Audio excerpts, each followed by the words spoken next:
Now, today, we are gonna see, what if Harry Potter was raised by Saiyan Goku and Chichi? Part 1. Join Patreon for early ACESS of Super Op stories, also adult and steamy Harry Potter stories too. Please subscribe this channel, because definitely I will try my best to provide a valuable content for you all. Also check the description to support the original author for this beautiful creation.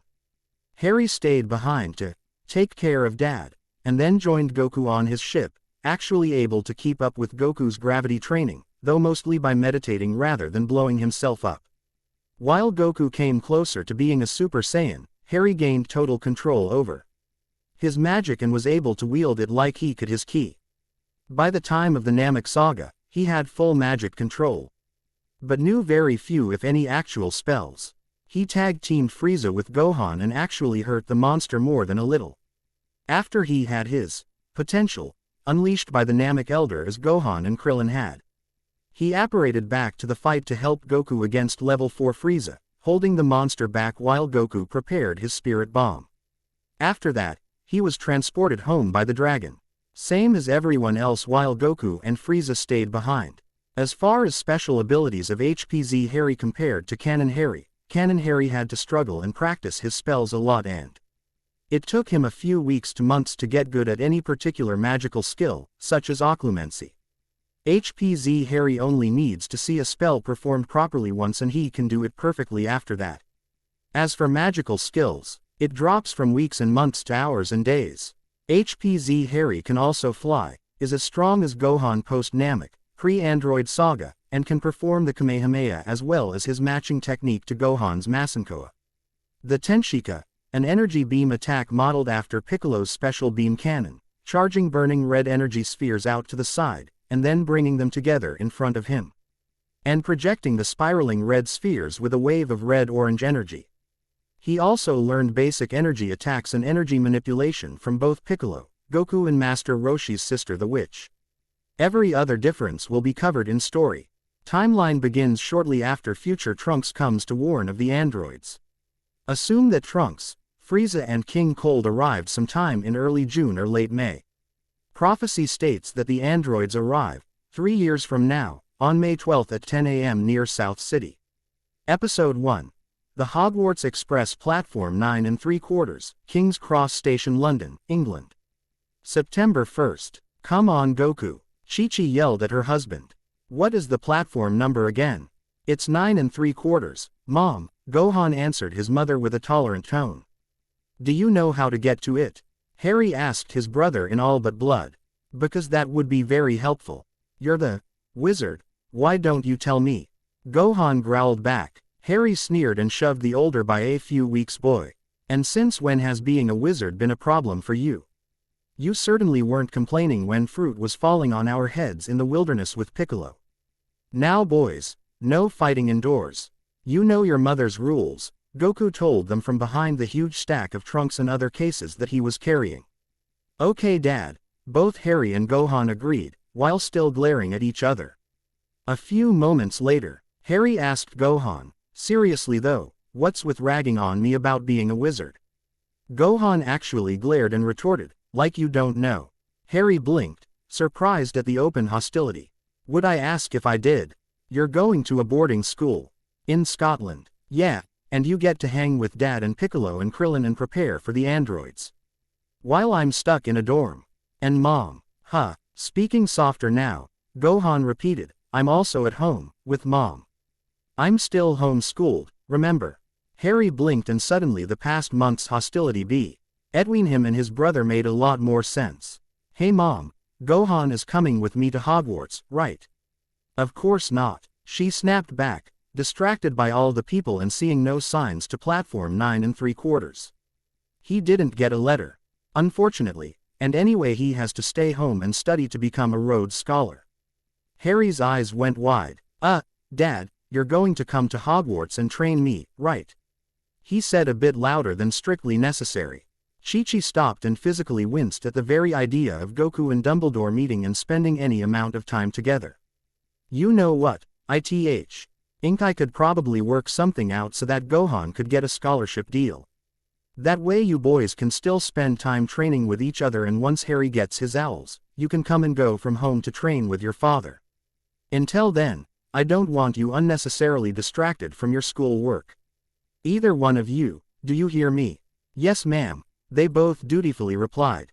Where is the blasted train platform? She screamed suddenly. Now Chichi. Goku tried to calm his wife. Fortunately, at that moment, a large group of red-headed teens and a matronly red-haired woman walked by. The woman mumbling just loud enough to be heard, filled with muddles. Who was that, Mom? Harry asked. And what's a muddle? Chichi frowned at the redhead family that passed them by and made their way to the divider between platforms 9 and 10. Not a nice word for people without magic. Harry, don't ever let me catch you calling anybody that word. Is that understood? Gulping, Harry quickly nodded his head and replied, Yes ma'am. Good. Now, let's see, they must be taking the portal entrance, same as we are, so where did they? Chichi followed along after the family of red-haired magic users. Whoa, that was neat, Goku exclaimed all of a sudden. What? Chichi asked, distracted. The twins that just walked through the wall, Mom, Gohan pointed. Their energy suddenly reappeared on the other side of the train yard. One instant here, the next instant. They all watched the eldest boy of the family ran through the wall, and Goku, Gohan and Harry's heads all snapped to the right. Over there. Definitely neat. That's the portal then, Chichi decided, let's go. They waited for the other family to finish going through, the mother and daughter going last together, and then one by one, beginning with Harry.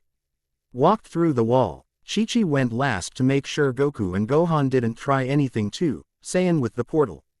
Once they were through, it was all Chichi could do to keep her 3 boys. And yes, Goku definitely counted as a boy, in this case, from flying off the platform and playing trains with actual trains. Hurrying them to the red steam engine and its passenger cars. They tried to find a free cabin for Harry to put his things in. Finding a free spot in the very last of the passenger cars, Goku put away his adopted son's trunk and then carefully picked up the other trunks and cases. Easily holding onto them with little effort. They were the results of Chi-Chi's shopping adventure from the day before. Before much else could be said or done, the whistle sounded for the train's departure and they all scrambled to say their goodbyes. Now be good. You remember Cousin Hagrid, right? He'll be there when the train arrives, just stick with him and do what he says.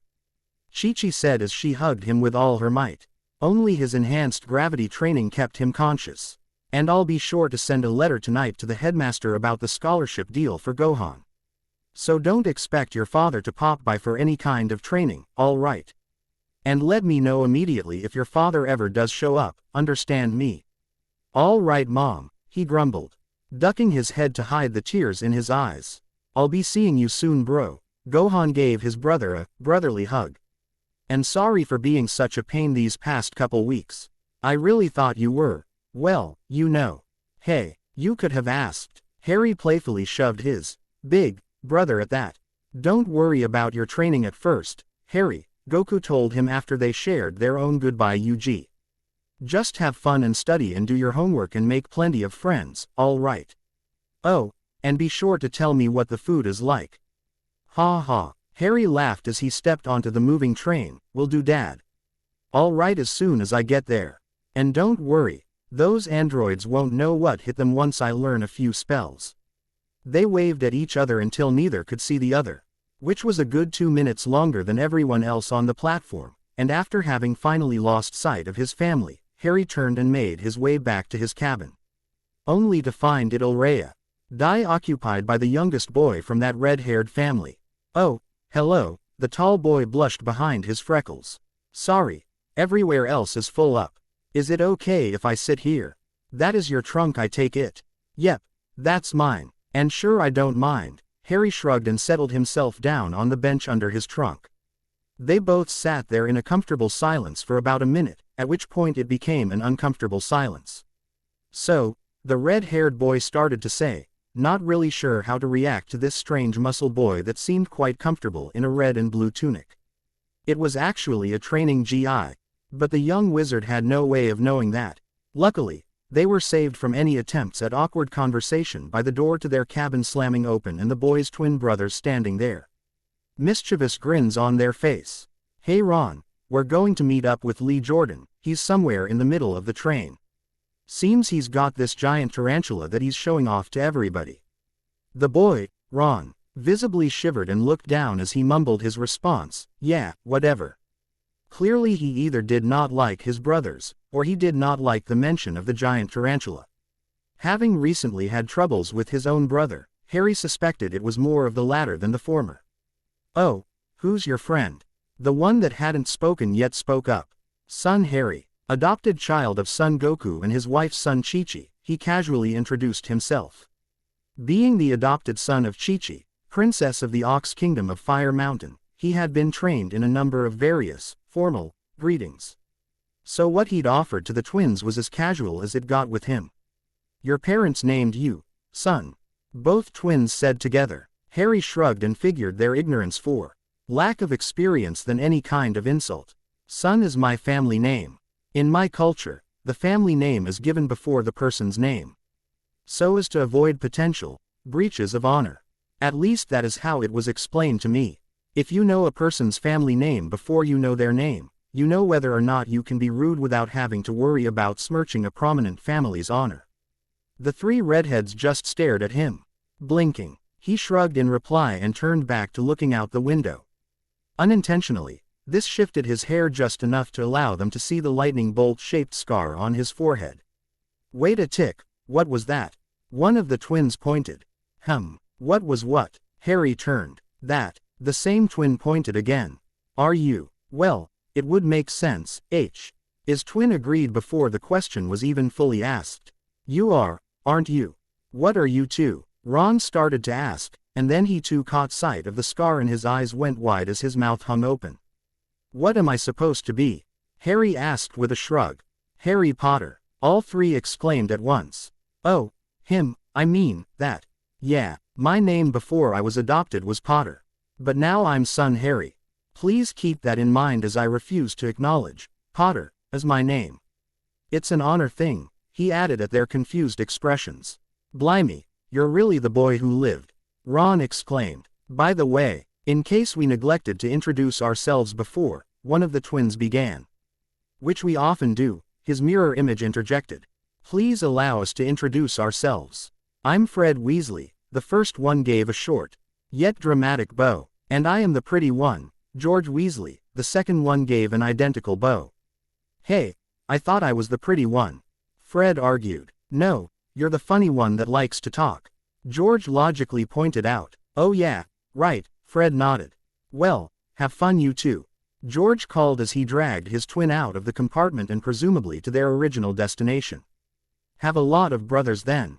Harry asked Ron, a note of amusement in his voice. "5, he grumbled in reply. "And a younger sister that will be going to Hogwarts next year." "Huh, I only have the one." "Can't be that bad, can it?" Harry tried to offer some consolation. "Well, yeah, they're family and all that, but I get nothing but hand-me-downs. Charlie's old wand, Bill's old robes, and," he reached into a pocket and pulled out a fat gray rat, Percy's old pet rat. Harry glanced at and then did a double take at the rat. It was a wizard. He could tell that almost instantly. The energy was unmistakable. It also offered up a whole lot of questions. First of all, why Ron thought it was just an ordinary rat when quite obviously it was not, for a number of reasons. Heck, for all he knew, Ron's family were royalty and the rat was a bodyguard that they hadn't been told the true identity of. Still, it was rude to ask, so for the most part he held off on his burning questions and ignored the rat for the most part. "Interesting. I don't actually have a pet." "Well, unless you count Nimbus, but then he would be more of a family pet if one at all," Harry said. "Nimbus?" Ron repeated his question. "Is that the name of your family owl?" "Nimbus is a cloud," Harry answered. Ron stared and blinked a couple times before finally saying, "A cloud." Harry nodded. "Yep, your family pet is a cloud," Ron said again. Finally, Harry just shrugged as though saying, "What can you do?" Suddenly there was a knock on the door. Surprised somewhat, the boys exchanged a look and then Har. Rai stood up and opened the door to their compartment. On the other side was a girl around their age with bushy brown hair, already dressed in her school robes. Just behind her was a slightly shorter, chubby boy with dark brown, almost black hair and downcast eyes. "Hello," the girl spoke abruptly and matter-of-factly, "have either one of you seen a toad? Neville seems to have lost his and I'm helping him search for it." Harry and Ron blinked and exchanged another look. Shrugging to one another, they replied in unison, "No." "Oh, well, do keep an eye out for it, would you?" she said, a bit crestfallen. The boy behind her was even more so. Together, it was enough to tug at Harry's heartstrings. "Wait," he called just as they were turning to go. "This toad, anything special about it? Or is it just an ordinary toad?" "Well," the boy, presumably Neville, started to say, but the girl interrupted. "As far as magical, I do not believe so, although that would certainly explain how it keeps escaping us," she answered. "I'm Hermione. By the way, Hermione Granger." She then held out her hand. Smiling, Harry bowed rather than take her hand and at the same time reached out with his senses. It was difficult, sorting through all the life signatures on board, but the fact that they were, relatively, stationary to him helped him in narrowing it down a little. Sensing for a smaller life form amongst the energy of the train, the humans. Their pets and other pests made it far more difficult on the other hand. Especially as all the humans and more than one of the pets were magical in nature and Huss had a larger than normal energy signature. Nevertheless, it helped even more that out of all the many lifeforms on board the moving train, there was only one toad. Therefore by the time he'd finished bowing to Hermione, he'd narrowed it down to the next car up, somewhere on the rear half, but no closer than that. Harry decided that his very first bit of training was to be in refining his sensing capabilities. "I'll help you look, Hermione, Neville, that is, if you don't mind." He offered his help. "Oh," she startled for some reason, but seemed to quickly agree. Neville also silently agreed to his help. "But Harry," Ron called, drawing a look from the adopted son of Goku and Chichi. The redhead sighed and quieted his protests and got to his feet, grumbling the whole time, "Fine. I'll help too, stupid toad." "Trevor," Neville spoke up suddenly. "Sorry," Ron snapped. "Trevor," Neville repeated. "His name is Trevor." Harry had already moved to the next compartment over and once there, narrowed down what he was feeling about the toad's location. Thankfully nobody was in the washroom when he found the toad in the toilet, enjoying itself a small bath. He returned to the others even as they were still sorting out Ron's rudeness, Neville's shyness, and Hermione's need to be in control. "Found him," he called, holding out the toad, wrapped in a towel in effort to avoid as much contact with the toilet water-soaked toad as possible. "Trevor," Neville called and immediately grabbed the toad with both hands. "How did you find him so fast?" Hermione asked, part accusing, part startled. "He was in the toilet down the hall," Harry replied with a shrug. "Ew," Ron made face, while Neville suddenly stopped holding the soaked toad so close. "Well, does Trevor at least have a carrier case or some other place you can keep him so he doesn't keep getting out?" Hermione questioned. Oh yeah, but I forgot where I put it," Neville answered. "Maybe your trunk," Harry suggested with a shrug. Neville's eyes suddenly lit up and he said, "Oh yeah." Hermione gave the boys incredulous looks, and even Ron glanced at them a little cock-eyed. Harry just shrugged again. His father was more than a bit absent-minded, and so Neville's forgetfulness wasn't any kind of shock to him, and besides it was just rude to make fun of someone for having a bad memory. Going back into their compartment, Neville soon found Trevor's portable habitat, which was actually very nice considering it was magical, and then they all sat down to enjoy the rest of the train ride. A little less than an hour of steady conversation, questions and answers later, a loud growl echoed throughout their compartment. "What was that?" 3 of the children screamed after the growl had stopped. "When do you think we can eat?" Harry asked instead, rubbing his belly as though in pain. "I'm starving." Thankfully the snack cart was already circulating, and Harry's mother had anticipated his voracious appetite. Not as relentless as his brother or father's appetites certainly, but he was a growing boy after all.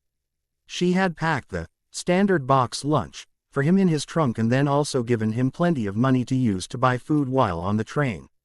He'd ended up buying everything on the cart, And not one of each, but everything on the cart. The others took a small sampling while bearing witness to the sight of Harry devouring every single piece of candy, treat, and food on the cart, as well as twice that amount of meat, both beef, chicken, pork and fish, bread and vegetables at the same time. After, he let out a loud burp, but otherwise seemed to be perfectly fine in eating several 100 pounds of food in his less than -110-pound frame. For a little bit, Ron had actually tried to keep up with Harry, as far as consuming the sweets were concerned. He stopped after his 10th every flavor bean, which Harry was popping like candies. The redhead was still lying on the bench, looking a bit green behind his freckles.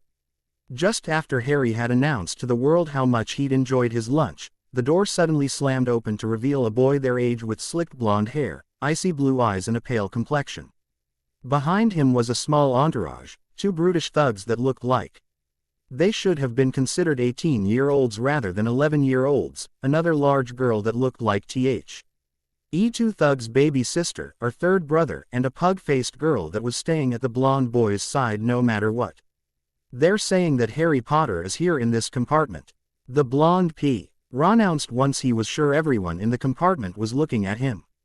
A quick glance, his gaze narrowed in on Harry. "So it's true. You're the boy who lived." Harry's head tilted to the side as he gazed back at the blonde boy and his entourage. After a moment, he cheerfully responded with, "I don't know about this boy who lived garbage, but I'm son Harry, adopted child of son Goku and his wife son Chichi. My family name before I was adopted, I've been told, was Potter. So, yes, I am he whom you seek." Half the occupants of the cabin did a double take, and then the blonde boy seemed to reg after his wits and smirked while holding out his hand. "The name is Malfoy, Draco Malfoy." Ron snorted in laughter, drawing a dark look from young Draco. "Think my name is funny, do you?" he snarled. "Well, no need to ask who your family is. Red hair, second-hand clothes, you must be a Weasley. Let's see, who else? Dopey eyes, droopy brown hair, lardass, you must be Longbottom. Hope the crazy isn't contagious." "Ha!" The others behind him all shared in his short laughter. "And what is this? A mug URK?" Draco's insult was suddenly and violently cut off as Harry's hand was around his throat, choking the life out of him before he could even say the word. He'd been listening and he'd quickly deciphered what the word his mother had told him to never say really meant. At the same time, he decided that he would no longer tolerate anyone using that word or any derivative of it around him. Not when he could help it, at least. "Do not call her that. She is a witch. A first-generation witch, but a witch. Not that word you were about to call her.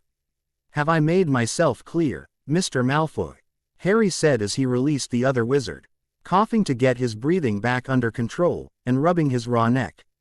He glared at Harry and with a gesture, suddenly everyone behind him had their wands out and pointed right at Harry's head. Draco, as soon as he felt he could speak without coughing anymore, pulled out his own wand and put it right against Harry's chest. "Think you're the big man, Potter. Just because you wet yourself and the Dark Lord disappeared when you were a baby. I was going to offer you the hand of friendship. Show you the right sort to depend on. Seems you've already chosen the wrong sort." Harry just stared Draco in the eye, having already erected a Kai shield around himself and noted the flow of energy around each of the wands so he might better dodge whatever attacks they might send his way. Despite Draco's wand being flush against his chest, he felt confident in defending against anything the young wizard would use against him.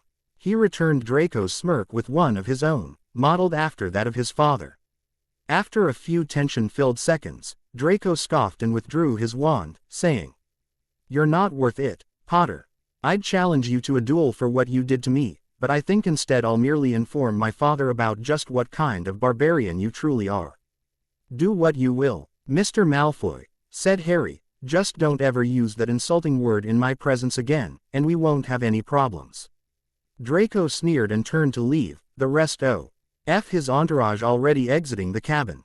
"Mudblood lover," he muttered under his breath as he crossed the threshold. Harry's eyes narrowed in anger. He'd always had a temper problem. Not as bad as his brothers admittedly. But he just could not let such a comment go unpunished. Charging a weak blast, he shot it at the retreating blonde's back with a flick of his wrist. Normally he'd be against attacking anyone in the back, but he wasn't looking for an all-out fight at the moment. Besides, in his mind, one insult deserved another. Unfortunately, Harry had severely overestimated how powerful Draco was. As the weak blast exploded against the young wizard's back and sent him flying out the window of the train hallway, and then another few dozen meters beyond before allowing gravity to assert its dominance on the flying body. Blinking in surprise at what he'd done, Harry exchanged looks with everyone around him. Finally, after extending his senses, he determined that while he was injured, and now traveling downstream in the river they'd been passing over when he'd flown out the window, Draco was still alive and well. Shrugging one more time, he simply said, "He'll live." And then he sat down. He ignored the entourage running down the hall screaming for a prefect as easily as he ignored Neville and Ron inching away from him. What he couldn't ignore, however, was Hermione's look of severe annoyance at him. "What?" he asked her with another shrug. "Was all that really necessary?" She snapped at him. "My mother explained to me that." He paused and calmed his anger. "That word is a very not nice slur for people without magic." He'd said, "not nice," with air quotes to give it even further emphasis. Given the way Ron and Neville have been tossing it around, and from the comments we've heard from chatter in the hallways, I quickly figured out that saying. He frowned and had to force the word out in a whisper. "Muggle is like calling a dark-skinned person Negro." Hi's face contorted briefly like he felt he needed to wash his own mouth out with soap. "I've decided that I won't stand for it. I'm sorry about not saying anything about it earlier, Ron. Neville, but it wasn't until I had met Mr. Malfoy that I truly understood what that word meant. Please do not use that word around me anymore." Both boys blinked and exchanged looks. Hermione pursed her lips and uncrossed her arms as she leaned back in her seat. She then bit her bottom lip and seemed to be thinking over everything Harry had just said and done.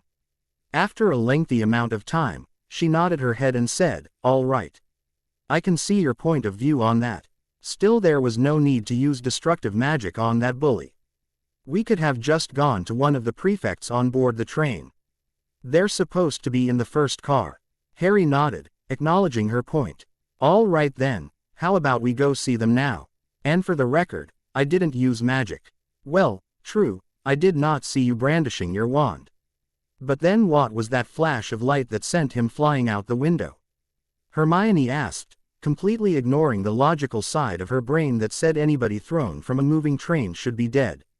And therefore she should be accusing this son Harry of murder rather than calmly acknowledging his simple arguments and statements regarding Malfoy's safety.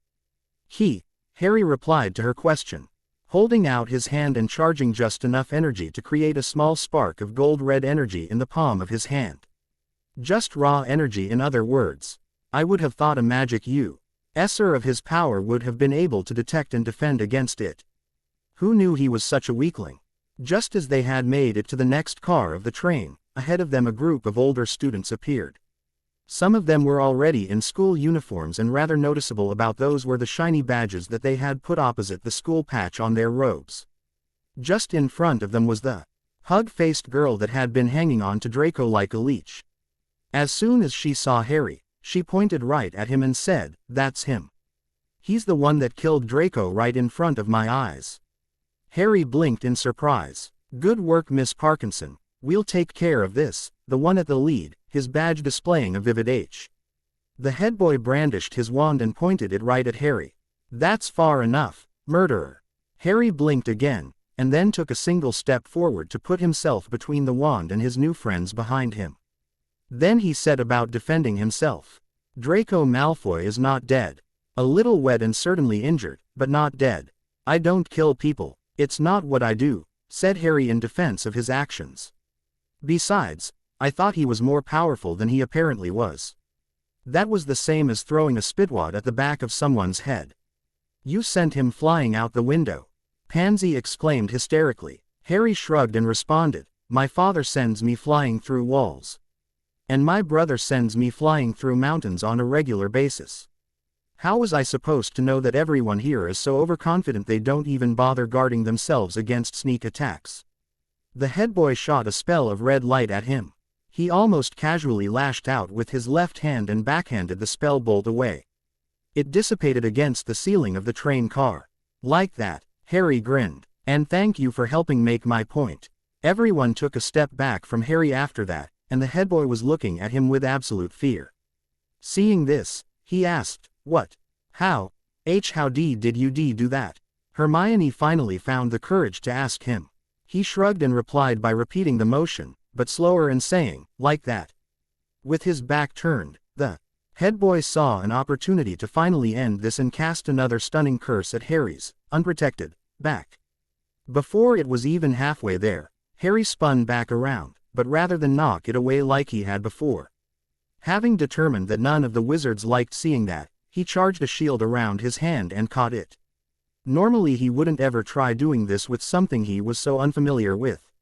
But he knew from the first attack that compared to a ki blast, it was pathetically weak. Therefore it was actually possible for him to hold onto it with his bare hand. Still, there was something odd about the energy of the magic spell. It felt kind of like a multi-spectrum beam attack, like the Kamehameha or his own Tenshika.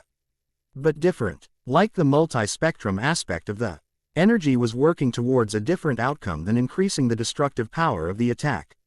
Reaching out with his magical senses, which he'd discovered during his training trip to Namek with his dad, he discovered that it was a spell designed to knock a living creature unconscious. Beyond that, he couldn't tell much, but it was very clear that the energy wanted to put him to sleep, and if not him, anything living nearby. Interesting. What are you? The head boy screamed. Harry finally pulled his attention away from the red ball of energy in his hand. Sorry, my name is Son Harry, adopt. Ed, son of Son Goku and his wife Son Chichi. You might have heard of me. I saved the world a few years back.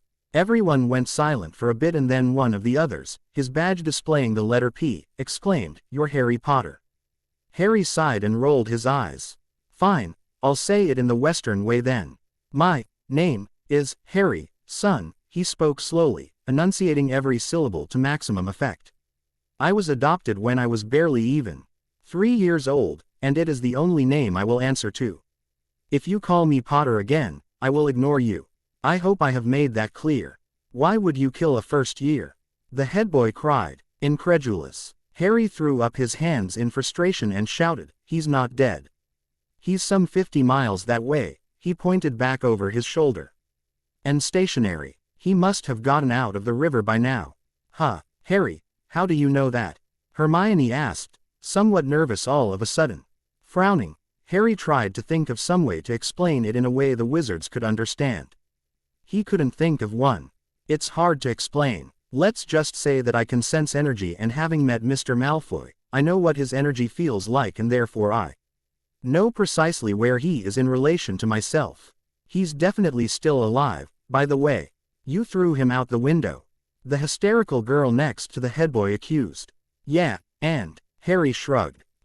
He's going to miss the opening ceremonies and may even be very sick by the time somebody goes to get him. Since we aren't due to arrive until after nightfall, Hermione suggested, hoping to convince the odd boy to maybe change his perspective on a few things. Frowning, he had to acknowledge the point. And while Draco Malfoy was undoubtedly a bully of epic proportions, he didn't deserve to be sick, and while he probably deserved to miss whatever ceremonies there were, he was a first year like Harry, so there would only be one chance for a first time at Hogwarts. Grumbling, he finally threw up his hands and said angrily, "Fine. I'll go get the bigoted little twit. But if he says the taboo word around me, I'm dropping him on the way back.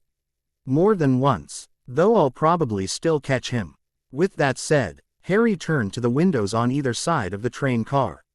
This one, rather than compartments, was filled with benches on either side like a bus. Checking the windows before anything else, he was disappointed to see that none of them could be opened. Not willing to fight his way to the doors to make his way out in the area between cars, he pointed one hand towards the arrest window and made sure to adjust his energy so there would be no blowback. A small energy blast blew out the window, and suddenly the wind was tugging at everyone's clothes and hair, and a loud roar filled the train. Before anybody could stop him, he jumped over to the now open window and braced himself against the frame for a moment. Judging where the track was going and where it had been, as well as locking on to several energy signatures that were sure to stay on the train, he launched himself into the air just before the train went into a tunnel that probably went through the whole mountain range before them. Going up about 200 feet got Harry enough altitude that he could now see the river they'd passed a few minutes prior, as well as where it curved and bent as it traveled toward the ocean. Powering up to ensure enough speed to find his target and get back in time, a clear energy flame ignited around his small frame as he took off for where he sensed Draco was on the river shore. It didn't take him long to actually find the blonde Ponce. He was by the riverside, laying in the mud, his robes and blonde hair making him look like a half-drowned cat. The way he hissed when Harry landed in front of him added to the image rather nicely. "Potter," Draco spat, "what the bloody hell? You try to kill me, fail, and now come to finish the job." Harry just stood further up the shore, out of the mud and crossed his arms, staring at the young wizard expectantly. Then he remembered that Draco wasn't actually there when he'd given his little speech about his family name. "I didn't try to kill you, Draco," he called down to the wet blonde. "If I had, well, apparently you'd be dead, seeing as all I really did was the equivalent of shooting a spitball at the back of your head. Come on, we have to catch up to the train, otherwise you'll miss the opening ceremonies and all that jazz.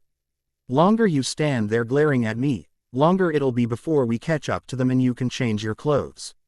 Scowling, Draco slowly trudged his way out of the mud, limping slightly in favor of his left side, and up to where Harry stood. It had been a hard swim, and he wasn't used to life-threatening physical exertion. So he was panting by the time he made it next to the warrior's side. Seeing nothing in either of Harry's hands, he snapped between pants, "Where's the portkey?" Tilting his head in confusion, Harry just shrugged as he replied, "What's a portkey?"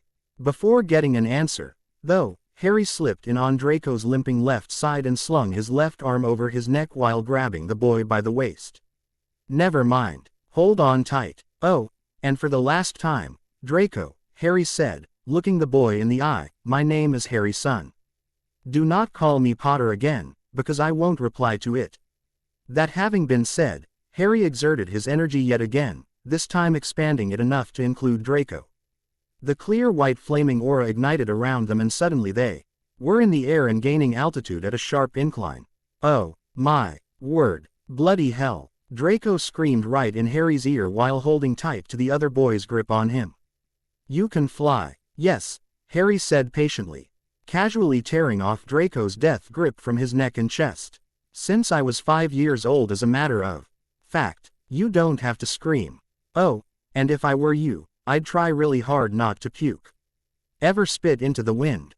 It would be worse than that, not pretty. So stop screaming, and don't puke, those are the rules." Much quieter now, Draco repeated, "You can fly. This is surprising to you, why? And you threw me out a window with pure energy, not a real spell. You are not as dumb as you make yourself out to be, are you? It's Crab and Goyle mostly, some of their image rubs off sometimes." Draco replied before reverting back to his odd state. "You can fly, shoot energy with the flick of a wrist, and we just caught up with the Hogwarts Express." They had in fact caught up with the red locomotive. Unfortunately, the 2 holes Harry had blown in the sides of it earlier appeared to have been repaired in the interim, leaving them with no easy way back inside.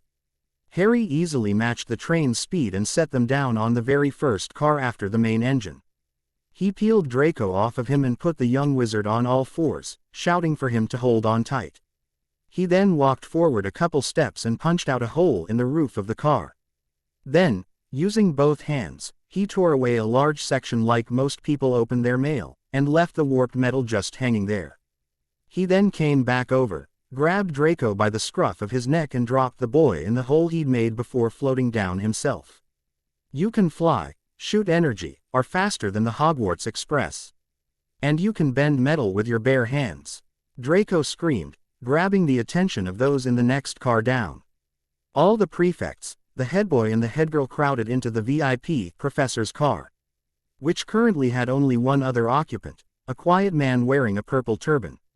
"Potter," the headboy shouted, only to receive a glare from Harry.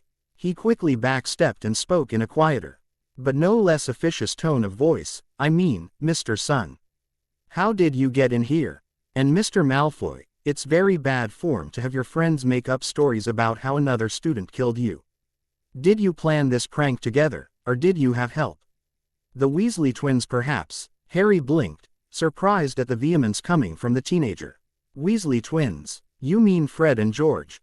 Last I heard they were checking out somebody's pet spider. And what prank? What do you mean make up stories? I'll have you know this brute blasted me out of a window with raw energy alone. And what prank? Draco exclaimed at the same time. How did you even get in here? The head boy demanded to know, ignoring their protests. Both boys, in reply, pointed up. As one, all the prefect's and model students of the school looked up and saw the hole torn in the iron ceiling. After that, the older students didn't have very much to say. Our reparo, the professor cast, pointing his wand at the hole in the roof. As they watched, in a reverse stop-motion manner, the hole repaired and sealed itself so that in the end it appeared it had never been in the first place. Professor Quirrell, sir, the head boy started to speak. But the turban-wearing adult shook his head. It is quite all right, the professor stuttered. I think that we can let this go. This time, IWILL mention it to PP Pro PRP page, the headmaster once we arrive. If any thing needs to be done, then he can deal with it. Until we arrive, boys, I suggest you keep your heads down. Yes, Professor, Harry and Draco said at the same time, shooting a look at the other after. All right you two, out, the head boy ordered, guiding both out of the professor VIP car by the back of their necks. Let's leave the professor to his privacy. Out. Once the two first years has been shoved out the back end of the prefect's car, they were let go and allowed to wander like all the other students. Draco glared at Harry. Harry glared right back at Draco. All things happened concerned, he still considered the blonde Ponce to be a bigoted bully. This isn't over pot. Son. Draco said, looking a bit conflicted after correcting himself. I couldn't agree more, Malfoy, Harry smirked back to him. Train up a bit before you try confronting me again. As my brother can attest, I never hold back in an actual fight. Still, for you, next time I'll try and pull my punches. He then left Draco sputtering there in the hallway. Only after Harry had moved on to the next car down did Draco whisper, mostly to himself. I need to tell my father about this. He then hurried back to his cabin and his eagle owl there to write a letter home. End. Episode 1. The Hogwarts Express. Draco practically ran through 3 of the train's cars until he finally made it back to his cabin. He ignored Crabbe and Goyle's dumbfounded looks at seeing him, as well as Pansy's insufferable screeching. Draco, oh my god, I thought you were dead. Potter threw you out the window. I went straight to the prefect, just like you said to do, and they tried to do something but then Potter threw himself out the window. But now you're back and I'm so glad. Pansy exclaimed and tried to reach out and hug him, only he wasn't there anymore. No, the moment he was fully in the cabin, Draco lunged for his TR. Uncan dug through it as quickly as he could for parchment, quill, and ink. He'd only narrowly dodged Pansy's attempt at hugging him by taking a seat next to the window with the sought items. Draco, Pansy asked, close to tears. He ignored her, instead devoting all of his concentration towards the letter he was hurriedly writing. Dear Father, unexpected, I know, to receive a report before the first day has even expired. I expect this letter to reach you with the evening post and I apologize here if it is before or during dinner. There have been, filled circle, developments. Quote, Draco paused and considered the ink stain that had resulted in his hesitation. Ultimately he decided that he didn't have time to get a new piece of parchment and start over, which is what he would normally do in such a case. He quickly refreshed his ink and continued where he'd left off. As you anticipated, the boy who lived has returned to our world this year as a first year at Hogwarts. At the first opportunity, I endeavored to befriend him. I admit, in hindsight, I may have been a bit too blunt in my initial dealings with him. He was consorting with, of all students aboard this train, the latest Weasley, the Longbottom heir. Who is as pathetic as the rumors say, and a mudblood. rather than retreat quietly and subtly hint at a later meeting as I'd intended, because of some harsh words he said to me, and my own short temper at the time due to other present company, I openly insulted those he was consorting with and ignored whatever warnings he may have given me. This, as could be expected between two noble heirs, resulted in an eruption of violence. What follows, father, is the truth, and if you require it, I shall immediately volunteer and undergo veritaserum dosing to prove it. It is also the reason for the urgency and abruptness of my early report. As I turned to leave, I heard a sound like a spell being silently cast, and then felt a force of indescribable power hit the back of my head and propel me forward. At the time, I was facing one of the open-pane windows running along the side of the express, and the train just so happened to be passing over a rather large gorge with a deep river running along the base of it. I was propelled forward through the glass and a further distance through the air, enough that I could see the train bridge as far from me as the gate is from our front steps. I survived the fall and the impact with the water only by the grace of magic itself. I nearly drowned there in the middle of the river, but happened upon some driftwood that allowed me to stay afloat long enough to see the shore and start making my way there. In a less than dignified though no less necessary for survival manner, I dragged myself through the mud and far enough up the shore I was confident I would not be dragged out with the current. When I finally caught my breath, I heard someone call for me. I looked up from the dirt and mud and saw him standing there. The same one who had just cast some unknown spell, I thought, and thrown me off the Hogwarts Express. He then casually informed me that he was taking me back to the train so I would not miss the sorting feast. I'll write it again, father. He had left the train, tracked me down inside of a few minutes at most, and his reasoning was so I would not miss the sorting feast with the other first-year students. Quote, draw. Co paused at this point and examined himself. Looking up, he saw Pansy close to tears and Crab and Goyle staring at him like he was the Dark Lord himself. He needed to get cleaned up and he needed to finish the letter before it was too late to send it. Unfortunately, he couldn't risk these three bumbling buffoons that they would see what he would write next. Out, he ordered. I need to change. Out, he only added the explanation for Pansy's benefit. It wouldn't be good of him to alienate the relationship between the Malfoys and the Parkinsons just because he was having a bad day. Alone at last, he quickly changed into his spare uniform and cleaned up some of the blood and mud on his skin with a poultice his mother had insisted he pack.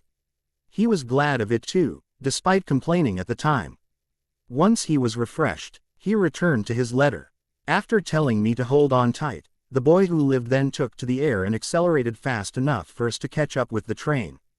Just as it exited the tunnel through the mountains. It bears repeating yet again, father. He flew through the air, holding me with one arm, and caught up with the Hogwarts Express. I would also like to assure you that he did not have a broom, carpet, or other enchanted devices with him of any kind that I could identify. While flying us through the air, with no visible or otherwise discernible effort, he confessed to me that he had not in fact used a spell against me. Nor did he use a wand. I have since confirmed this with the other witnesses to the incident. He did not have a wand in his hand. He confessed to me that he had used an energy blast that was the equivalent of an itching hex, only less annoying. When we caught up to the train, he sat me down while he casually stood against the wind, seeing as we were on the roof of a quickly moving vehicle. He then, with his bare hands and no other aid, casually reached down and tore open a hole in the ironclad roof of the train car we stood upon. Once a hole big enough had been crafted, he physically manhandled me and dropped me into the cabin below. He then floated down through the hole with no difficulty whatsoever.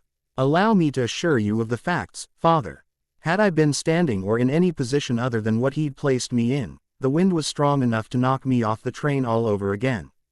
The iron of the train car was and is still solid. It was not weakened and there was no one working it from the inside. He did not use any magic devices when retrieving me from the riverside, and we did fly under his power. I shall put forth my next report as soon as possible, father. Give mother my best wishes. Your son, heir of the Malfoy fortunes, Draco Lucius Malfoy. P.S. The boy who lived, while acknowledging them as his birth parents, has informed me that he no longer considers himself to be Harry Potter. If he is addressed by anyone by that name, he has informed me that he will quite pointedly ignore them. He has been adopted by his remaining family and considers them to be his true family. The boy who lived calls himself, and will only answer to the name, Harry's son. Quote, signing and then sealing the letter, he roused his eagle owl from its cage, communicated the urgency of the delivery and then opened the cabin window to allow it the freedom to fly and deliver its vital message. Once that was done, Draco lapsed in his seat and tried to get some rest before the end of the journey. He dreaded what instructions his father would have for him next. Same time, making his way back down to the last cabin of TH's last car was a rather novel experience for Harry. Everyone was avoiding him, but they couldn't help staring at him at the same time. In his wake he left whispers, making it sound like a giant snake was following along behind him. Once he got to his cabin, he was somewhat surprised to see Hermione, Ron and Neville there still. "You jumped out the window," Hermione screamed at him the moment the door was open. "I did," he nodded, closing the door behind him. "And you're still alive," she screamed, getting up from her seat to confront him. He nodded. "So is Mr. Malfoy, if anyone is particularly interested. We gave the professor a bit of a scare, but we're both just fine," Harry told them. "Professor," Hermione repeated, still looking a bit unhinged. "I think the headboy called him Professor Quirrell," he said in reply. "Professor Quirinus Quirrell. He's famous for all sorts of theoretical work in the subject of defense against the dark arts. He must be teaching this year. Oh, how marvelous." Hermione smiled and clapped her hands. Harry tilted his head to the side, adjusting his view of Hermione slightly. "Are you feeling okay, Hermione?" "As well as can be expected when I've watched one boy push another off a moving train and then jump out the window a minute later and say that they're both perfectly all right," she answered, sounding a bit stressed. "You think she's a bit, mental?" Ron whispered to Neville beside him. Neville shrugged. "Well, how do you expect me to react?" she exclaimed. "I know that people often say the young think they're invincible, but I don't think I've ever met someone that put it to the test." "I'm not invincible," Harry stated, sitting down opposite the two boys. "And I know it all too well." "Then why?" She let out an inarticulate scream. "Hermione, have you ever heard of the World Martial Arts Tournament?" he asked in a surprising change of subject. Brushing back her hair and taking a seat next to him, she answered, "Of course." It was a practice where martial artists of all pedigrees gathered each year to compete in a standard tournament. It was discontinued a little over a decade ago. Something about the last tournament getting out of hand or something. Quote, "Have you ever seen footage from that final tournament?" Harry prompted. "Well," Hermione trailed off, having to actually think about it as martial arts wasn't really something she'd ever been interested in. The only reason she knew as much as she did was because history was most definitely her thing and the last tournament had been a rather historic moment, without question. "My adoptive father and my first sensei were the two opponents in that final tournament. If you've seen any bit of the footage at all, then everything I've done so far should start making more sense to you." Oh, truly." She looked at the boy in a whole new light. "What does that have to do with anything?" Ron asked. A beat later, Neville asked, "What's mackerel art?" "He's kidding, right?" Harry asked Hermione, nodding his head toward the pure-blooded boy. "So your father taught you how to fly and shoot energy from your hands like he did at the tournament?" she asked, ignoring his question entirely. "Well, actually, it was Piccolo, the green guy in the purple clothes, that taught me and my brother initially. I recently gained further training with my father and brother separately. But yeah, I learned the basics years ago, and that's how I jumped from a moving train and tracked down Mr. Malfoy and knew he was okay the whole time. And can do this." He held up his hands and generated a small ball of ki between them as further demonstration. "Whoa," Ron and Neville both exclaimed. "You can do wandless magic. And you're not even a real student yet." "It's not magic," Harry and Hermione both explained. They glanced at one another, shrugged and grinned. "It's ki, life energy," Harry went on, snuffing out the small ball of golden light. "In fact, if you guys wanted, I could probably teach you how to do it yourselves. If you wanted." "Are you being serious right now?" Hermione grabbed him and shook him a bit. "Bloody hell," Ron muttered, "wandless magic is the stuff of legends." "I'm in." Me too, please. Neville actually raised his hand. Are you guys sure about this? Harry eyed Neville's baby fat, Ron's skinny arms and legs, and Hermione's general demeanor as a bookworm with much worry. I mean, this is not going to be easy. And I certainly won't hold back on you when we're training. If the results are worth it, I will do whatever it takes. Hermione stated, although privately she admitted her reasons for wanting to learn had as much to do with memories of childhood bullies as it did with sating her insatiable curiosity. Well, all right then, he nodded. Making the decision just like that. Understand though that if you quit or refuse to do any of the training, you're out. Just like that. We can still be friends and all that. I just won't train you anymore, all right? All right, all three nodded their heads. Harry grinned and scratched his chin, thinking out loud, I wonder how strong I can train you guys up before Gohan arrives. Hope I can surprise him. It would certainly make up for how he treated me this past summer. Who is Gohan? Ron asked, munching on some leftover snacks. He's my brother. Well, adoptive brother, but still my brother. We've been through a lot together. Not to mention what's coming.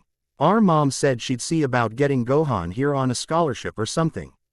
Unfortunately it's going to take a few weeks to get everything sorted out, but either way I know for a fact that Gohan will be joining me at Hogwarts. Probably before October, hopefully sooner. So what is the first step? Hermione asked, bouncing in her seat. All things in good time. I think I've put enough holes in this train for one day. No, once we're at the school, I'll scout out an area where we won't cause too much damage and that's where we'll start. It might take a couple days, but once we get started, I'm sure you'll all make loads of progress. Speaking of being at school, Hermione commented, looking out the window. I think we're almost there. You lot had better change. They said in my letter that we're to arrive in our school uniform already. Harry grimaced. He hated his school uniform. Too restricting with no real purpose. I'll go ahead and let you boys get changed then. Hermione stood up, a slight flush to her features as she made her way past Harry and out the door. Neville also stood up, realizing that his trunk was in a different cabin. Ron stood up and turned to get his uniform out of his own trunk. By the time he turned back around, Harry was already dressed and fiddling with the tie. How did you? He started to ask. What? Harry said when the question was left unasked, still fiddling with the tie. How did you get dressed so fast? Ron finally asked. Same way I get dressed every day. He answered with a shrug. Finally he just wrapped it around his neck in a simple slip knot and left it alone after that. See you at the feast, Ron. He called as he left the cabin, intending on rejoining Hermione and Neville wherever it was they'd gone to. An hour later, after departing the train, meeting Cousin Hagrid again, a short boat ride, climbing a small number of stairs, and a short wait in the anteroom while talking with a couple of ghosts that had somehow escaped King Yema's notice, Harry and the other first years were standing in front of the whole school, the teacher's table behind them, while a stool with a pointed hat on it was placed before them. Professor McGonagall, who had met them at the door to the castle and escorted them into the Great Hall, turned to face the first years, a scroll in her hand. She was an older witch, her dark hair tied up into a tight bun under a more modern pointed hat. Her emerald green robes hid any other features, but the way she spoke and moved told Harry that he'd better obey anything she told him. His mother often spoke and moved in the same manner. When I call your name, step forward and take a seat on the stool. The professor told the younger children, I will then place the sorted hat on your head and it will then sort you into the house you will be joining. After, wait for me to take the hat off your head. And only then may you join your new house at their respective tables. Unrolling the scroll with a flick of her wand, she began to read off the list of names, Abbott, Hannah. Harry didn't why pay much attention as to who went where, although he did try and match the names to the faces. It was a trait his father was rather infamous for, not being able to recognize people he didn't see on a daily basis. It was somewhat a note of embarrassment for the Sun family that the father and husband wouldn't know who you were unless he saw you at least once every day. When Professor McGonagall all the same name for the third time in a row, he frowned and looked to see who was holding up the process, only to realize that everybody was looking right back at him. A moment to think about it, he realized the name being called was Potter, Harry. With a sigh he rolled his eyes and raised his hand. Yes, Mr. Potter. Professor McGonagall called on him, a note of stress and restrained anger in her voice. My family name is Sun, Madam Professor, he calmly informed her. My name is Sun Harry, adopted child of Son Goku and his wife Sun Chichi, daughter of the Ox King, ruler of Fire Mountain. Because you Westerners like to put the family name last, you may call me Harry Sun. For the last time, he stressed every syllable of each word, I will not respond to the name Harry Potter. My name is Harry Sun. I will not respond to the name Mr. Potter either. I am the adopted son of Son Goku and proud of it. I believe there are still a few names before you get to mine, Madam Professor. Frowning, Professor McGonagall turned to look behind them, presumably at the headmaster. Harry didn't bother turning around to check. Letting out a heavy sigh of annoyance, she turned back to the list and read off the next few names. After they had been sorted, looking right at Harry, she read off, Harry, Sun. He smiled and bowed slightly before walking calmly up to the stool and taking a seat. The sorting hat was immediately placed upon his head, falling down over his eyes. Instantly he felt a presence in his mind. He'd only felt something like this once before, when his father had demonstrated his new mind-reading ability, as well as using it to copy Gohan's memories of his adventures on Namek.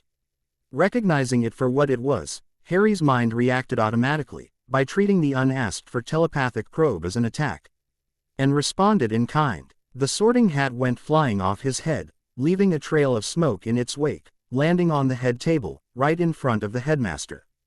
The mouth of the hat was trembling as it whispered urgently to the elderly professor. Shortly, the long-bearded wizard was nodding his head and saying, "Ah, I understand the difficulty there. Yes, allow me to clear this right up." Quote, standing to his feet, Professor Dumbledore started making his way around the head table to where Harry's son was still seated. As he walked, he raised his voice to explain to the whole school the situation. My apologies for the unorthodox sorting this year. It would seem that Mr. Sun here has rather extensive natural occlumency defenses protecting his mind. For those of you unaware, occlumency is the magical skill of protecting one's thoughts against mental attack as well as from the magical skill known as legilimency. It also helps rather well as a memory aid. Anyway, as it would seem, Mr. Sun, your mental defenses are, needless to say, rather powerful. Enough that your response to any probe of any kind is met with immediate and overwhelming force. I trust, however, that you do have a way of lowering these defenses. Harry looked up at the stereotypical image of a classic wizard standing before him. He said nothing. Mr. Sun, may I place the sorting hat on your head so that it might sort you? Professor Dumbledore asked. Harry hesitated, and slowly nodded his head. Professor Dumbledore nodded, and hesitated a bit himself before asking another question. And will you allow the sorting hat to search your mind and memories for the traits required to properly sort you? I assure you, Mr. Sun, no one else, not even myself, am privy to the information the sorting hat may or may not come across while it is sorting you. Frowning, Harry just nodded his head one final time, giving his permission. This time, forewarned and prepared for it, as well as having been asked and given permission, Harry restrained his automatic response to the telepathic probe as the sorting hat did its work. Oh my word, the sorting hat whispered, whether in his ear or in his head. He was having a difficult time telling, mostly from being distracted by holding back his own mental defenses. Therefore he didn't respond as he might normally have to the odd comment. You certainly have seen your share of the universe. Held your part in saving it too. With more bravery, loyalty, intelligence and cunning than any of the founders themselves had, alone or apart. I have never seen the like. I cannot discern any quality you have more than any other, young hero. You must choose. Where do you wish to learn? With Gryffindor, with Hufflepuff, with Ravenclaw, or with Slytherin? Harry thought about it for a moment, no longer needing to hold back his mental defenses as the hat was no longer probing. Finally, he asked the hat, why do I have to choose any at all? Why can't I be in more than one house? Or even all of them? From what I've heard about these founders, they created the school. That means they were teachers, and I don't think they only had apprentices. I think they all taught all the students, otherwise there would be 4 schools instead of 4 houses in one school. Why can't I just be a student of Hogwarts instead of a grifter, puffer, bird, or slither? The hat was silent for almost an entire minute. When it finally spoke again, Harry could tell that it was now speaking out loud so the whole school could hear. This student is a student of Hogwarts.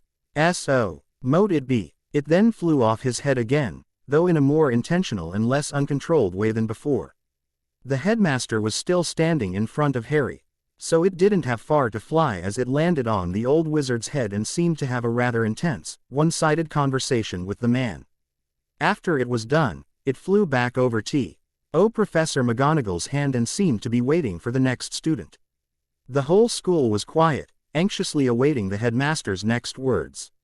Fully aware of the attention placed on him and the Hogwarts student still sat on the stool, Professor Dumbledore cleared his throat and gestured for Harry to stand, while whispering to him, "Mr. Sun, if you'd please stay behind when the other students take their leave.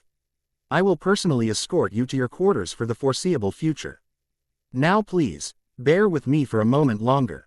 Turning to the school, he raised his voice and did his best to explain what precisely had just occurred, arguably a first in the long history of Hogwarts School of Witchcraft and Wizardry, and yet according to the Sorting Hat, and through said medium Hogwarts herself, there has in fact been precedent.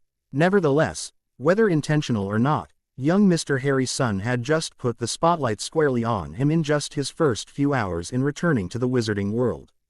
Dumbledore had always been afraid of this, ever since the young boy's parents had been killed and he'd been made a hero just for surviving. "Again, my apologies for the delay, everyone," Professor Dumbledore said to the entire school. "It would seem that I have just been reminded, rather bluntly, that this school is in fact just that. One school, not 4 schools in one building. Mr. Sun here is somewhat unique, in that he is the embodiment of each and every one of the founders.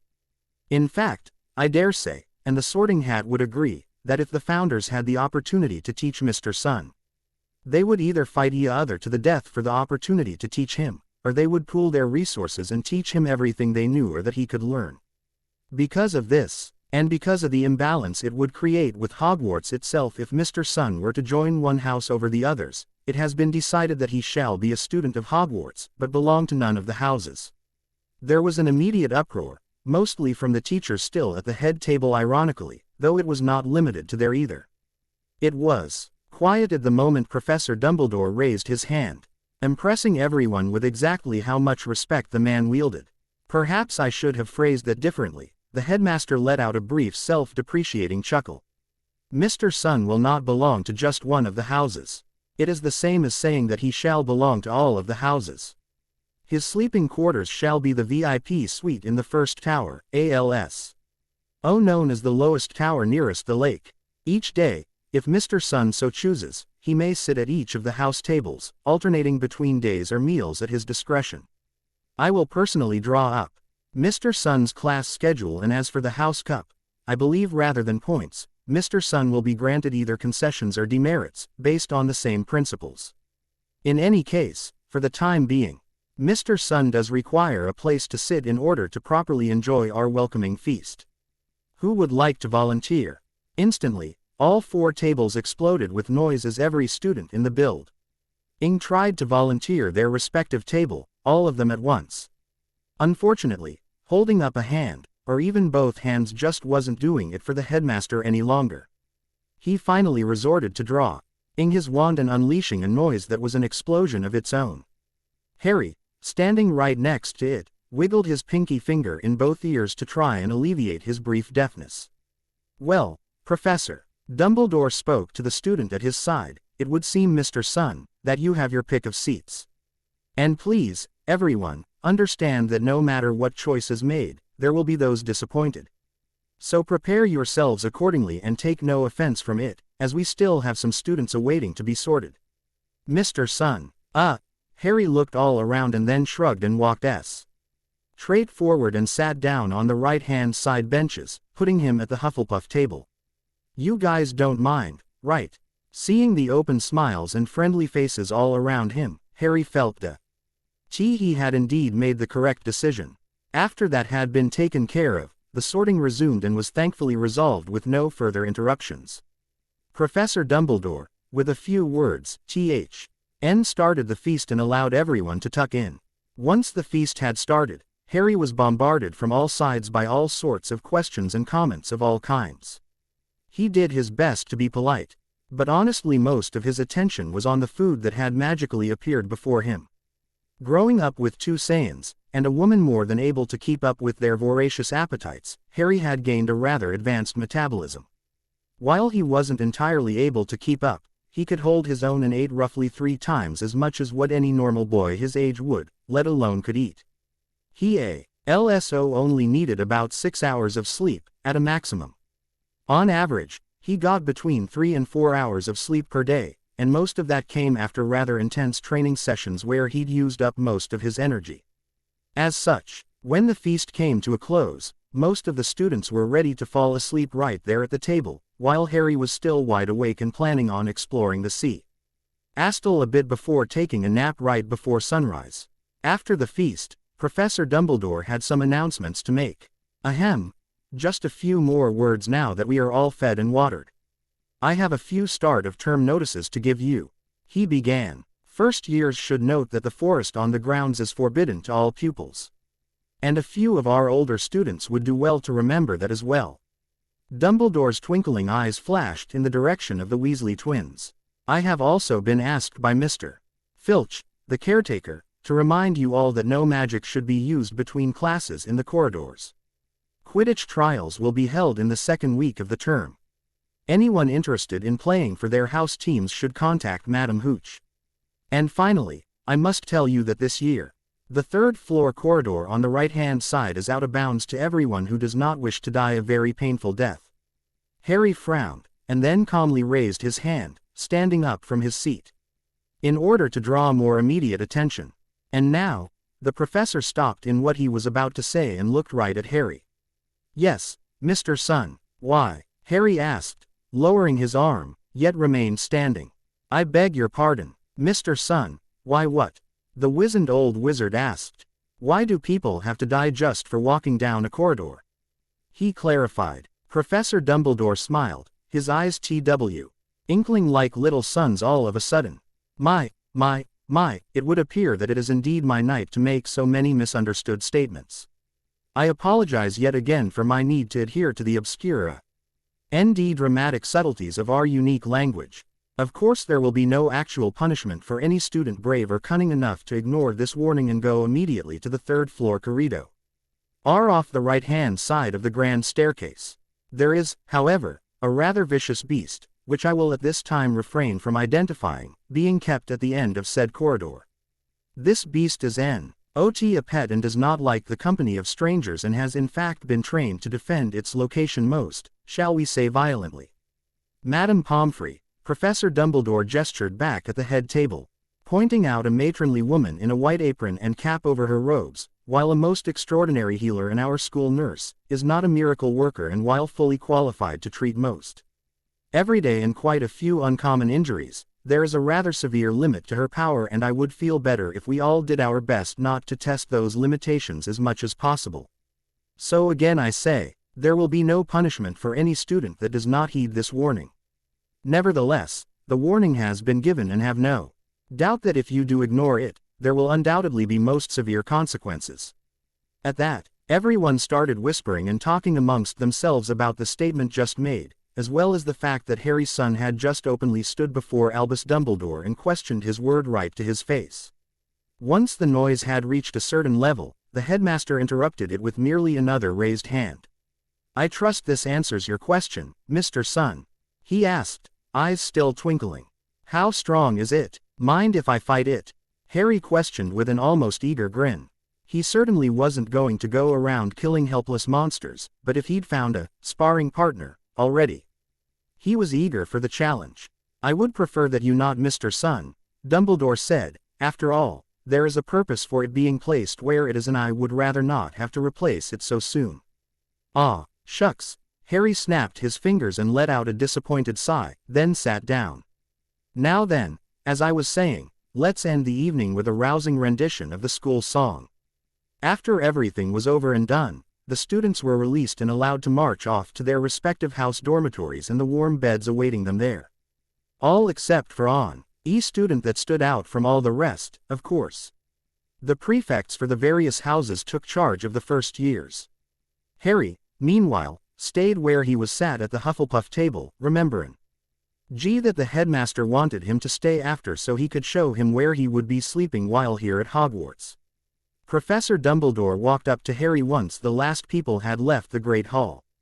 "Well, my boy, as always you strive to break the mold," he said, his eyes twinkling behind his half-moon spectacles. "Thankfully, Hogwarts, in anticipation of someone such as yourself already has a place prepared. If you will follow me, I shall show you your residence and how you might access it. I assure you, your personal items have already been delivered and are there waiting for you. Lead the way, Professor Dumbledore," Harry said with a smile, getting to his feet and following along behind. They soon departed for the grand staircase. They only went up one level before walking down a corridor that, while it seemed to be rather highly trafficked, wasn't used by the students at all. This was further evidenced by the fact that they had just walked past the teacher's lounge. Where exactly is this, sir?"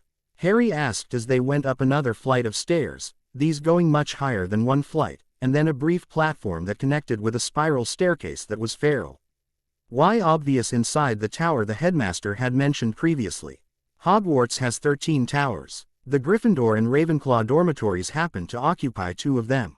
There is also what we call the Astronomy Tower, the tallest. And the Watchtower, the widest and most visibly noticeable. We are currently in what I like to call the first tower. It's where visiting VIPs and the professors that say not to sleep near their offices can choose instead to live during the school year. One of the less popular VIP suites has been cleared out for your use. Not to worry. There is plenty of room for all, as I'm sure if Hogwarts were to receive any VIPs, they would prefer one of the grander suites. And one that just so happens to not be at the very top of the tower that they would have to walk to and from on a daily basis." Quote, "Yes, I see," Harry acknowledged. "Here we are," the professor said as they reached the top landing and a full set of armor standing in front of a heavy wooden door. "Password." The armor clanked, its visor opening and closing as its mouth.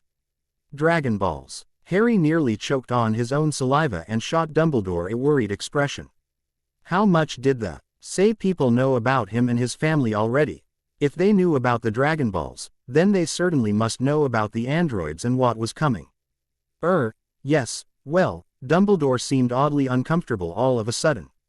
Let's just say that the previous headmaster who set the password for this suite had a very odd sense of humor and we haven't had time to change things up very much. Pardon the language you'll have to be using to access your suite, Mr. Sun. Harry just shrugged, trying to be nonchalant and watching as the suit of armor moved to the side and the door swung inwards all on its own. It was only then that he noticed there was no doorknob or handle. Interesting. Now, is there anything else I can get you or answer for you, Mr. Sun? Professor Dumbledore asked as they entered the suite to look around. Taking a quick look around, amongst other things, Harry saw a 4-poster bed with covers and curtains, an open area, a fireplace, other furniture, and another opposite the one behind them that was open enough for him to see a basic layout bathroom. Anything more specific than that, he either ignored it or glazed over it as his eyes moved on to just the essentials. "No, I should be okay. Thank you, Professor. What time is breakfast in the morning? I'm assuming, from what I know of boarding schools, that breakfast will be served in the Great Hall to all students?" he asked in turn. "Of course," the professor answered, "as are lunch and dinner. Occasionally we'll have a celebratory feast in honor of particular holidays. Such feasts will be announced ahead of time, not to worry. I shall endeavor to have your class schedule completed for you by end of breakfast tomorrow, Harry. And if there is anything that you need or have questions about, feel free to seek me out and ask me anything. Anytime. My door is always open." "Of course, Professor. Thank you, Professor." Harry bowed once and then saw the headmaster out. Now that he was alone in his new dorm room, Harry considered what to do. He also took in a few moments to just take in his surroundings, looking much closer at what he'd skimmed over before. His trunk was at the end of the bed, sticking out into the open area a bit. Which thankfully was just cold flagstones. If it had been some kind of rug or carpet, Harry worried that he might have ripped it out just to avoid damaging it. As it was, there were a few pieces of furniture still in the way, so after moving his trunk to the bathroom, just inside the towel closet as a matter of fact, he moved the 2 stuffed chairs and loveseat to the wall on either side of the 2 doors. To him, the chairs didn't really serve much of a practical purpose in the first place. There was also a writing desk and a chair as part of that. He left those alone as they were already in a nook next to the window, so weren't really in the way in the first place. Free space cleared, Harry then pushed the bed so its side was flush against the wall, if only to maximize the space, and discovered he now had a good 12 square feet to work with, give or take. Good thing the ceiling was much higher than average, a good 15 to 20 feet between floor and the top of the ceiling. The top of the ceiling, of course, going to a conical point with only a few necessary rafter support beams in the way. Harry made a mental note to avoid damaging those. Taking off his school robes, Harry put his training GI back on and added a few weights here and there, just to keep him warmed up. He stretched for a bit and tested out the open space to see exactly how much room he had to work with while training in private. He had only a little more on the spaceship with Dad on their way to Namek, and at least this place didn't have a giant control console in the middle of the room. No, all the stuff to avoid was on the outer edges, so at least that much stayed the same. Harry sat down in midair, legs crossed, and began meditating on focusing his magic and his ki together. He couldn't get them to mix, in that they were like oil and water. Thankfully, when he lit a spark to either, they did not explode or create pools of flaming water. No, the best he could do was use his ki to boost his physical form and use energy the same as his friends and family did, while he used his magic to create other effects. Usually random bouts of telekinesis, teleportation, and transfiguration, as he'd recently learned it was called. That was the real reason he'd been excited and looking forward to attending Hogwarts, despite missing out on training for the androids in 3 years. The chance to learn real magic, actual spells to control this force inside of him that, while he could control it, had little clue about what to do with it, it was well worth it. Even if it meant that he would be weaker and thus unable to help out in the actual fighting. Besides, he may just surprise everybody by learning that magic could actually help out in the fights after all. After a few hours meditating and working on his energy control, Harry stood on the stone floor and began going through a few katas he'd learned from his father. Katas was the term Krillin used anyway, while Goku and Master Roshi both just called them moves. Basically, it was just ways to move his body in repetitive motions that developed body memory reactions that would help in a full-out fight. Mostly it was punching and kicking with a few blocks thrown in for moderation. The trick was to start off slow, making sure you're doing it right, and then speed up, getting faster and faster each time, with the absolute least amount of energy expended at all times. Pretty soon he was working up quite a sweat. Once he felt he'd sufficiently warmed up, he began shadow boxing within the limited confines of his room. Strictly speaking, what he was doing wasn't boxing, but it was a better term than doing katas, like Krillin talked about. Basically, he was flashing all over the room, trying to hit his own FTER images, while also having those after images block and counter. It was a trick he'd only ever seen Piccolo-sensei pull off, and he was equally confident that it hadn't been a clone trick either. He wasn't sure if he was doing it right or not, but after about an hour or two of it, he felt that familiar feel-good burn deep in his muscles and knew that he'd at least improved on his speed just a bit. So, after 100 straight minutes of shadow boxing, he decided to cool down with a nice relaxing run. He stepped out of his room, glad to see that the suit of armor had obligingly already moved to the side, and then took off at a nice relaxing pace. Of course, he mused as he passed the sleeping portraits and slouching suits of armor, a nice relaxing pace for him AF. A good training session would be nothing but a barely visible blur with a stiff breeze to follow 10 seconds after the fact. To his family and their friends, he was sure that they would say he was jogging slow and going easy on himself. Unlike their father, Harry and his brother Gohan were under no illusions about just how different they and their friends were from the rest of the Earth's population. He still remembered hanging with those orphans hiding from the truancy officer. And then there were also their visits to Bulma's house. Despite Capsule Corporation's reputation of being cutting-edge science and all that, they still lived in the mostly normal city, and when Bulma and their mother went out shopping, the few times Harry and Gohan had gone out with them, the boys had quickly RNED the limits of the average pedestrian compared to either of themselves. Passing the grand staircase, Harry decided to go around the castle the long way, and started exploring while he cooled down from his evening training. First stop, the forbidden third-floor corridor on the right-hand side of the staircase. Door at the end of the corridor was locked, but unfortunately the door itself was made from wood. Having been blasted through a mountain more than a few times, this hardly presented an obstacle for him. The giant three-headed dog chained to the trapdoor it was sleeping on, however, did give him pause. "Ah, aren't you cute?" he said in his talking to babies animal's voice. He made sure to give each head a thorough rub, ignoring the snapping jaws, and then continued his cool-down, jog explorations of the castle. Following his nose, he quickly found the kitchens, and a brief examination with his magic senses told him all he needed about how to get in. Apparently you had to CKLE the pair on the painting covering the entrance. After that, he sort of just went all over, finding rooms and corridors in the least likely places. He also figured out that the walls pretending to be doors, they were actually doors. They just happened to be on the ceiling and went to attic-like spaces filled with lots of old stuff. On the 7th floor, he found a door that only appeared when you walked in front of it 3 times within 1 minute of each time, and inside he found the most amazing training facility he'd ever seen outside the Capsule Corporation. By the same token, he also found the 13th tower, which was actually invisible, and there were no corridors leading to it from the grand staircase.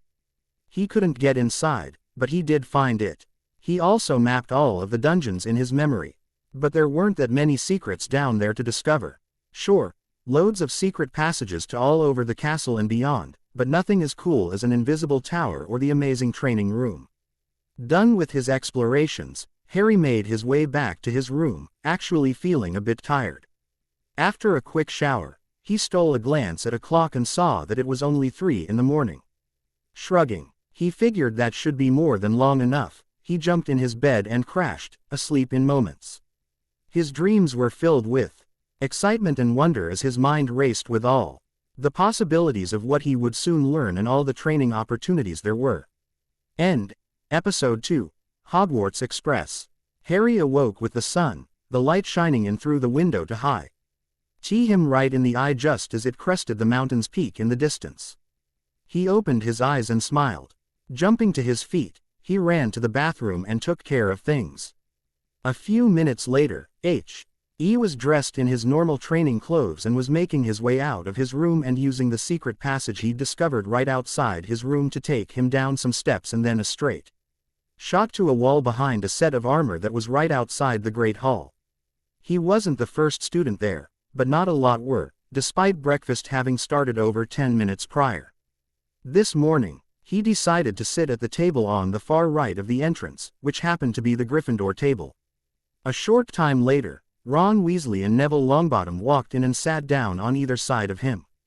He shared brief greetings with the pair, but kept most of his attention on the mountain of food he was devouring. It was in the midst of breakfast that the professors arrived, and those that were also head of house approached the student tables with stacks of parchment in hand. These were the class schedules, traditionally passed out the first Monday of the semester in the exact middle of breakfast, so as to be sure to get as many students together in one place as possible. Harry, however, did not have his class schedule passed out by either Professor Flitwick, Professor McGonagall, Professor Snape, nor Professor Sprout. His was hand-delivered by none other than the headmaster himself, Professor Dumbledore. "Ah, Mr. Sun, there you are," the headmaster said as he walked up behind the first-year student. "I have your class schedule here with me. If you have any questions, please seek me out immediately. I'll do my best to accommodate you." "Thank you, Professor," Harry said. He'd swallowed and taken the offered parchment. He glanced it over and then frowned. Before the professor had even taken his third step, he called out, "Professor." Pivoting, rather than continuing to walk on his third step, the headmaster turned to face the student and replied, "Yes, Mr. Sun. Why do I have so few classes? Is it because I'm not with one of the houses?" he asked, innocence personified. Professor Dumbledore stared for a bit and then, ashamedly, had to do a double take. "I'm sorry, Mr. Sun, but are you complaining that you have been given too light of a class load?" "Professor, my mother is quite insistent that neither I, nor my brother wind up like our father, who admittedly only has one skill set," Harry admitted, scratching the back of his neck in embarrassment. "Until I got my school letter. She'd intended on me being a doctor or a lawyer, and Gohan on being a research scientist or Rhodes Scholar. Now I think she's shifted gears and wants me to be the next T. Merlin or something worthwhile at least. My education so far, between adventures with my father and brother, has been no less than 10 classes daily, with another 2 thrown in part-time or on the weekends rather than daily. In Western grading schemes, I'm at the 8th grade level. Well, full disclosure, I've actually completed all the exams for the 8th grade level and would be starting the 9th grade level this year. That is the equivalent of high school, or your 4th-year students if that helps any." Standing now, and walking alongside the professor as they made their way to the head table, Harry continued, "I'm certain, of course, that I'm not ready for 4th-year material, not having even begun my 1st year, but I trust nevertheless that my point has been made. My mother expects reports on how my classes, my education, are going and is proceeding. 6 courses spread out over a block format. That is not going to cut it with her. Now," he whispered, "between you and me, I'd love the extra free time. Give me time to train and explore a bit more." However, he stopped and took a deep breath as the headmaster took his seat while Harry stood in front of him across the table. "My moth would strongly disagree with me having too much, free time. I'm just trying to save us all a lot of headaches and spare our eardrums, Professor." "Ah, yes, I can see your point," the professor nodded. "And before you say anything like how you know best and tradition and that you are the teachers and have made your careers out of teaching young wizards and witches such as myself and my classmates, I think I should warn you that my father's sensei's sister is a witch of some renown." "Baba, you're an eye." Dumbledore choked and nearly had an aneurysm right there before everyone's eyes. Harry patiently waited for him to regain control of himself before continuing. "She's a somewhat famous fortune teller from what I hear. She's helped my father out more than once, I can tell you. And because of that, she's sometimes been a house guest and well, you know women, Professor. They do love to talk." Dumbledore frowned and nodded. The twinkle in his eyes were all gone. They now held a cold, calculating strength in them that Harry had to admire. It was the same sort of look Piccolo often had in his eyes, especially when in the middle of a fight where he was more or less evenly matched and was figuring out a strategy for winning as totally as possible. "Thank you for the information, Mr. Sun," Professor Dumbledore said after some time. "If you'll please hand that back to me, I shall rework your schedule a bit. I'm afraid that I'll have to put you in some classes with older students, as in order to meet your 10-course minimum, I would have to put you in nearly all of our elective courses. And put in a request to the ministry for a special exception to be made. That would, unfortunately, delay your attending classes for upwards of the next month." Harry winced and shivered at the possibilities such a delay could incur. "So we will have to do with only 2 extra courses," the professor decided. "In your 3rd year, when electives are normally allowed, we can work out the means of granting you the full load. Now, let's see here. Yes, we'll have to move that around, put you in with the Slytherins there, the Ravenclaws there, the Hufflepuffs and Gryffindors there and there. And then the 3rd years for those on Tuesday and Thursday respectively. Yes, that should work out fine." He handed Harry back the parchment. "I have put you in the Arithmancy and Ancient Runes elective classes. Those are the only ones that would fit, I'm afraid. Our other electives are during times when your 1st-year classes would already be in session, and without the special permission from the ministry. These remain the only options." Looking the class schedule over, Harry nodded and smiled. "Thank you, Professor. I'm sure this will do fine. I promise not to let you down." "I'm sure you won't, my boy, I'm sure you won't." He smiled back, the twinkle in his eyes once again. After Harry returned to the student tables and his breakfast, Dumbledore turned his attention back to his own meal. Finding it lacking, he summoned a house elf. "Get me a new cup of tea, please. With the special ingredient added, if you please." The elf nodded and popped away, right before a liter-tall glass tankard appeared.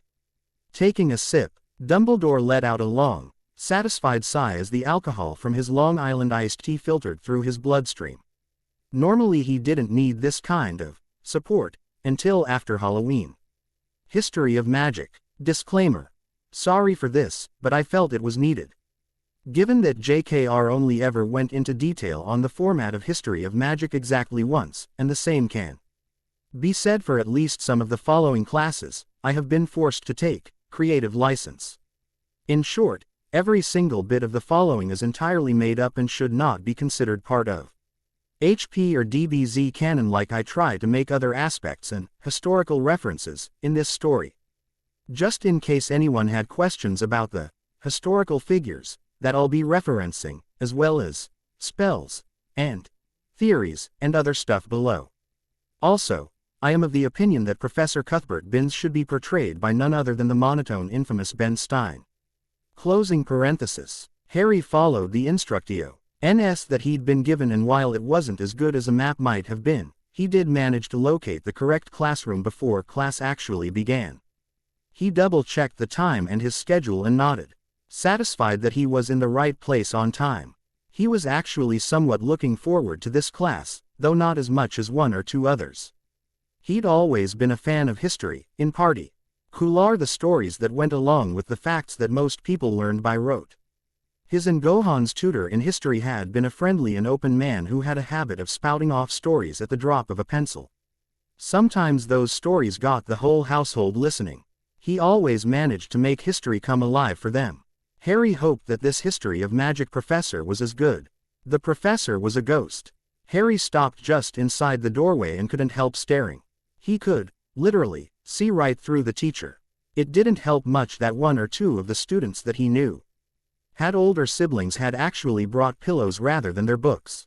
Openly frowning, Harry intentionally made his way to the front of the room and sat directly in front of where the podium stood, where he suspected the professor would be lecturing from. He looked like a lecturer. Given all the different types of teachers he'd had over the years, he recognized the various types there were. But then again, the history teacher he'd just been thinking about had also been a lecturer, so all hope was not yet lost. He just needed to think of some way to turn it around. Ah, of course, the same thing every single one of his teachers had said to him when they first began. If you don't understand anything, or want more information, ask questions. URHRMR. The ghost made a noise somewhere. Between a cough and a gag before speaking in a complete monotone, "I see that we're all here. Please raise your hand when I call your name for attendance." He then floated over to the podium and began reading off of the parchment placed there, presumably by one of the other staff. He then proceeded to list the names and only briefly glanced up to see if there was in fact a raised hand, or not. And he came across one name that did not produce a raised hand. Potter. Harry. The ghost read out the next name on the list. He glanced up. There were no raised hands. He repeated in a complete monotone, "Potter." Waited a beat. "Potter." Another beat. "Potter." Same beat. "Potter." The student in the front row let out a heavy sigh and stood up. "Professor," Harry said, "I'm sorry you were not informed. But my surname is no longer Potter. I am Son Harry, adopted child of Son Goku and his wife Son Chichi. My surname is now Son, not Potter. I will not respond to the name Potter at all anymore." He then sat down in a huff. The professor looked down and they all watched as an enchanted quill lifted itself off the podium, dipped itself in ink, and then crossed out the name Potter and wrote out Son next to it. The name was then marked as present for the day, and the ghost moved on to the next name. After roll call, the ghost then instructed them to open their books to a specific page and began lecturing them. Turn to page 12 of your book. In 3000 BC, early wizards, then known as druids, began construction of the great stone circle known today as Stonehenge. It was completed in a few days' time, but the enchantments protecting it from discovery wore off 800 years later. In 2700 BC, Imhotep of Egypt was appointed chief sorcerer to the pharaoh. He was killed shortly into his and is believed to have been cursed by the pharaoh to everlasting torment. In 2500 BC, Uruk the Oddball was the first wizard to make contact with the goblin race, and his example set the precedent for all following interactions with their race. In 2000 BC, Emmerich the Evil was the Dark Lord that ripped the horns from almost all unicorns in the known world, thereby domesticating them at beginning he breed of common horses that have existed ever since. In 1600 BC, the precursor to the ICW, the International Confederation of Wizards, was established in the form of the pantheons of the various countries that had formulated throughout the world. In 1200 BC, the first Goblin Rebellion began. It would last the next 800 years with no real resolution. In 400 BC, the wand was created and began to see popular use among wizards. In the year 69 AD, the Dark Lord Flatulence the Unbearable unleashed his ultimate spell that resulted in his own death. Harry couldn't take it anymore. Half the Class H had already dropped their heads to the top of their desks just from listening to the man's monotonous voice for only 2 minutes. If this went on, and there was no sign that he was going to change the format, only switch to a different list or timeline, he believed there would be no more than a small handful of students still awake, let alone listening or paying attention to the facts he was reading straight from the book. Standing to his feet, Harry raised his hand and even coughed loudly to get the ghost's attention. Aware of the disturbance, Professor Binns finished reading off the fact he'd been in the middle of before looking up, unable to ignore anything that disrupted his routine in the slightest. Yes, Mr. He trailed off, annoyance clear and present on his ancient face. Son, Harry's son, sir, he dutifully replied. I'm wondering if you could please tell us who the first known magic user was. Professor Binns blinked. Dean Thomas, who had been sitting with his mouth hanging open, gazing out of the window, jerked out of his trance. Lavender Brown's head came up off her arms and Neville Longbottom's elbow slipped off his desk. Needless to say, everybody was wide awake all of a sudden. If you might allow me to complete my overview of the history we will be covering for the year, Mr. Song, you may discover such information for yourself, the ghost stated, even his annoyance sounding flat and dull. In 987 AD, the 65th Goblin Rebellion began and he didn't get any farther as Harry's hand was still in the air. Professor, why does the book say the first magic user was a man named Marduk? Isn't he identified as one of the mythological deities of the Babylonian pantheon of gods? Harry asked. It is pronounced Mardiak, and the wizard in question later inspired said mythology, among others. Professor Binns corrected gruffly. How? The young student said the magic word. Professor Binns stared at the dark-haired, green-eyed boy sitting right in front of him and blinked slowly. His eyelids lowered minutely bit by bit, and then raised themselves open just as haltingly. The primary difference that was immediately noticed by everyone in the class. Professor Binns' eyes burned with life. Rather odd to see in a ghost, and he was smiling. No smirking, the same way that Harry was seen smirking when challenged by something. URHRMR. The ghost coughed, gagged again. As I was saying, he paused and shot a look right at Harry. Mr. Sun, Mardiak is acknowledged as the first wizard because he is in fact recorded as having used magic intentionally rather than as a form of wish fulfillment or special skill, which is how magic had been used up to that point. Others learned from him and soon the system of master and apprentice was started. So your statement regarding what the book says was somewhat false, Mr. Sun, as while Mardiak is not the first magic user, he is the first wizard. Thank you for the clarification, Professor, Harry replied with a grin. Are there any questions? Binns asked, a note of foreboding worming its way into his tone. The room was silent, everyone staring in shock. Shrugging, Harry raised his hand and asked another question. For the first time in his career, which was working its way into its second century, Professor Cuthbert Binns, finally, had a student that listened to him and wanted to learn. To COI, phrase that he'd heard tossed about for the past few years, screw the lesson plan. Charms. Harry walked into the charms classroom with little to no expectations whatsoever. His only expectation was that he would finally learn real spells. Beyond that, he'd carefully kept himself a blank slate, waiting for the teacher to mold him into whatever he was to become. Everyone else, however, seemed to have done the complete opposite. They were all talking about spells their parents had shown them and that they had already mastered, all before officially becoming Hogwarts students, of course. There was an air of excitement in the classroom as they all took their seats on either side of the room. In the middle was an open space with the podium against the far wall, which was actually a window looking out over the Forbidden Forest. Opposite the window was a fireplace that was merrily crackling away with bright yellow-orange flames. Once everyone was seated, the charms teacher, Professor Phileas Flitwick, walked in and climbed the stairs to his podium. Despite his short stature, Harry already knew not to underestimate him. After all, he and Gohan were hardly any taller, and then there was Krillin and Chiaozu, who were powerful warriors in their own rights, despite being small.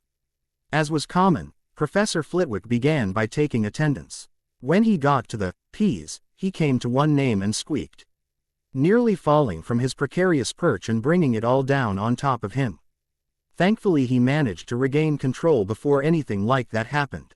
Still, Harry could easily guess as to what caused the slip-up in the first place. He raised his hand and interrupted the professor before he could actually call the name he'd just read. "Professor Flitwick, sir." "Oh, yes," he stammered slightly, looking at Harry over his spectacles.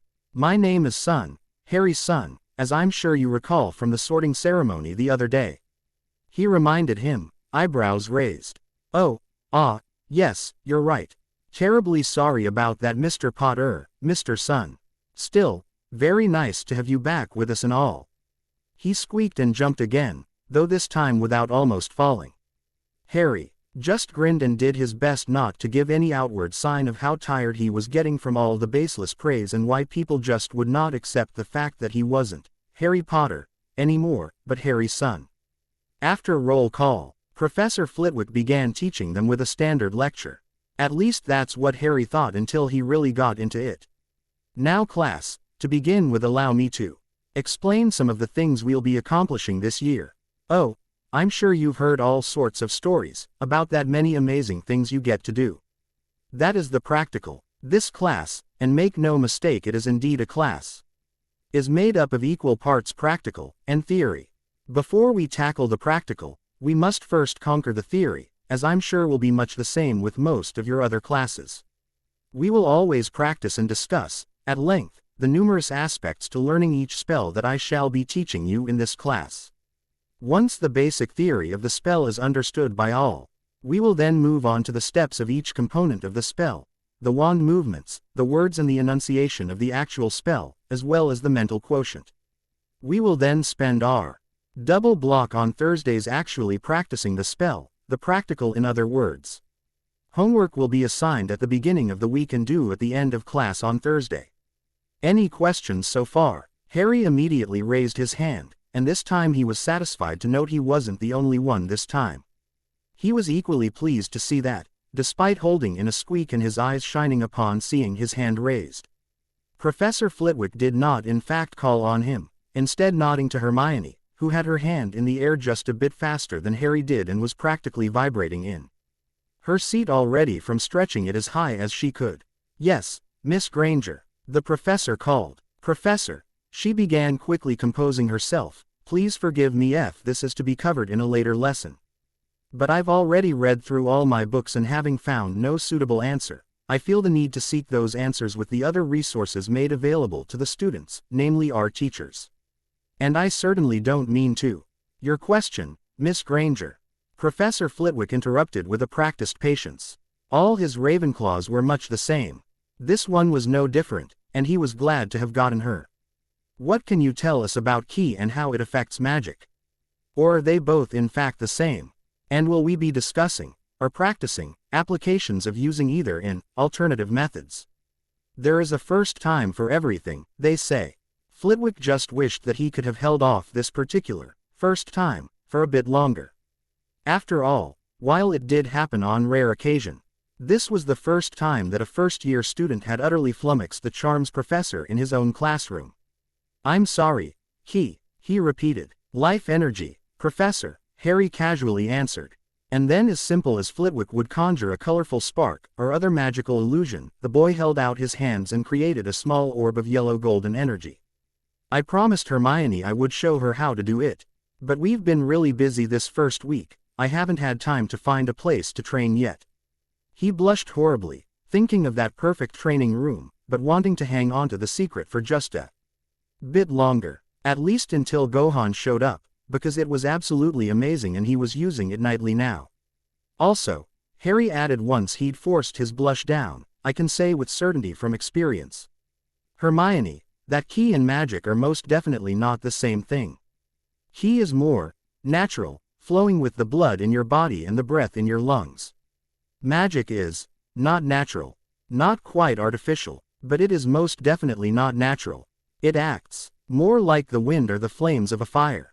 Except that actual wind is infinitely easier to control, and fire is at least predictable. The same cannot be said of magic. And how would you know that? She asked, huffed up from being told this by a student rather than the teacher she had asked the question of. Harry shrugged and tapped into his magic. Flitwick gasped, his eyes going wide as he witnessed a miracle straight out of a fairy tale story.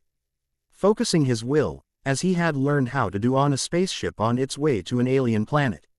Amidst a gravity field so intense that the ship should have been a planet half the size of Saturn, he demonstrated a small trick that he had learned while training his magic during the trip to Namek. In the center of the room, level with Harry's line of sight, a vivid lime-green sphere formed and grew to match the size of the yellow-golden orb he still held outstretched between his hands. Unlike the orb, which was osculating and pulsing in time with some unseen beat, the sphere was exactly that, a perfect sphere that had no flaws and unleashed a steady glow. T.S. was something that Harry had dubbed a mana ball, though it was not a true spell and had no real name. It was just focused energy, much like his ki ball. Nothing but energy that could be channeled and directed, and wasn't even as complex as some of his more advanced ki attacks, let alone the Kamehameha. Mr. Sun, Flitwick squeaked again, but in a very different way than before. That's enough. Thank you very much for your demonstration. I'll take it from here. Harry nodded and casually reabsorbed the energy from the ball between his hands. The one in the middle of the room, however, was not so easy. Squinting at it, he drew in a slightly deeper breath and held it as the sphere began to shrink. The faster it shrank, the brighter the glow became, until some started to hink they could see particles streaming out from it in every direction. Once it was the size of a marble, it exploded in a shower of radiant sparks that all trailed down to the ground, vanishing low. Before they'd even made it halfway there. Thank you again, Mr. Sun, Flitwick gulped, taking out a handkerchief. He quickly wiped his brow and was not surprised to see it come back rather damp.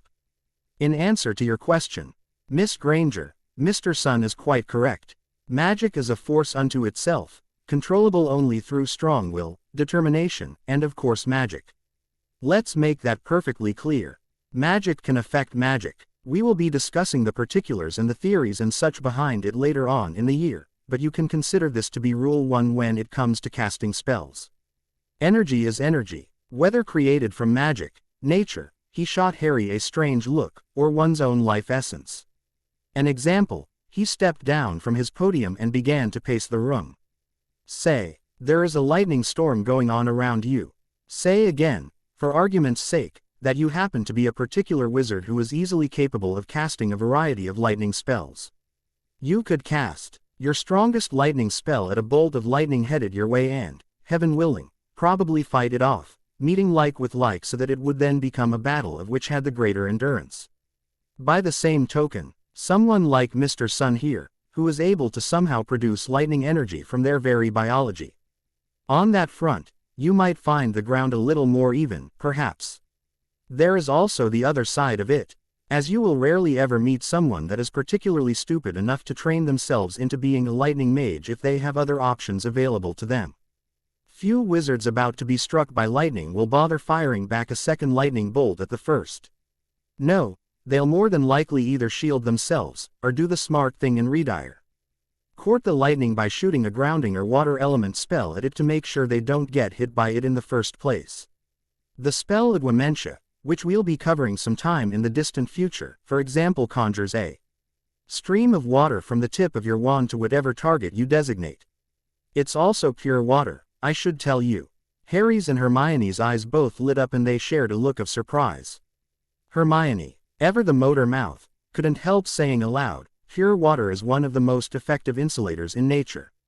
Lightning and electricity would not be able to affect it at all. The energy would be blocked easily. Correct, Miss Granger. 5 points for Ravenclaw for your astute observations. In essence, Flitwick concluded, for less than a tenth of the energy. Why you would use shooting lightning at lightning, you could shoot water at it and just as easily defeat it. That is the second thing to remember in this class, just as important to remember that energy is energy. Different types of energy react differently to each other.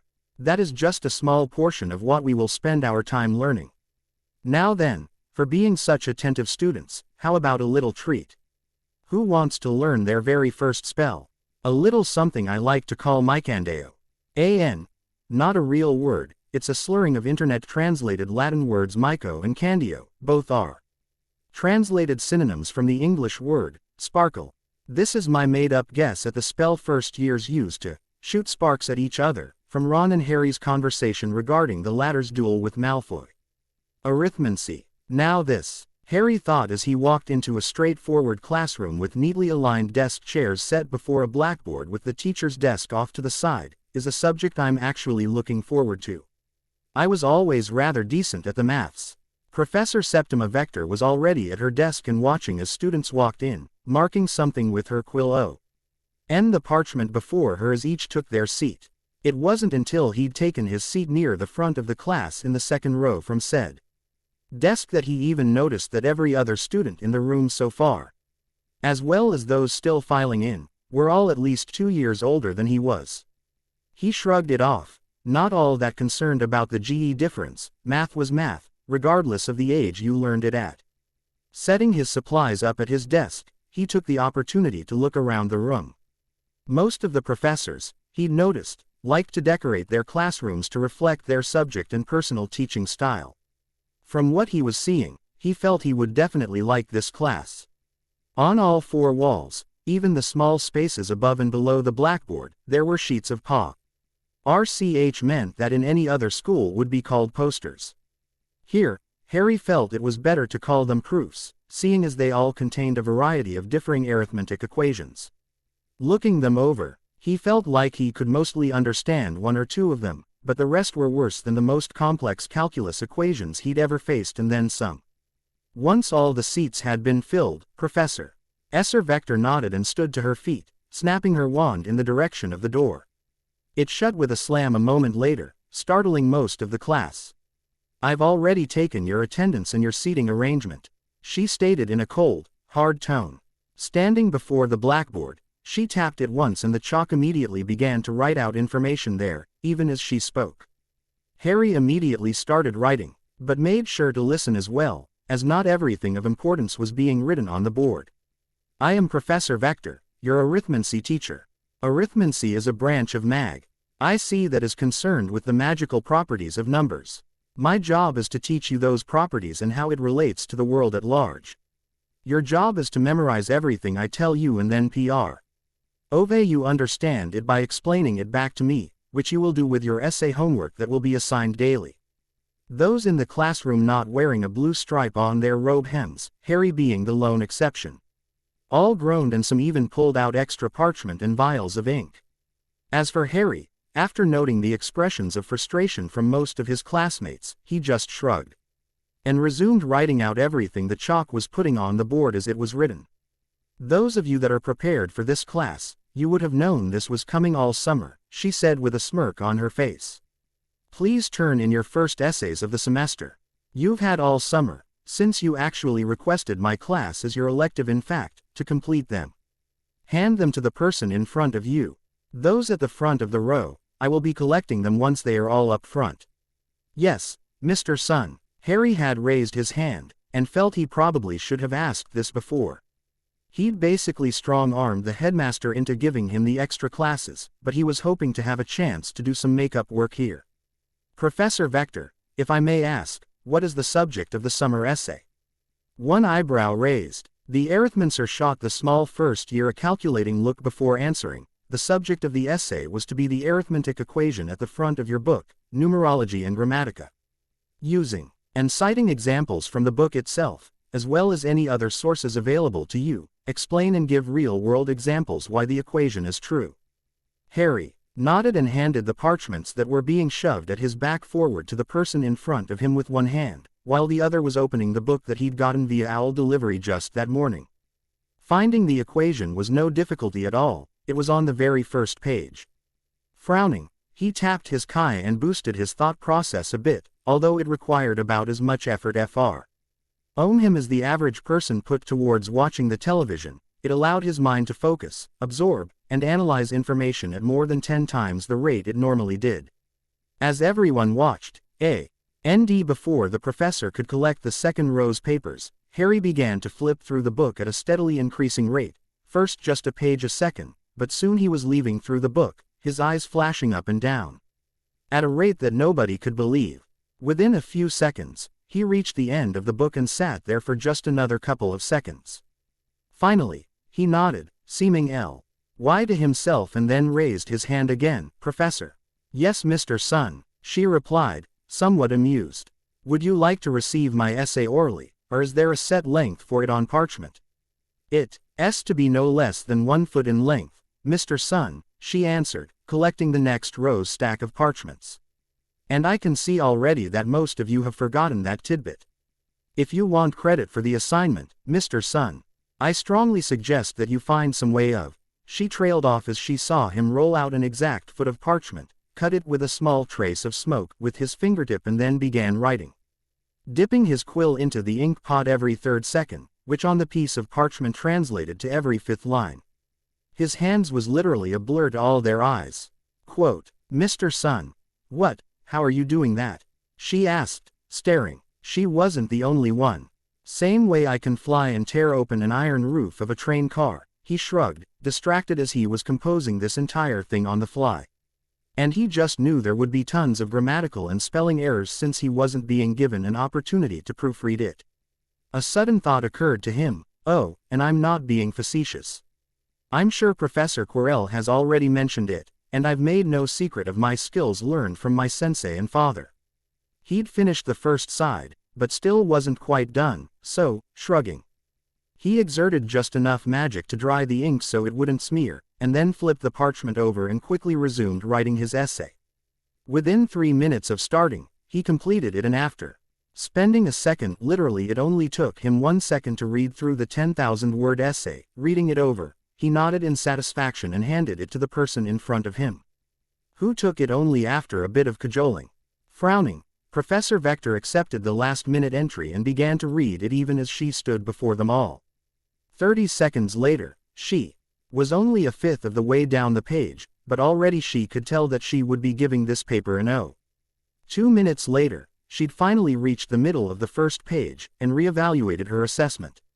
Mr. Sun, stay after class. I'll clear it with your other teachers for the day, she said distractedly. Everyone, open your books to page 7 and start memorizing the chart you see there. If you have any questions, raise your hand and wait to be called upon. I'll be back in a few minutes, and then there will be an oral pop quiz to see how well you all memorized it. She then put all the other papers on her desk and then left the room, the door slamming shut behind her. That afternoon, Harry was given a special placement test, or at least that's what he was told, and afterward, he was put into one of Professor Vector's other classes. The following week, he was in the same classroom with a bunch of 15-year-olds, an hour later than the week before, but nothing that he had any problems with. First lesson in the new class was actually a review of all the work they had done thus far. She spent most of the class answering his questions that he had, but she never once had to repeat herself. Professor Vector, Master Arithmancer, almost cackled in glee every time Harry walked into her class. He was the sort that embodied the phrase, once in a blue moon, a boy that was a mathematical genius. And somehow had the capacity to not only keep up, but challenge those that were his superiors in both experience and natural talent. That was why she put him in her owl prep class. Because the first 2 years would have been wasted on him, repeating the basics over and over again until it finally sunk in. He didn't need that. In order to challenge him at all, she needed to start him off behind the rest because she had no doubt in her mind that very soon he would outshine them all. Herbology. Walking out-eyed toward the greenhouses, Harry wondered what this class would be like.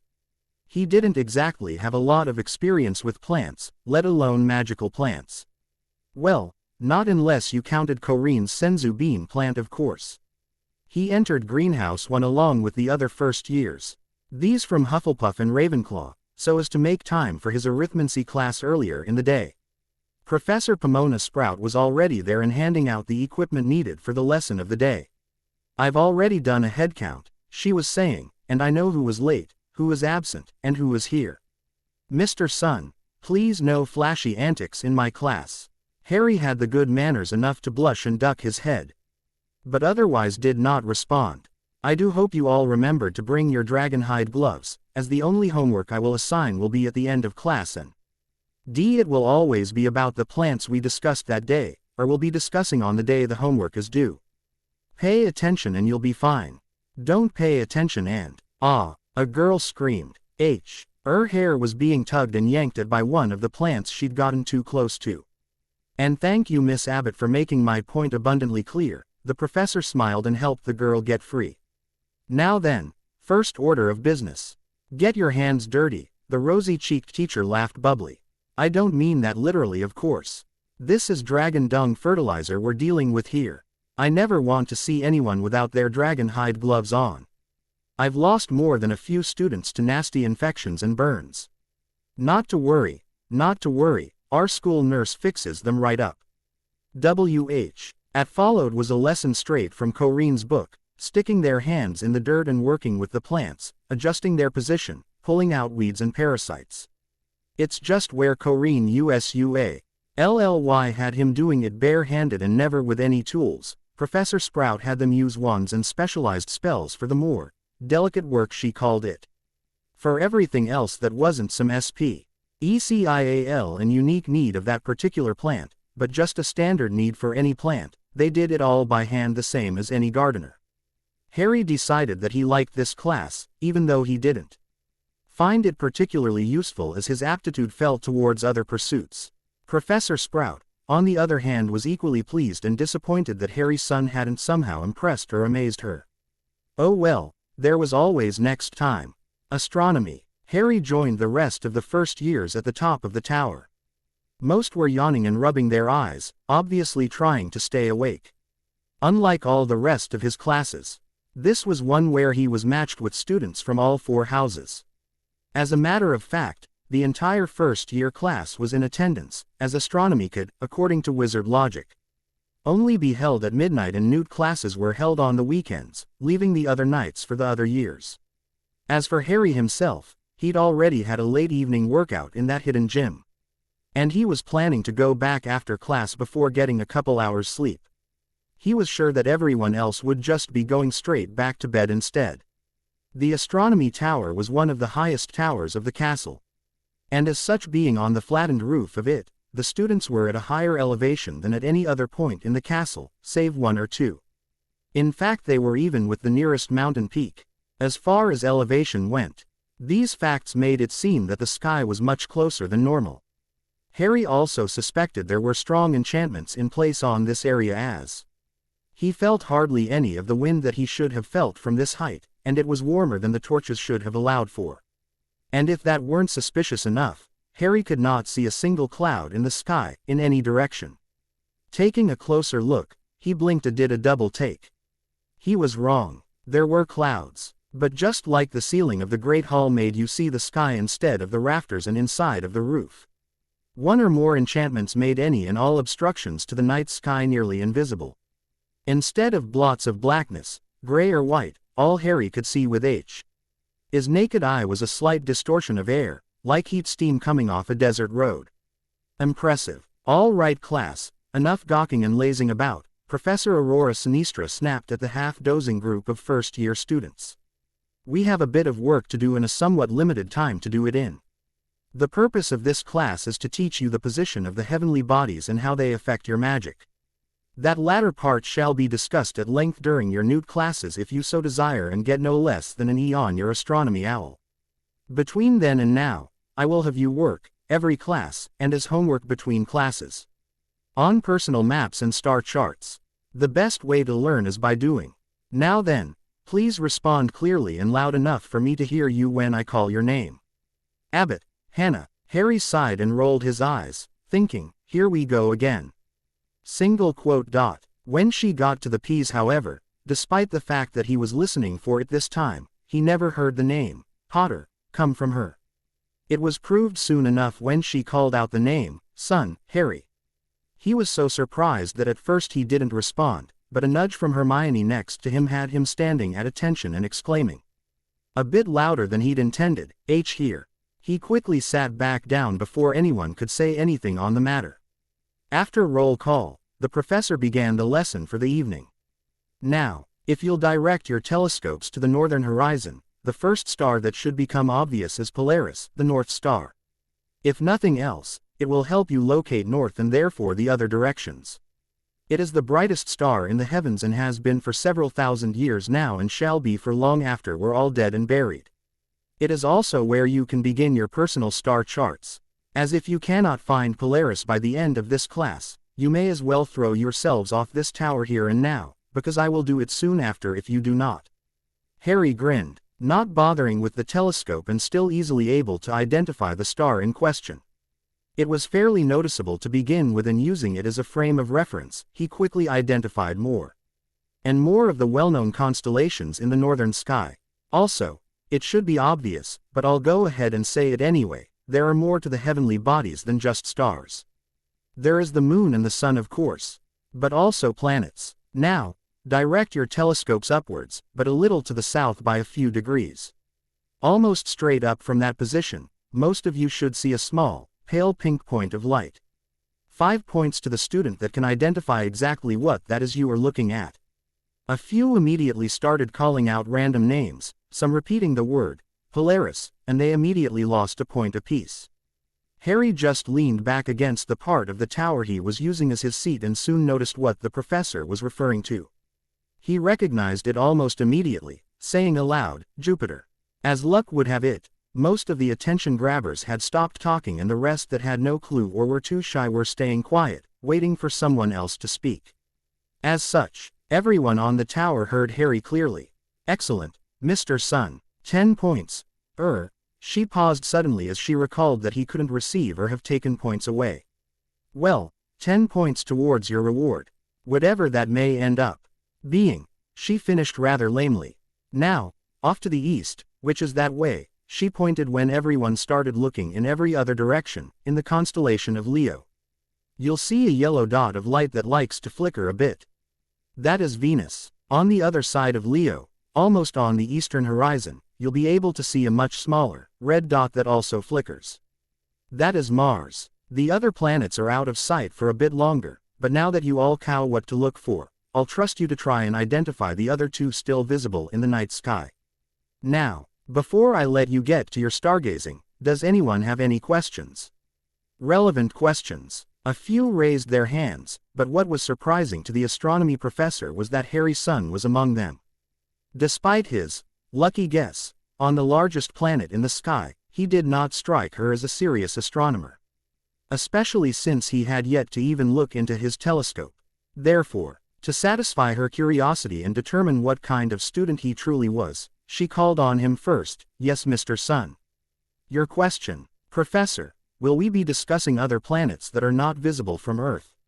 Also, do you know if it's possible to see stars from other galactic quadrants? He asked, totally serious. She blinked and had to do a double take at the young man.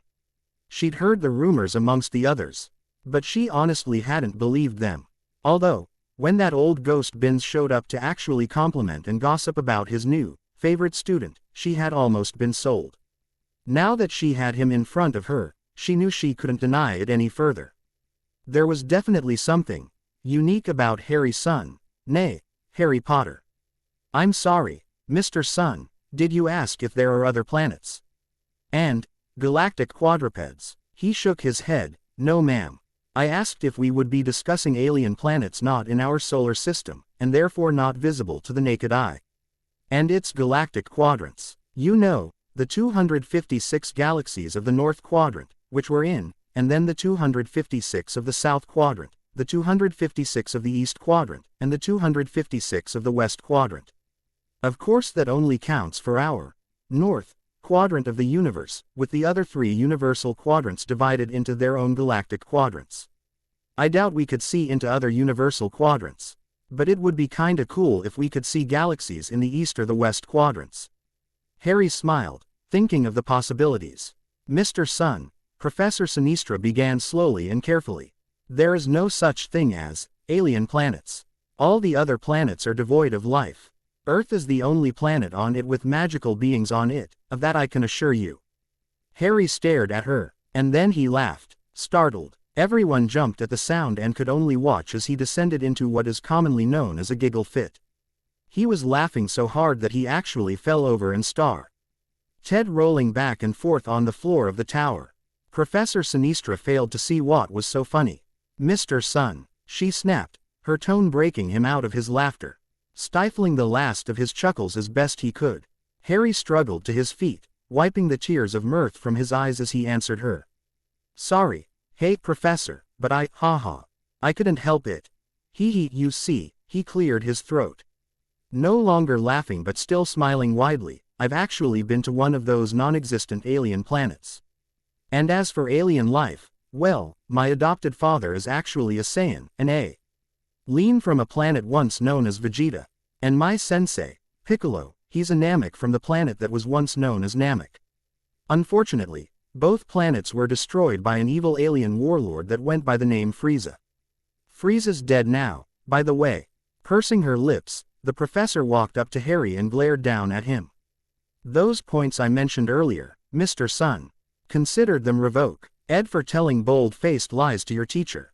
Harry lost his grin. Frowning up at her, he uncrossed his arms and held them out to either side, hands limp and loose. I'm sorry, Professor. But did you just accuse me of lying?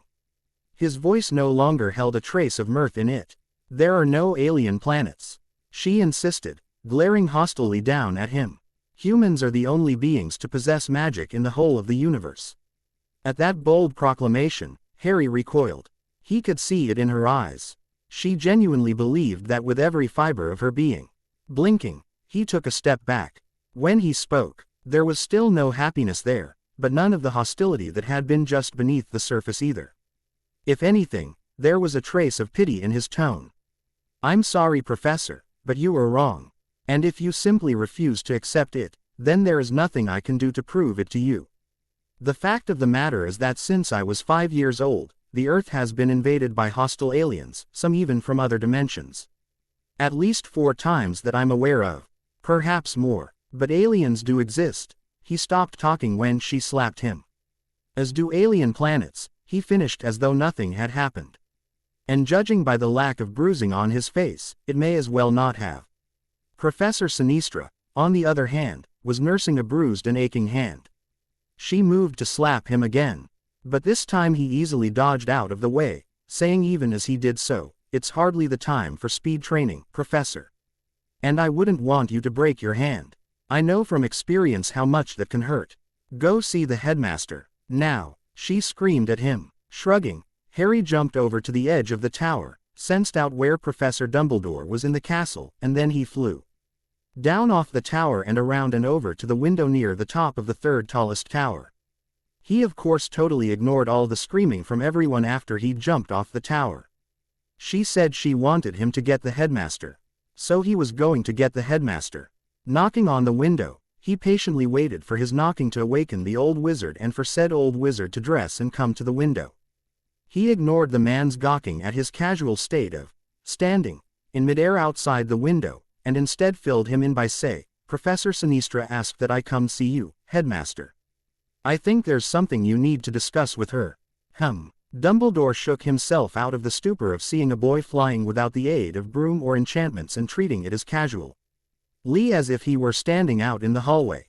"Professor Sinistra, what is it you believe I need to discuss with her, Mr. Sun?" Harry shrugged and replied, for reasons I wouldn't care to guess at. She refuses to believe that there are alien planets and life on more than just some of those alien planets. Oh, and she called me a liar and slapped my face in front of her first-year astronomy class. Of course I didn't really do much to diffuse the situation as I did tell her she was wrong. Ah, Mr. Sun, Dumbledore tried to interrupt. He was cursing his actions and not taking Harry in much sooner.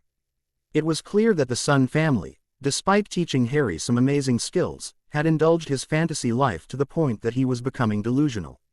He had to do what he could to repair the damage before things became truly untenable. Mr. Sun, he finally succeeded in gaining the boy's attention. There is no such thing as alien worlds. No proof has ever been found or exists that life, magical or otherwise, has ever manifested anywhere other than here on this one planet. Harry gave him the oddest look just then, and for just a brief moment, Dumbledore knew what it felt to be looked at like he was a child telling a tale of fantasy and delusion. The moment quickly passed as he reminded himself that Harry was the delusional one. "Professor," the boy said, looking him straight in the eye, thereby allowing Dumbledore's legitimacy to come to the fore with the silent permission, "I've been to one of those alien worlds. 2 of them in fact. My father and Sensei both are aliens that were born on different planets. And I am not a liar." Dumbledore stopped breathing. After all, that's what one does when their view of the entire universe is shattered with less than 4 sentences. That, and the memories that were practically being shoved at him from the boy's mind. There was a way to tell the difference between memory and fantasy with legitimacy. The difference was, in fact, so obvious that it was impossible to confuse one with the other to a trained Elgelimans, which Dumbledore just so happened to be. Harry's memories of fighting on Namek and visiting N.E.U. Namek were extraordinarily clear, as was the knowledge of Son Goku and Piccolo being aliens from other planets. The ones involving the other Saiyans, Frieza, King Cold, and a few others were even more clear and just as obviously not fantasies. He passed out because he forgot to start breathing again. He hoped he would remember to speak to Professor Sinistra and Harry both when he finally came to Transfiguration. Harry walked slowly to his next class. He was probably going to be late, but after what had happened the night before, well, let's just say that he was no longer having as much fun as he had been the day before. Not that it was all fun and games, but Harry had had his eyes opened during astronomy class. So while he subscribed to the same belief of his father in that everyone had G.U'd in them and deserved every chance you could give them, it had essentially been shoved under his nose that some people, a fair number of wizards in this case, were ignorant of the universe around them. And they not only proudly proclaimed this ignorance, but they did their damnedest to promote and defend that ignorance, so everyone they ever came in contact with was just as ignorant as they were. He was so depressed over this fact, that by the time he finally did get to Professor Minerva McGonagall's Transfiguration classroom, all the other students were sat and had all their materials out. Oddly, he noticed as he entered the room, the teacher was not present. At least not visually, since he could distinctively sense her presence. There was, however, a tabby cat perched on the teacher's desk, watching the students like they were a litter of mice. Frowning, as he stepped closer, Harry took a second look at the cat. It was just like Ron's rat. The cat was a wizard.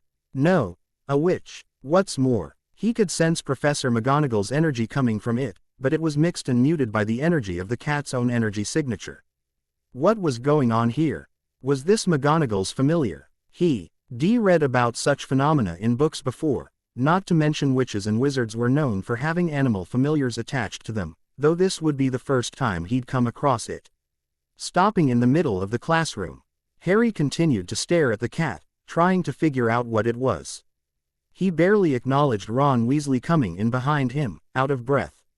Apparently he'd taken some wrong turns and gotten lost, only just now having gotten directions from an upperclassman not willing to play a prank on him. "Phew, made it," Ron exclaimed. Seeing Harry just ahead of him, he came up next to the other boy and whispered to him, "Can you imagine the look on McGonagall's face if we were late?" All of a sudden, Harry felt an energy spike, a magical energy spike, come from the cat as it jumped from its perch on the professor's desk. Mid-air, the cat transformed into Professor McGonagall, who didn't so much as lose stride as her heels struck the stone floor on her way to intercepting the two tardy students. Harry's jaw may as well have been on the ground. While Ron was staring, he couldn't help but comment to the Transfiguration teacher, "That was bloody brilliant." She nodded her head briefly before giving a sarcastic reply, "Why, thank you for that assessment, Mr. Weasley. Perhaps it might be more useful if I were to transfigure Mr. Sun or yourself into a pocket watch. That way one of you might be on time." We got lost." Ron shrugged out his reply.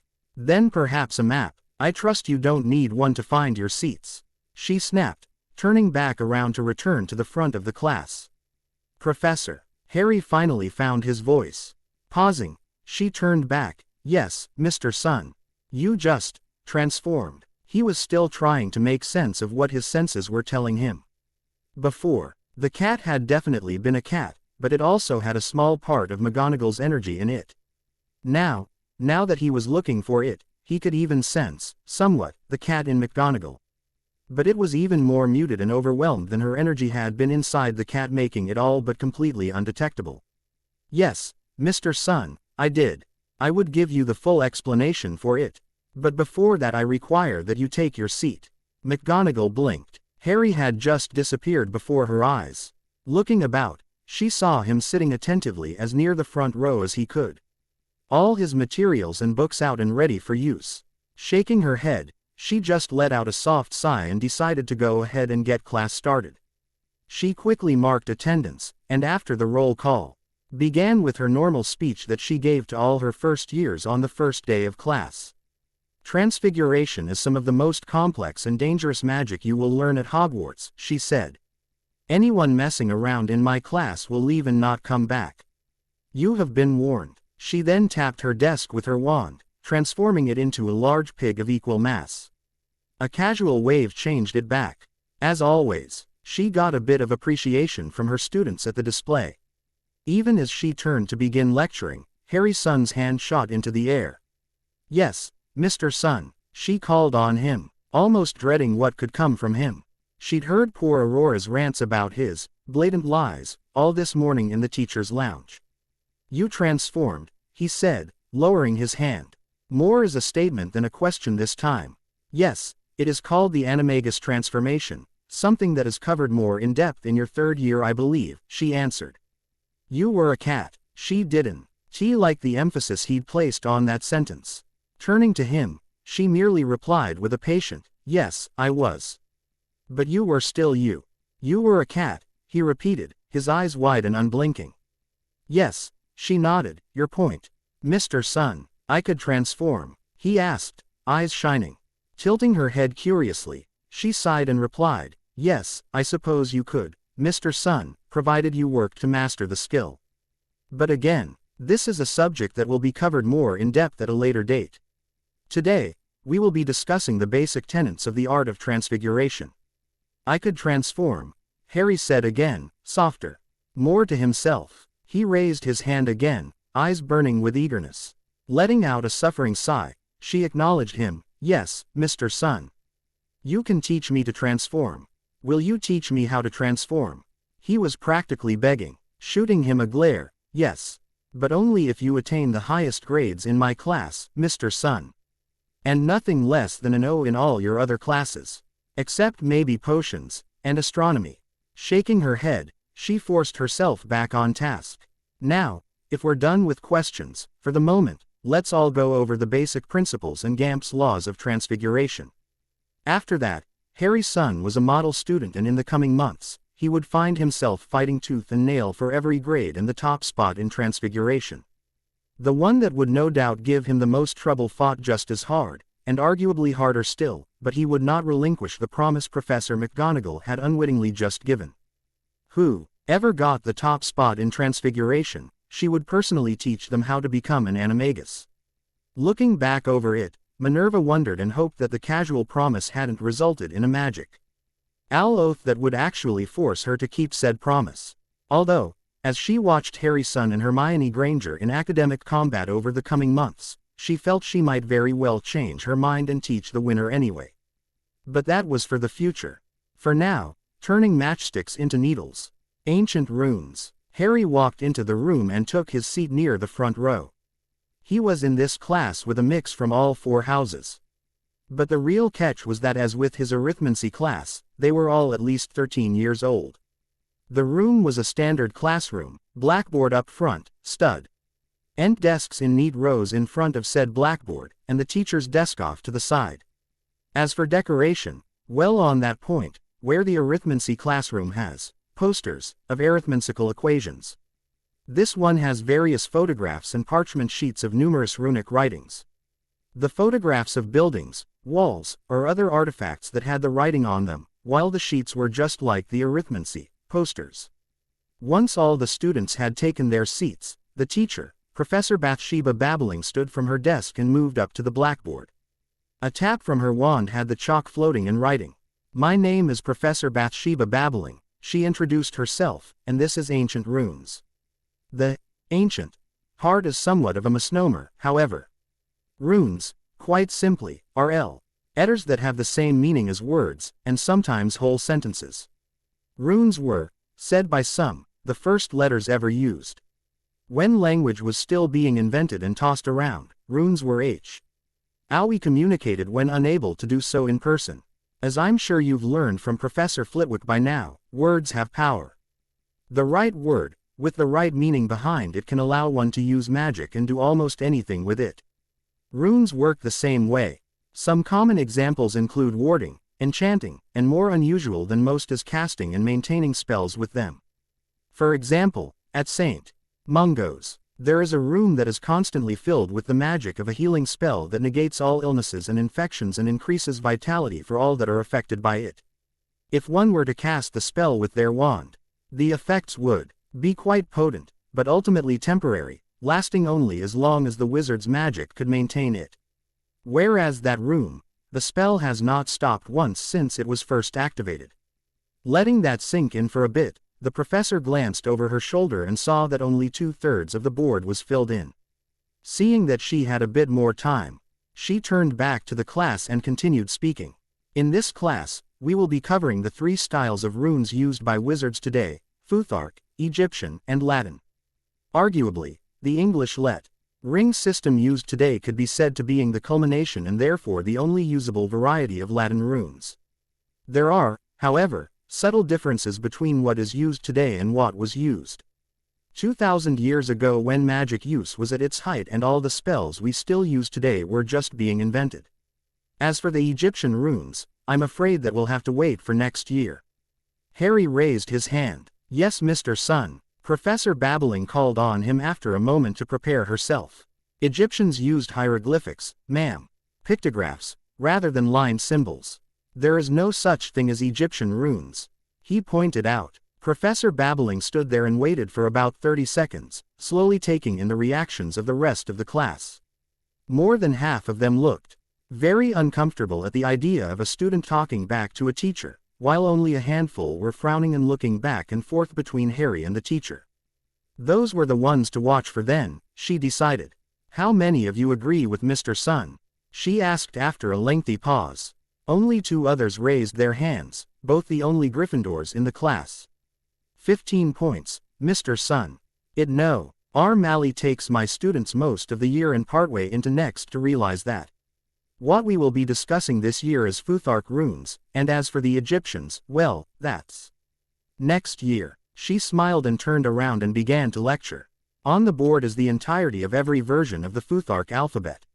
Copy it down. You are to present a complete and accurate transcription and translation of each alphabet by end of year. That is your homework, and that is the only homework you will have. Outside of class. In here, we will be discussing." Harry smiled as he continued to listen while transcribing the runes onto his parchment. After learning 3 other languages by the time he was 9, after all, a scholar can be a scholar in any country so long as he knows the language, this would be easy. Defense against the dark arts. Harry noticed that there was something wrong with the teacher the moment he entered the classroom.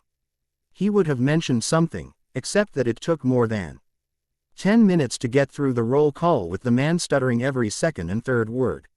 He then turned and picked up a piece of chalk and began writing with it on the blackboard. While his back was turned, the class had a full view of the man's purple turban. Harry's scar gave a sharp pulse, but he recognized it for what it was before the pain hit. Something had just tried to read his thoughts. What's more, it had bypassed his mental protections.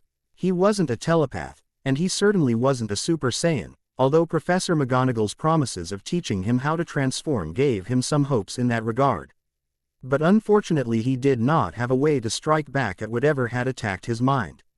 Not yet at least. Ever since the incident with the Sorting Hat, Harry had been thinking. Professor Dumbledore had mentioned legilimency, and he'd called his mental protections occlumency. So there was a magical way to read minds. He just needed to figure out how to do it. Except that whatever had just attacked him had just gotten past his occlumency, though only for a moment and only enough to see his surface thoughts, no possibility of accessing his memories or much else. Not without more prolonged contact, that is. Unless, Harry thought about it for a bit, ignoring the ramblings of the stuttering fool who couldn't teach him much, even without the stutter. Occlumency was supposed to be a magical skill. But Harry's mental protections, as they were at present, were based almost entirely off of his key abilities. So, rather than take notes, beyond that which was needed to complete the homework, Harry spent the entirety of the Dada class period clearing his mind and focusing his magic into a mirror of his key augmented mental protections. He had it completed before the end of class and looked back up to see the back of the professor's purple turban. The mental attack was quick and brutal and seemed to originate from his scar, except that it never penetrated his defenses. Not a bit. Next class, Harry grinned. He started work on his legilimency potions. Harry walked down the stairs with more than a mild sense of trepidation. If his experiences from the past week were anything to go by, he was no doubt going to have to correct the professor on at least one thing before the end of class. If it wasn't his name, inevitably it would be something else. The fact that his favorite class thus far was the one that every single student in the castle wholeheartedly agreed was the most boring class of all, well, it made him worry about his potions class, the C. Last that every student that was not a part of Slytherin House said wasn't worth it, and the teacher always favors the Slytherins and blames everything wrong on whatever other class is in there at the time. There were some variations, but across 3/4 of the school, and even amongst those few, not counting Draco Malfoy and his posse that he'd managed to befriend in Slytherin, openly agreed with it. Professor Severus Snape was not a well-liked man, at least not by reputation amongst the student population. Potions lessons took place down in the dungeons of the castle. It was colder in the dungeons than anywhere else in the castle above. Harry attributed the same frigid atmosphere with the environment he encountered whenever visiting Bulma's or her father's labs at Capsule Corp. Harry hoped it was for the same sanitation reasons that the briefs had for the low temperatures. Looking around as he found a seat somewhere in the middle, he observed that, like most of the other professors, Professor Snape had elected to decorate his classroom uniquely. Although he found it plenty creepy enough without the pickled animals floating in specimen jars all over the place, thank you very much. Professor Snape entered the room from a side door, which in all probability led to his office. He rushed to the front of the room, somehow succeeding in keeping it from looking like he was rushing, but still allowing for his cloak and robes to billow and flutter like a bat's wings. Once at the front of the room, he threw his cloak around him and just stood there, letting it stay wrapped up, making him look even more like a bat, or like a person pretending to be a bat. He glared out at the students in his classroom, pausing briefly in the middle of the room, before moving on. After about half a minute of uncomfortable silence, he allowed his cloak to fall more naturally. In his hands he now held a parchment, which he began to read from. Roll call. Again, as always, there was a brief wait in order to allow the student to respond and confirm that they were in fact present. Until he got to Harry's name. Sort of. Ah yes, he said softly, Harry Potter. Our new celebrity. They all waited for Harry to acknowledge himself. When he didn't, the professor frowned and half the class turned to look right at him. Harry was just sitting there, patiently looking ahead, waiting for the lesson to actually begin. He showed no signs of either raising his hand nor speaking out. Potter. Snape raised his voice. Harry Potter, are you deaf, or just plain stupid? Harry sniffed, and rubbed his nose but still did not respond. Now everyone was looking right at him. Snape glowered. You. He pointed right at Harry. The boy immediately snapped to attention and responded, "Yes, sir." Surprised at actually getting a response where he'd expected to continue being ignored, Snape faltered for a moment. "Just a moment. Why did you not answer when I called you?" he asked, speaking softly once more. "You didn't call me, sir," Harry dutifully replied. "You called for Harry Potter. My name is Harry's son." Snape scoffed, but refrained from any immediate comment. "You are in fact here, are you not?" "Yes, sir," he answered. "I, Harry's son, am present." Terry Boot, who was sitting on his right-hand side, covered his mouth and ducked his head as he tried to restrain the laughter that was bubbling up. On his other side, Hermione Granger just sighed and shook her head, exasperated, as the scene had played itself out in all but one of their classes. After taking roll, he stood before them once more and stared at them with his coal-black eyes. "You are here to learn the subtle science and exact art of potion making," he began. "As there is little foolish wand-waving here, many of you will hardly believe this is magic. I don't expect you will really understand the beauty of the softly simmering cauldron with its shimmering fumes, the delicate power of liquids that creep through human veins, bewitching the mind, ensnaring the senses." Here he stopped for a brief moment to gauge their reactions before continuing. "I can teach you how to bottle fame, brew glory, even stopper death if you aren't as big a bunch of dunderheads as I usually have to teach." There was absolute silence after this little prepared speech. Harry frowned, thinking over what the man was promising. If he was telling the truth, and not just exaggerating to get the attention of a bunch of 11-year-olds, then as far as long-term utility, making potions seemed to be most of what magic was good for in the real world. As his mother would say, the rest, all the lights and charms and transfiguration, all of that may as well be compared to what his father and his friends could do. Therefore he decided to hold off on making any snap judgments for this teacher and this class. "Potter," Snape said suddenly, "what would I get if I added powdered root of asphodel to an infusion of wormwood?" Harry, despite being cognizant enough to realize the man was in fact talking to him, did not respond. He just sat there and stared ahead, giving no indication he'd heard the professor utter a single word. Glowering at the young student, Snape said with more intensity, "Potter, answer me when I am speaking to you." Potter, he just sat there, although he did scratch a small itch he was getting behind his right ear.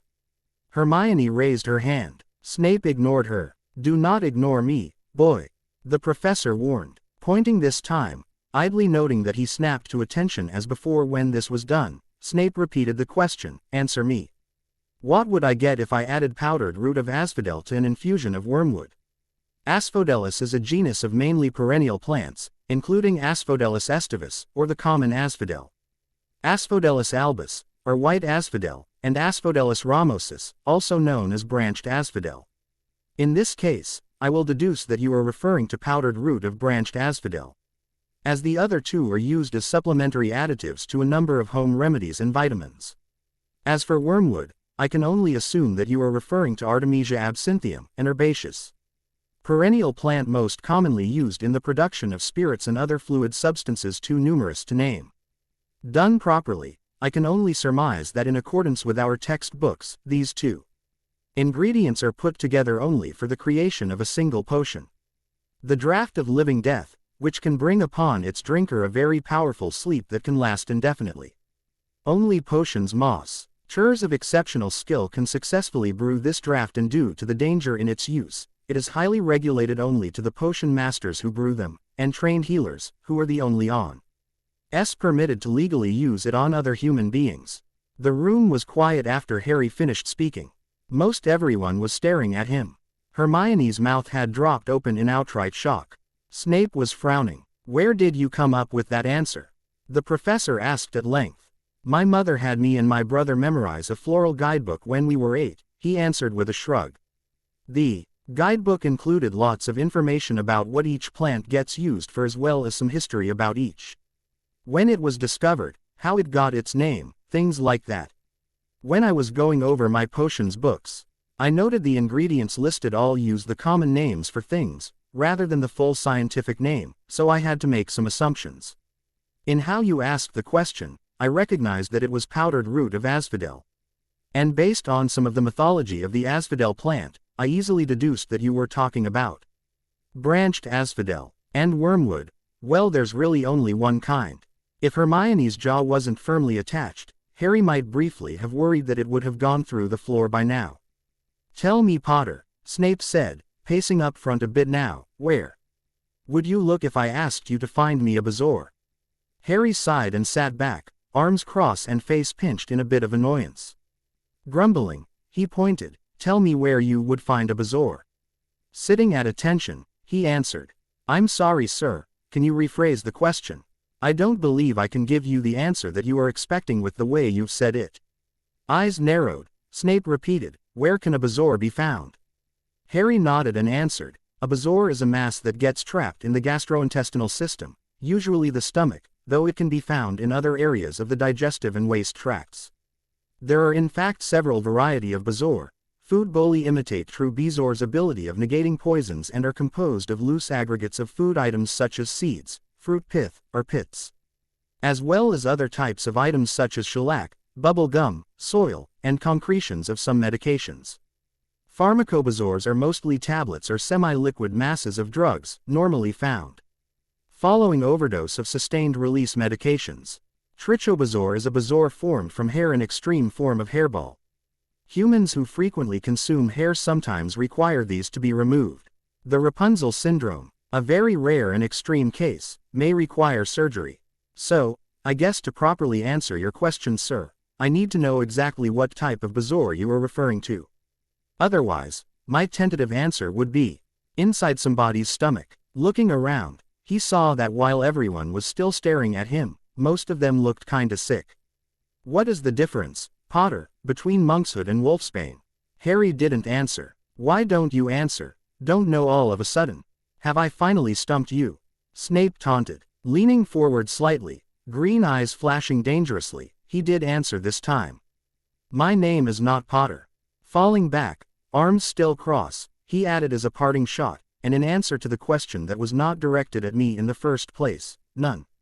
Aconitum, also known as aconite, monkshood, wolfsbane, leopard's bane, women's bane, devil's helmet or blue rocket, is a genus of over 250 species of flowering plants belonging to the family Ranunculaceae, of the order Ranunculales, of the class Magnoliopsida, of the division Magnoliophyta, of the kingdom Plantae. It is a well-known poison. Snape's face was set into a permanent scowl, his arms wrapped around himself. Though without the cloak it made for a slightly less intimidating visage. The entire classroom was silent, the tension so thick you could cut it with a knife. Everyone was looking back and forth between the annoyed Harry's son and the extremely annoyed Professor Snape. Malfoy, who had been watching this all unfold from the Slytherin side of the classroom, barely restrained a gulp of nervousness. He had expected his godfather to humiliate son so he could help in knocking him down a few pegs. Now it seemed that whatever last vestiges of patience son had at being called Potter by E. very body had been worn away, and he was letting his true colors show once more. Having seen the boy's power firsthand, Malfoy felt no shame in admitting that the boy who lived was indeed more powerful than him. In fact, he was so much more powerful that he was more than a little envious of it and wanted it for himself. Therefore he was biding his time and looking for any and every opportunity that he could possibly take advantage of. Unfortunately, there had been precious few. Detention, Snape growled, his tone quiet but dangerous. This afternoon. Now all of you sit down, shut up and pay attention because I will only be going over this once. He then began to lecture and wrote things up on the blackboard. Unlike with practically every other professor in the school, Snape did not just tap the board with his wand and allow the chalk to magically write itself. No, he picked it up and did it himself, which was arguably worse for the students than the teacher who had chalk dust all over his black robes. His handwriting sucked. As for Harry, he shrugged off the punishment, having expected it going in, and started writing out notes with what the professor was lecturing about and writing up on the board. As it turned out, that was merely the instructions for the potion they would very shortly be brewing, a common cure for boils that had been in existence for several hundred years. While doing that, he also thought over what he should do in regards to his afternoon detention. School regulations, which he'd memorized along with all his other school books, stated that when assigned punishment, the student had to run the punishment by their head of house first. Harry really didn't have any problem with serving detention. It might very well give him an opportunity to see what Professor Snape's problem was with him. No, Harry's problem was that he technically didn't have a head of house. As they gathered supplies for their potions, Harry shrugged again and decided to go and see the headmaster first thing after class. At the very least, maybe he could assign one of the teachers, maybe Professor Binns, to be his head of house. End. Episode 3. Hogwarts Lessons. Overall, it was an interesting and valuable lesson. From reading the book assigned for the class, Harry knew that there were 5 fundamental aspects used in the creation of any potion: the ingredients, the say, usually water or some other infusion, the temperature, the actual mixing process, and not as much with most common potions but vital in the more complex ones, stellar cycles, be it positioning of the moon, the sun, or even certain stars in the heavens.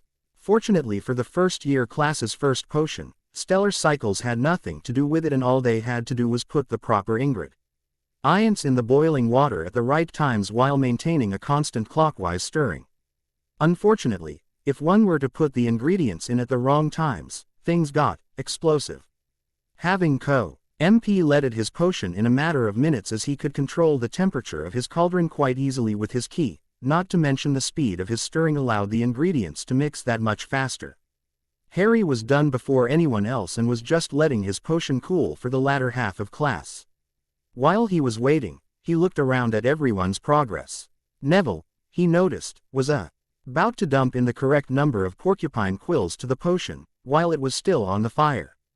There was a blur of motion and a stiff breeze swept through the enclosed dungeon, making a few people sneeze from the smells it picked up.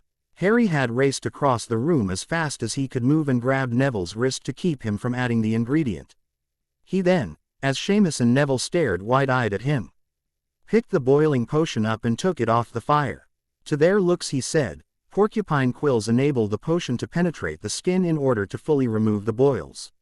But if it is still boiling, the quills will activate the potion too early and it will penetrate everything it touches like acid. Wait until it stops boiling before adding these." Only then did he let go of Neville's wrist. Of course he got in trouble with Snape for that, and his detention was doubled, seeing as he couldn't have points taken away.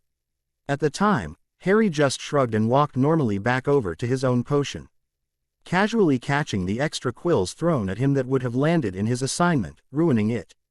He then tossed them back from where they came, probably putting it too much energy behind the action as each of the quills wound up embedded in the stone wall and ceiling. Out of the dungeons of Hogwarts now, Harry sought out the first portrait that he came across, and asked for directions to wherever the headmaster was at that moment. The portrait's occupant, a Sir Cadogan, immediately agreed and began to lead him on a merry chase through all the other portraits in the castle until they did finally reach the one across from a stone gargoyle. Just behind it, and up about 5 flights of stairs, Harry could sense the headmaster. "Thanks, Sir Cadogan, I've got it from here." He waved off the odd character. Turning to the gargoyle, he tried to figure out a way to get past it. Then he focused his magical senses a bit and realized that the gargoyle was more than just a statue. It had magic as part of it. Shrugging, and seeing no harm in asking, he said to it, "My name is Harry Sun. I am a student of Hogwarts and I would like to speak to the headmaster if you please." The gargoyle remained as motionless as a statue for all of 10 seconds, before it jumped to the side and a rotating staircase was revealed. "Thank you," he said as he passed the gargoyle and ignored the stairs, flying up in a tight spiral until he reached the door to the headmaster's office. Once there, he gently sat down and politely knocked on the door.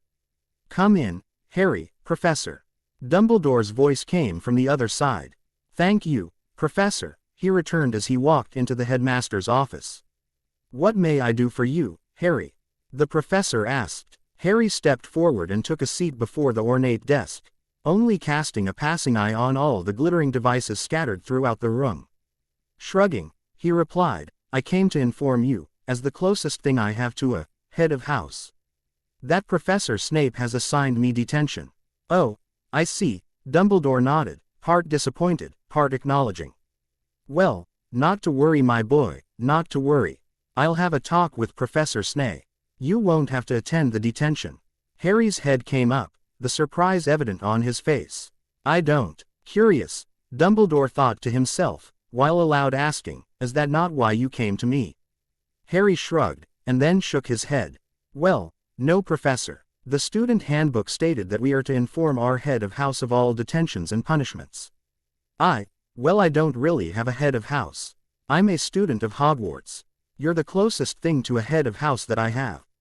I'm merely informing you. I'm more than willing to serve the detention, although I do fail to see how my answering questions warranted a detention in the first place. The disappointment had vanished, to be replaced by satisfied understanding. Ah, I understand the confusion that might elicit, he said. Eyes twinkling, grandfather smile in place. Still, I shall talk with Professor Snape about this, and until I approve it, one way or the other, you do not need to attend the detention, Mr. Sun. Now, go on and enjoy the rest of your afternoon. Not to worry, I shall take care of everything, Dumbledore added when he saw Harry hesitating. Thank you, sir. Harry nodded. I think I'll go and visit Cousin Hagrid then. Thank you for your time. 5 minutes later, he was downstairs and outside on the Hogwarts grounds. He knocked on the door to the thatched hut. Immediately, why the sound of barking echoed from within, as well as cries of, "Back, Fang!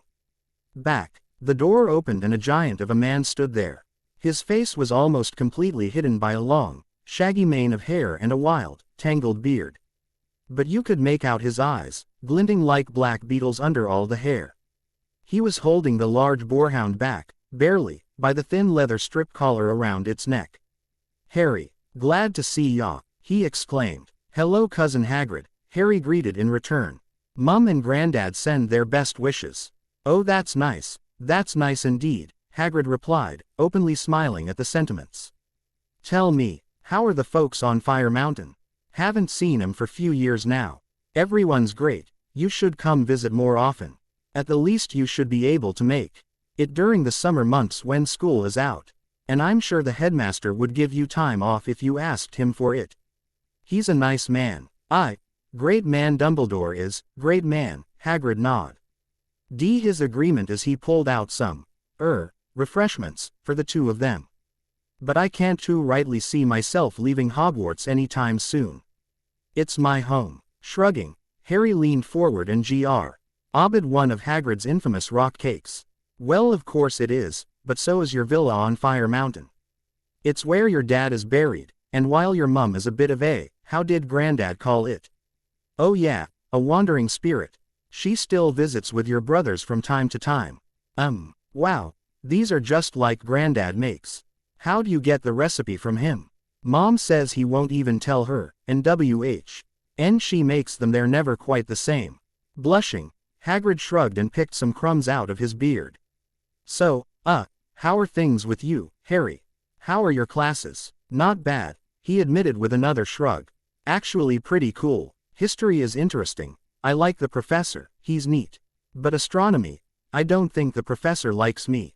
Not to mention the potions professor gave me a detention for correctly answering the questions to his pop quiz, but the headmaster said I didn't have to go.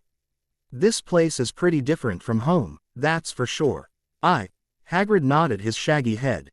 Wait a tick, you think history is cool? Harry enthusiastically nodded his head, munching away on the rock cakes.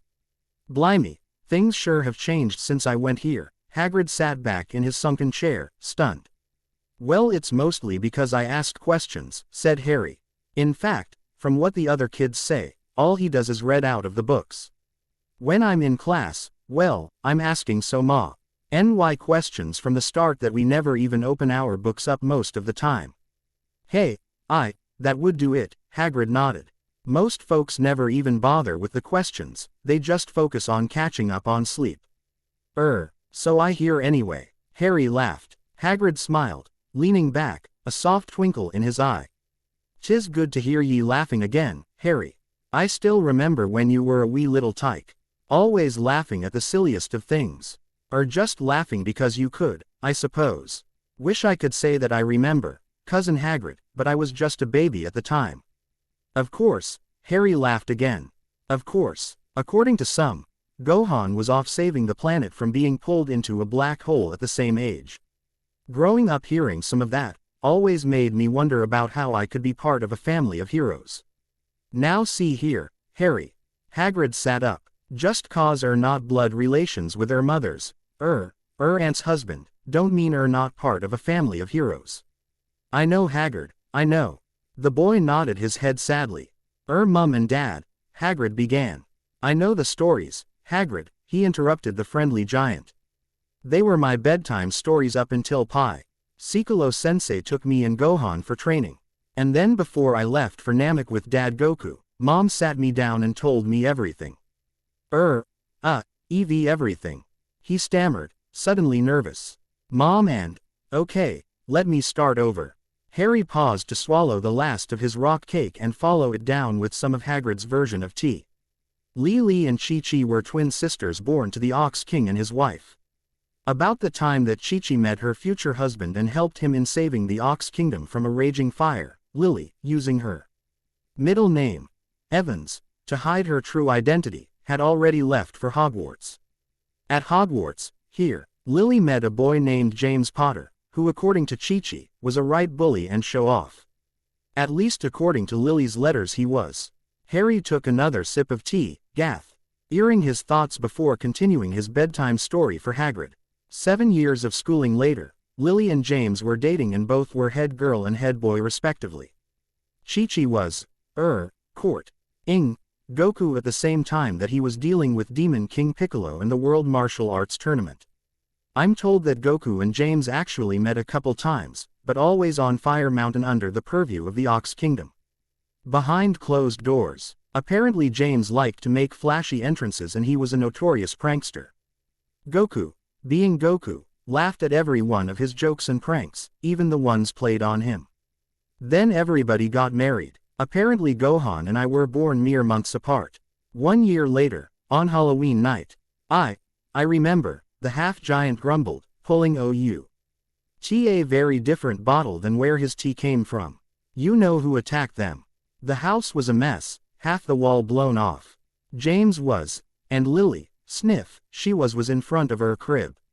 Harry nodded, not remembering the events, not precisely, but knowing the story so well that he could picture it very clearly nevertheless. Dumbledore told me to keep you safe, that he was gonna set up some protections with mums. Lily's blood kin. Sept, I remembered, or I knew that Lily Tavarant related to what was their name again? Harry smiled and nodded. Yeah, I remember Mom always got really mad every time those people got mentioned. Apparently the fake background Lily got was so good that the official records had her related to some other woman whose maiden name was Evans. Can't remember what her name was changed to, but it's a good thing that you did know that we're cousins, otherwise I can't imagine what my life might have been like.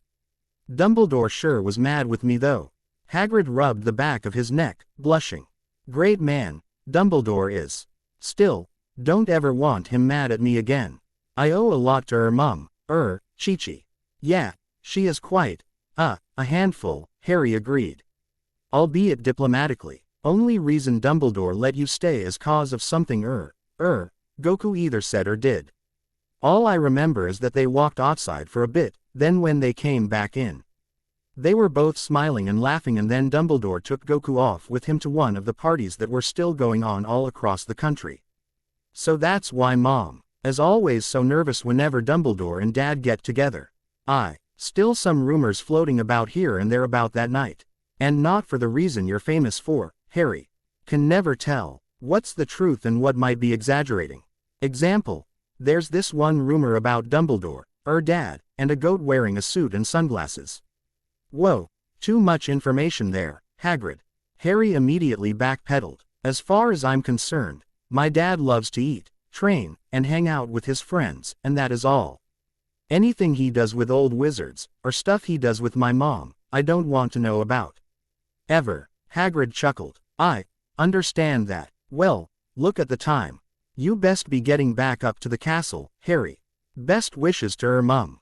Oh, and to the king as well. He's your cousin too, Hagrid. I think you're allowed to call him by his name, said Harry as he got up. But he's still the king, the half-giant calmly disagreed. Harry just rolled his eyes.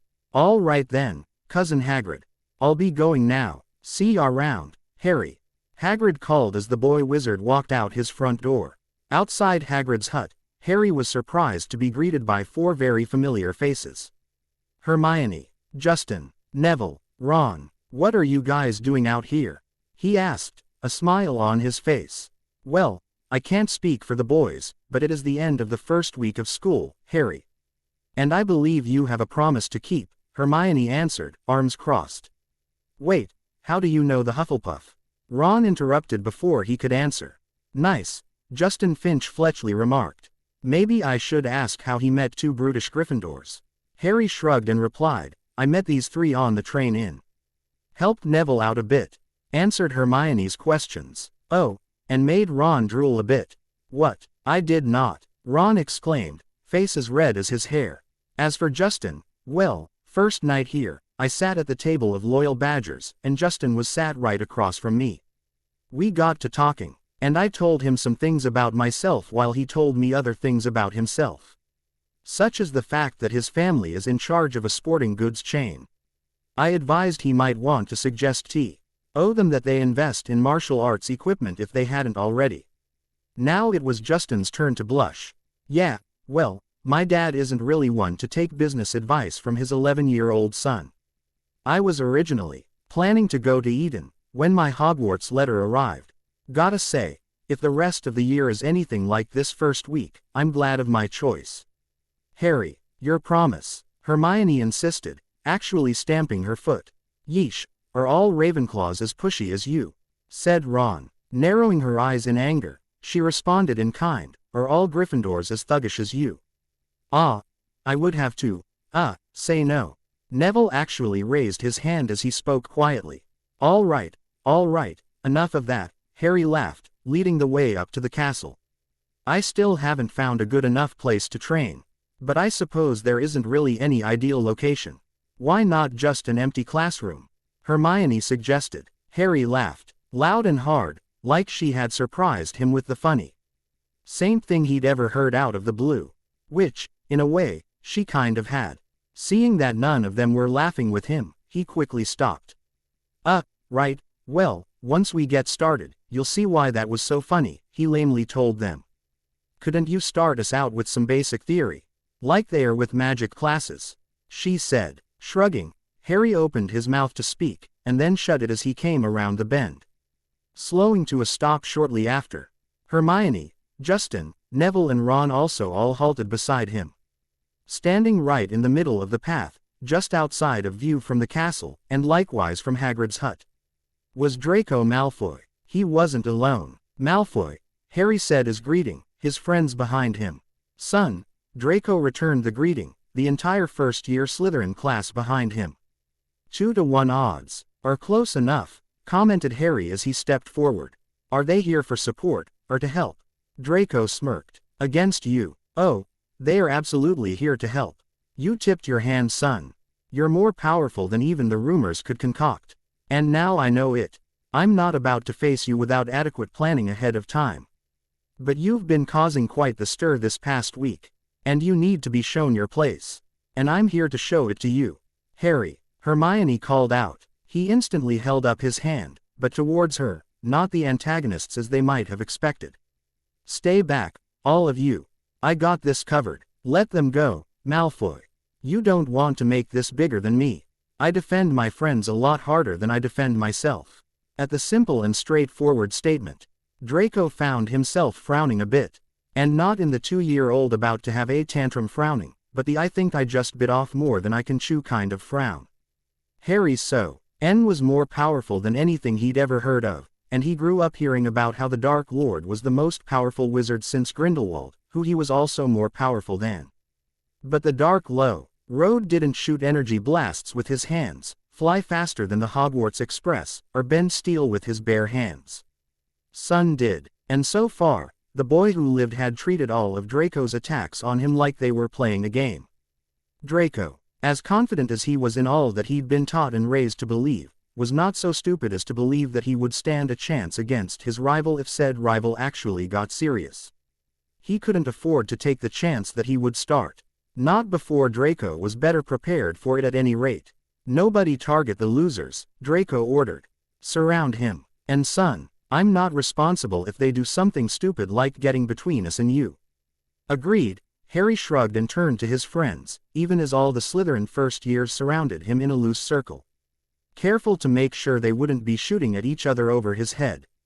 Guys, stay back, I've got this covered, nothing to worry about. Now that is where you're wrong, Draco snarled, brandishing his wand. You've got plenty to worry about, outsider. Don't think you can come here and change centuries of tradition just because you're a bit more powerful than one or two of us. Against all of us, you're no different than the rest of the sheep in this school. Harry smirked and asked him, you did at least train up a little since last time, didn't you, Malfoy? Fire, Draco ordered and then moved his wand in a straight jab motion, and pronounced, stupefy. At the exact same moment, every other Slytherin made the same motion with their wand and pronounced the same spell.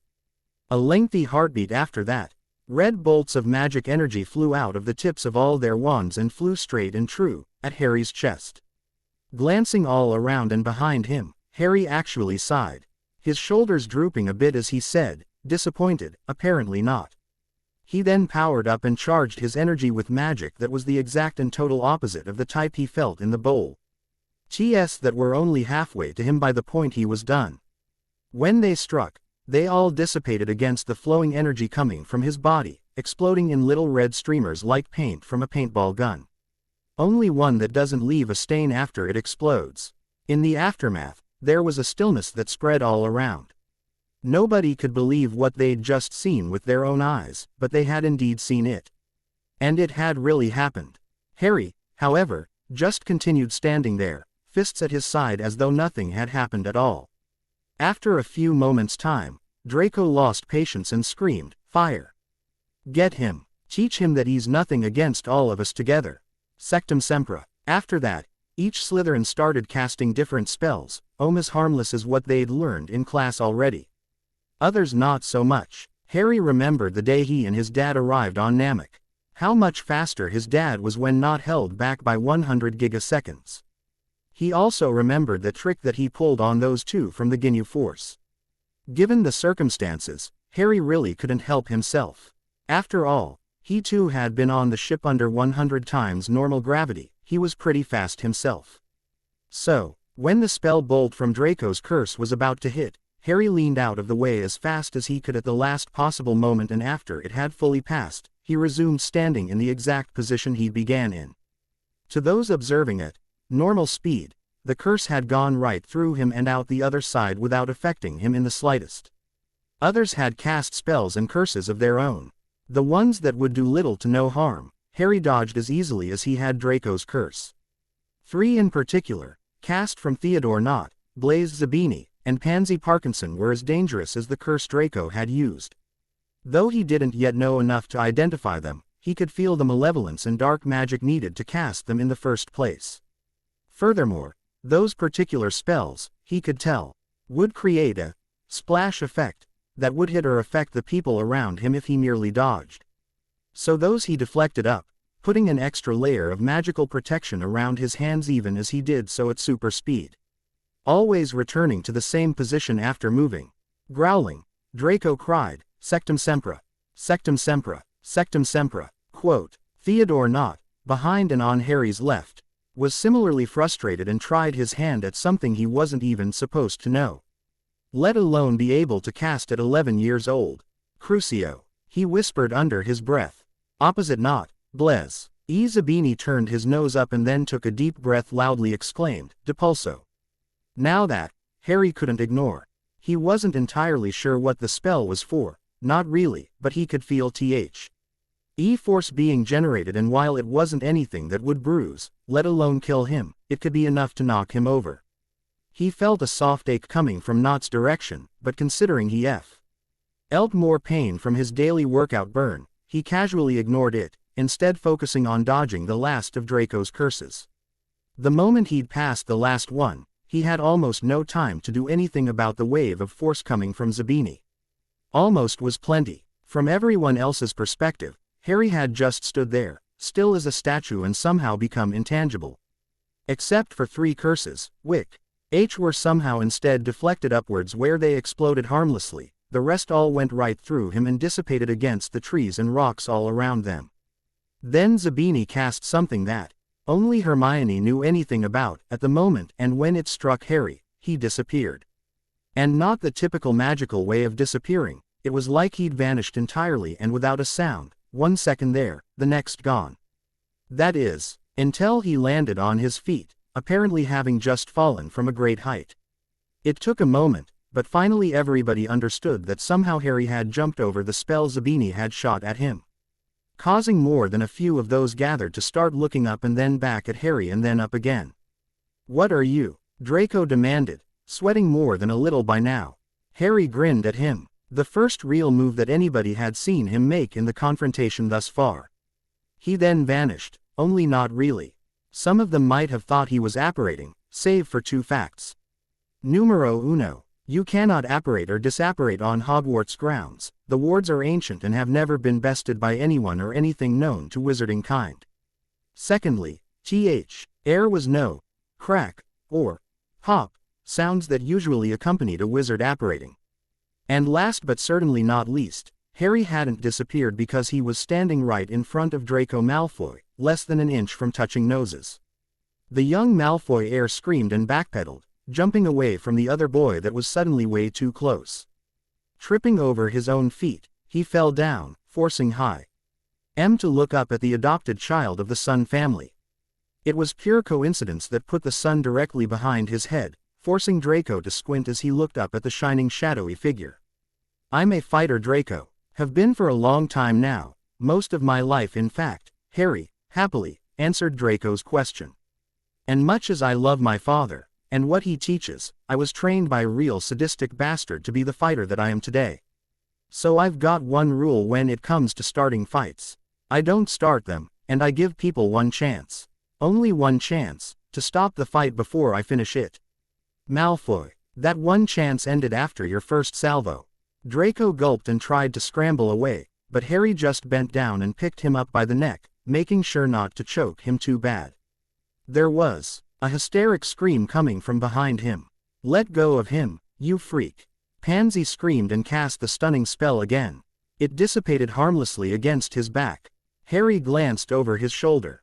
Pansy gasped, or more like choked on her gasp of terror, falling back in obvious fear. To her, it was like death itself had taken one look at her, weighed, measured, and judged her and found her wanting. Those green eyes, cold, hard, like living embodiments of the unforgivable killing curse, just staring at her, seeing right through her. It terrified her and traumatized her like nothing in her brief life ever had before. She would have screamed, but she wound up choking on it, just the strangled gasp leaving her throat. He, on the other hand, just shrugged, let go of Malfoy, and then punched him in the gut before he'd even fallen an inch. The blonde boy went flying 50 yards further up the path to the castle. Everyone present gasped at the sheer violence of the simple and straightforward act. Crabbe and Goyle both roared and charged Harry from behind. He waited until they were almost upon him before getting behind them in a flash of movement. He lashed out in 2 quick strikes, kicking each in the ribs, sending them flying off in opposite directions. The remaining Slytherins, seeing this, started casting spells and curses at him at random. One of those curses rebounded and nearly hit Hermione in the face, if she hadn't ducked out of the way that is. After that, the expression on Harry's face changed, from casual and a bit of happy-go-lucky, to somewhat angry. The witches were targeted first, and rather than punch or hit them in the torso, Harry just dislocated their arms and broke their legs, their femur bones to be specific. In each case, he made very sure they were clean breaks. Nott and Zabini, the only boys left, well, Nott was struck in the face and then kicked in the chest, sending him flying like all the others, but Zabini took one punch and was out like a light. Pansy, on the other hand, was still standing where she had been from the start, tears running down her face, soft hiccup sobs coming from her throat. Harry walked right up to her, took a hard look at her, then grimaced and let go of his anger. He patted her on the head and she crumpled to the ground, crying out loud, almost wailing, "Really? Come on guys, we'd better get a teacher down here, he said. Starting the trek back up to the school. Are they going to be all right? Hermione asked as they passed Draco, laying unconscious on the ground. Just some broken bones and bruises, nothing permanent, he shrugged. I think I kind of scared Pansy though. All I did was look at her though. Yeah, but it was the way you looked at her, mate, Justin said.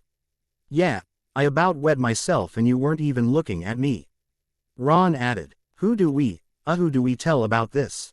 Neville asked. Rather than answer, or perhaps as an answer, Harry walked up to the gargoyle right above the entrance to the school grounds. We need the headmaster and the heads of Slytherin. He paused and looked back at his friends, Gryffindor, Hufflepuff and Ravenclaw houses here. As soon as possible if you please. Harry, why are you talking to a statue? Hermione asked him. Before he could answer, the gargoyle opened its eyes and replied in a surprising smooth baritone voice, they are on their way. Stay where you are. Seeing the look on her face, he smiled and shrugged again. I could sense that it's a magical construct, same as the one in front of the headmaster's office, and since it didn't need to leave and go ask face to face to get permission to open the door, I figured that this gargoyle could also communicate silently with the professors. Professor Dumbledore certainly, and I was hoping all your heads of house as well. But why? Ron started to say, but Hermione shushed him. You can sense magical constructs? She asked. Harry just smiled and nodded. Before they could get much more into idle chit-chat, the professors arrived at the gate to the school grounds.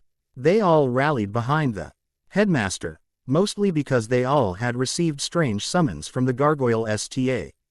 Tuesday placed intermittently around the school and thus were somewhat confused. One of their number was the exact opposite of confused. What have you done now, Potter?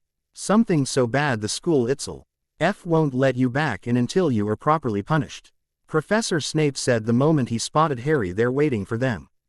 Harry coolly ignored Snape and turned to Dumbledore.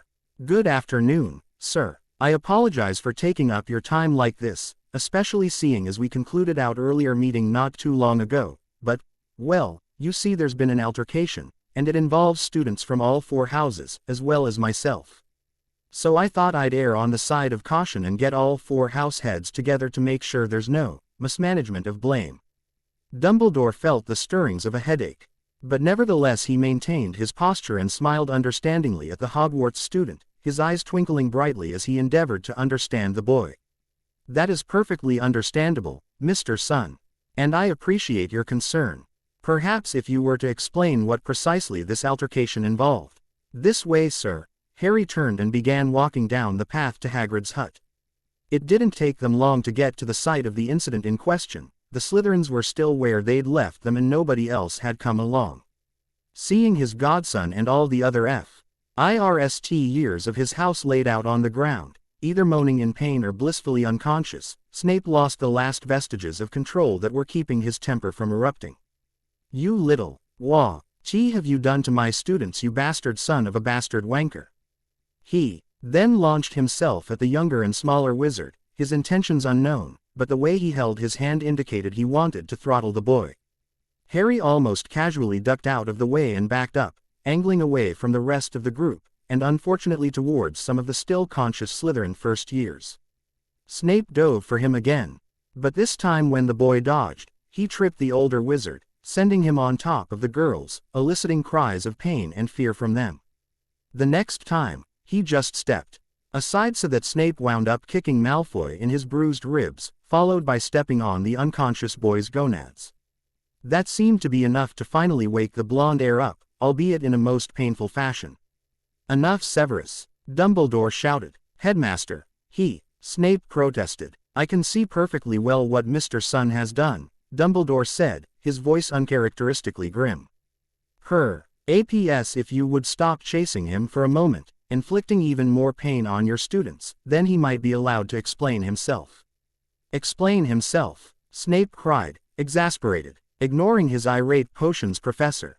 Dumbledore turned to the 5 students present and asked them point blank, please, tell us what happened.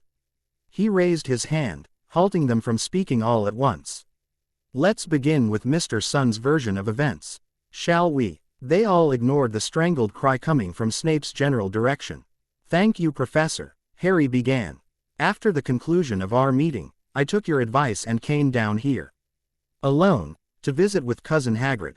We're related on my mom's. I suppose technically she's my aunt. Well, on son Chichi's side of the family. Hagrid's mother is the second cousin of the Ox King's biological mother. I'm really not sure how distantly related that makes us, but I've always known him as Cousin Hagrid. Anyway, after an hour or so, we finished catching up. So I started to make my way back up to the castle when I ran into my friends here.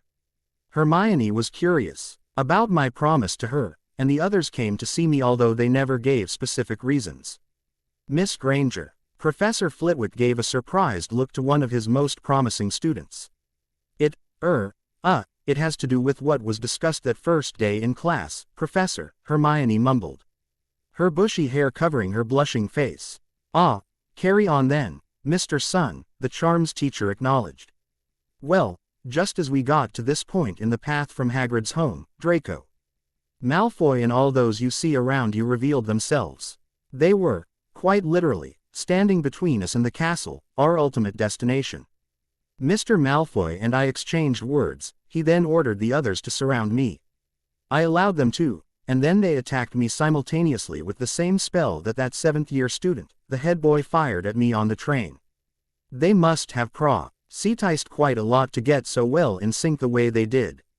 After that, Mr. Malfoy shouted, and I quote, "Get him. Teach him that he's nothing against all of us together." And then they all started shooting a wide variety of spells and curses at me that I could not easily recognize. Finally one of them shot the banishing charm at me. "Oh, which one?" Professor Flitwick interrupted again, looking excitedly at the prone bodies all around. "Phileas," Professor McGonagall snapped. "Not now. The one called Blaise Zabini, I believe, sir," Harry answered. Anyway, I jumped out of the way of that. And then when something that I believe could have been the cutting curse, at least from the descriptions of Red, came very close to hitting Hermione. After that, I retaliated. "You retaliated," Snape screamed. "You nearly killed them. Headmaster, I want him expelled." "Severus," Dumbledore warned him with a sharp glare. "Please continue, Mr. Sun." Shrugging, he said, "Well, I'm afraid that's it, Professor. I disabled all those firing spells at me, and I'm afraid I scared Miss Parkinson rather badly, and then I went straight to the gargoyle construct over there and asked that you all come here straight away." "Enough lying, Potter. What spells did you use? Where is your wand? I'll get the truth from it at the least." Snape moved forward, intent on finding and tearing the wand from his target's body one way or another. Seeing this, Harry reacted on instinct, despite knowing better. Hindsight and all that, the moment Snape's hands were in range, Harry's own shot out in reflex, grabbing the older man's wrists and twisting, leaving his defenses wide open. He then punched the man on the inside of the elbow with sufficient force that he instantly dislocated his arm from its shoulder socket. Moving with the motions this caused in his attacker, he jumped up and did a rapid spin kick to the sternum, sending him flying back over 10 feet. "Mr. Sun," Dumbledore yelled, but of course it was already over. "Sorry, but he was grabbing for me. I don't like being grabbed," he said defensively. "Nevertheless, I would greatly appreciate it. No, in fact I must insist that you never again attack any of your teachers. No matter the reason," Dumbledore ordered. Frowning, he looked up at the headmaster, an expression of confusion on his face. By this point Snape, being much older and having experienced Voldemort's own Cruciatus curse once or twice, had recovered and was limping back to the group, his arm hanging loosely from his side. "He attacked me. You all saw it. I want him expelled. From what I saw, it looked like self-defense," Hermione exclaimed, and then immediately turned as red as Ron's hair and covered her mouth with both hands. I would agree," Professor McGonagall said. "As would I," Professor Sprout said, speaking for the first time. "Enough. You can visit Madame Pomfrey after we're done here, Severus." Professor Flitwick waved off the potion master's injuries. "So what you're saying here, Harry, is that Mr. Zabini cast a 4th-year spell, well enough that you actually had to dodge it rather than counter it as you do everything else." "Well, Professor, it was the first time that I'd seen the banishing spell, and I don't know for a fact that is what it was. It could have been anything. The word he used though was, depulso, and it creaked. A wave of enough force sufficient to knock me back some 3 to 5 feet if I had allowed it to. In the amount of time I had, I couldn't brace myself well enough to avoid being knocked down, so I dodged it instead. Now that I've seen it, I would like to say I'm more prepared for it. Phileas, we're getting off track, Dumbledore admonished the charms teacher. Mr. Sun, how did you cause all these injuries to so many at once? Oh, it was incredible, Professor. Ron exclaimed, so excited that he couldn't contain himself any longer. Harry was all whoosh and then wham bam kick. Then whoosh again and he. Mr. Weasley. Professor McGonagall snapped, shutting the young boy up quite nicely. Yes, I suppose it is time to get another's perspective, Dumbledore said. Miss Granger, perhaps you might elucidate upon Mr. Weasley's rather colorful commentary. Yes sir, she squeaked, eyes wide and her face going pale. Malfoy cast the spell Sectum Sempra at Harry and somehow, I do not understand precisely how at this time, he dodged so quickly that the spell bolts seemed to go through him somehow. The others all cast their spells. I recall that some of them were Diffindo, Conjunctivitis, Relatio, and Reducto. I also noticed something like the stinging jinx being used, but I did not hear the precise wording or saw who used it. When Zabini used Depulso, Harry disappeared, although I quickly determined that he had merely jumped very high faster than we could track. He landed and then disappeared again, appearing in front of Malfoy. He picked Malfoy up by the throat and then punched him in the chest. From there, Malfoy landed where he is now. She pointed to where Harry had been standing. Crabbe and Goyle charged him from behind, and then he was suddenly behind them and he kicked each of them once and they're still where they landed. The others started firing randomly, and Zabini almost hit me with a rebounded curse, and after that, Harry broke all the girls' bones.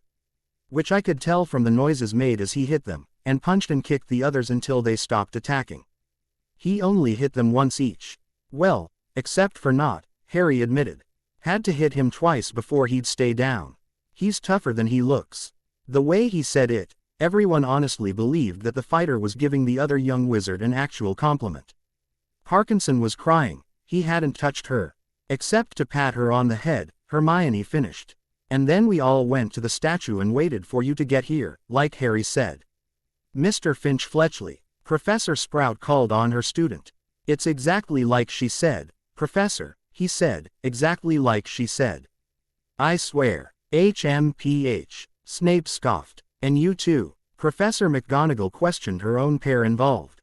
They silently nodded. Well, clearly a case of self-defense, Professor Dumbledore stated after some silent deliberation. Although I am very disappointed at the level of escalation used here. Harry shrugged and remarked, just be glad it was me and not my sensei. Vegeta, still, Mr. Sun, violence is never the answer, Dumbledore admonished the student. No matter what the reason, you should never attack those weaker than yourself. Harry shot Dumbledore another confused look. I don't believe this, Snape screamed, wincing in pain with every word. Potter not only gets away with disrespecting me in my own classroom, he attacks my first-year students, and then he goes and attacks me, and convinces others to lie for him, and he's getting away with it. Now Severus, I acknowledge that Mr. Sun was defending himself, but in light of this incident, I cannot overlook this. I understand that you were defending yourself, Mr. Sun, Harry, the boy's confusion shifted to a glare and a soft cough from McGonagall had him correcting himself immediately, Mr. Sun. But you should have ended the confrontation before anyone got hurt and gotten one of us here much sooner. Therefore I believe you will carry out the original punishment from earlier. Detention with Professor Snape this coming Saturday evening. Detention, Snape roared, wincing and cradling his arm at the pain. Speaking softer, I want him expelled for attacking me and my students, Professor. Why do you keep saying that I attacked you? Harry interrupted. Because you attacked me, Snape screamed in the boy's face. Harry blinked, wiping away some spittle, and then blinked some more, trying to clarify his confusion. Suddenly his face lit up in understanding. Smirking, he turned away from the group, towards the forest not too far from where they stood. Just visible through the trees was a large rock outcropping, the tail edge of the surrounding mountain range. Calmly, smoothly, he held out his right hand. Palm open, toward that rock. Before anybody could ask or say anything about his actions, a shining golden glow appeared in the palm of his hand and faster than a spell from the tip of a wand. There was a controlled explosion in the form of a beam of light blasting out from his hand and impacting with the rock outcropping. Instinctively, everyone cowered and covered their eyes and ears as the flash of the explosion blinded them. Moments later, once the noise had settled, they saw smoke and dust still flying out from where the rocks had been. Emphasis on had been. I think there's been some confusion. Professors, Harry said, smirking still. I admit that I may be a little more violent and physical than what you might be used to. So I am sorry for that, but in my defense, I did spend no less than 3 years of my life growing up in the wilderness with a real sadist as my only teacher. Albeit not consecutively, he turned to the potions teacher. Professor Snape, I apologize for injuring you, but I would like to avoid any future confusion at all costs. I did not attack you. I did not attack your students. They may have attacked me, but I did not treat it as such. They were just saying, hello. I merely replied with the same. If I were to attack you, Professor, please know and be very certain of what that might entail. When I attack someone, anyone, I do not hold back. At all. Turning back to Dumbledore, he said, I promise not to attack any of the teachers here while they are my teachers, Professor. But I give no such promise to my replies. I shall attend the detention. Professor, would you like help getting everyone here up to the hospital wing? Yes, Mr. Sun, that would be most appreciated, Dumbledore said. Harry went and got Crabbe and then Goyle, flying them up to the hospital wing's outside windows and putting them on the beds there. By the time he got back for the others, only Pansy and Draco were left, the others having been levitated along by the professors, with the obvious exception of Professor Snape. Speaking of whom, he was still staring at the open display of destruction caused by an 11-year-old boy. It would have taken the Dark Lord twice as much effort as that boy used to cause the same devastation, and a good 3 seconds longer to pronounce the spell, which had to be spoken to get the maximum effects out of it. It was the first clue that had actually penetrated Snape's blinding hate of James Potter that the offspring of said man may actually be very different from that which spawned it. Sadly, for Severus Snape's sake, one clue, no matter how earth-shattering, was not quite enough to free him from his long-entrenched hatred. For Draco Malfoy, the smoldering crater in the woods was just further evidence that Harry's son was more powerful than anything he'd ever heard of. Somehow, this boy, once the boy who lived, had attained a power greater than anything his father had claimed the Dark Lord had ever known. Draco wanted that power. He wanted it for himself, and he silently vowed as he stared at the smoking crater, that he would do whatever it took to get that power. And he would use it to make himself more powerful than he who must not be named, and Grindelwald and all those that came before. Pansy, trapped in the terror of her own fear, sat there on the ground, still crying. While Draco was basking in his avarice and making vows of grandeur, she was making one of her own. She'd seen in those terrible eyes, she'd seen just how weak and pathetic she truly was. She vowed to never again be that weak. To never again be seen as pathetic. She swore it on her magic and everything that she had and was and ever would be. End. Episode 4. Hogwarts Keeper of the Keys. Hogwarts Punishments. Episode 5. Hogwarts Punishments. Hogwarts Dungeons, Saturday, September 7th. That Saturday, Harry reported to the potions classroom in the dungeons after breakfast. Professor Snape was there waiting for him. Miraculously, or perhaps the word is magically, Snape's dislocated shoulder was not in a sling like it would normally be. Then again, Harry had seen the Senzu Bean at work, so ing proof that magic could heal an injury like a dislocated shoulder with no long-term pain or recovery period wasn't as impressive as it might have been for anyone else. Snape led him into the dungeon classroom and then locked the door behind him. He stalked back around to the only other remaining door to the room, the one that, presumably, went to Snape's private office and lab. Standing in front of the door, as though guarding it from Harry's mere presence, he scowled and glared at the young boy. Your detention, Potter, Snape growled, is to clean the potions lab until it is pristine, do you understand me? Wait here while I get your cleaning supplies, which will be the only method available to you to clean with. Not to worry, Potter, that's just the beginning. And if you move from that spot, I'll know, and cleaning will be the least of your worries. That having been said, he spun around, fluttering his robes once again, and stormed through the door behind him. Harry waited precisely 10 seconds before moving. A grin slowly spread across his face. Moving as fast as he could without breaking the stone walls and floors from the amount of force used, he moved all the furniture and non-secured items out of the way, while cataloging exactly where they were at the same time. Once that was done, he stopped and closed his eyes. Focusing on his magic, he controlled his breathing, until he managed to create another mana sphere. Unlike the one he'd made in Charms class, however, this one was not destructive, and it was colored a sparkling blue-white periwinkle. Slowly, careful, while like a cell dividing itself, the blue magic ball split into 6 identical, yet smaller, spheres. As directed, they each went in a different direction, and struck each wall, the floor and ceiling. They struck a light the same color as the balls themselves, spread out like a drop of oil on paper, until they reached the very edges of the surfaces they struck. In the wake of this light, as it faded out, Harry could make out the gray-white color of the marble stones that the dungeon was made from. There were, however, still a couple of dark smudges and stains here and there. Charging just enough energy to burn off the stains without damaging the stones themselves, Harry quickly flew about the room, zapping and burning away the black spots until the entire potions lab practically glistened in its off-white marble setting. To clean the entire room had taken maybe 3-5 minutes at the most. Sensing that Snape was soon to be on his way back, Harry focused on his magic yet again. Another mana sphere appeared, this one transparent in a literal rainbow of colors, though not in any set pattern. Rather than split and strike each wall, the sphere merely exploded, and in its wake the dungeon looked exactly as it had before. Harry raced around, faster than before, putting everything to rights, and then stood precisely where he had been when Snape left. The moment that he stood still, the door slammed open and Snape stood there, a sneer on his face. It was obvious from everything, to his stance, to the look in his eyes, that he expected to find Harry either up to something, or at least trying to get out. The disappointment was just as clear. "I told you not to move, Potter," he snapped, covering his disappointment. Harry didn't respond, just looking expectantly to the professor, his arms crossed. "Get started," Snape ordered, throwing down an empty bucket with a wooden brush at the bottom.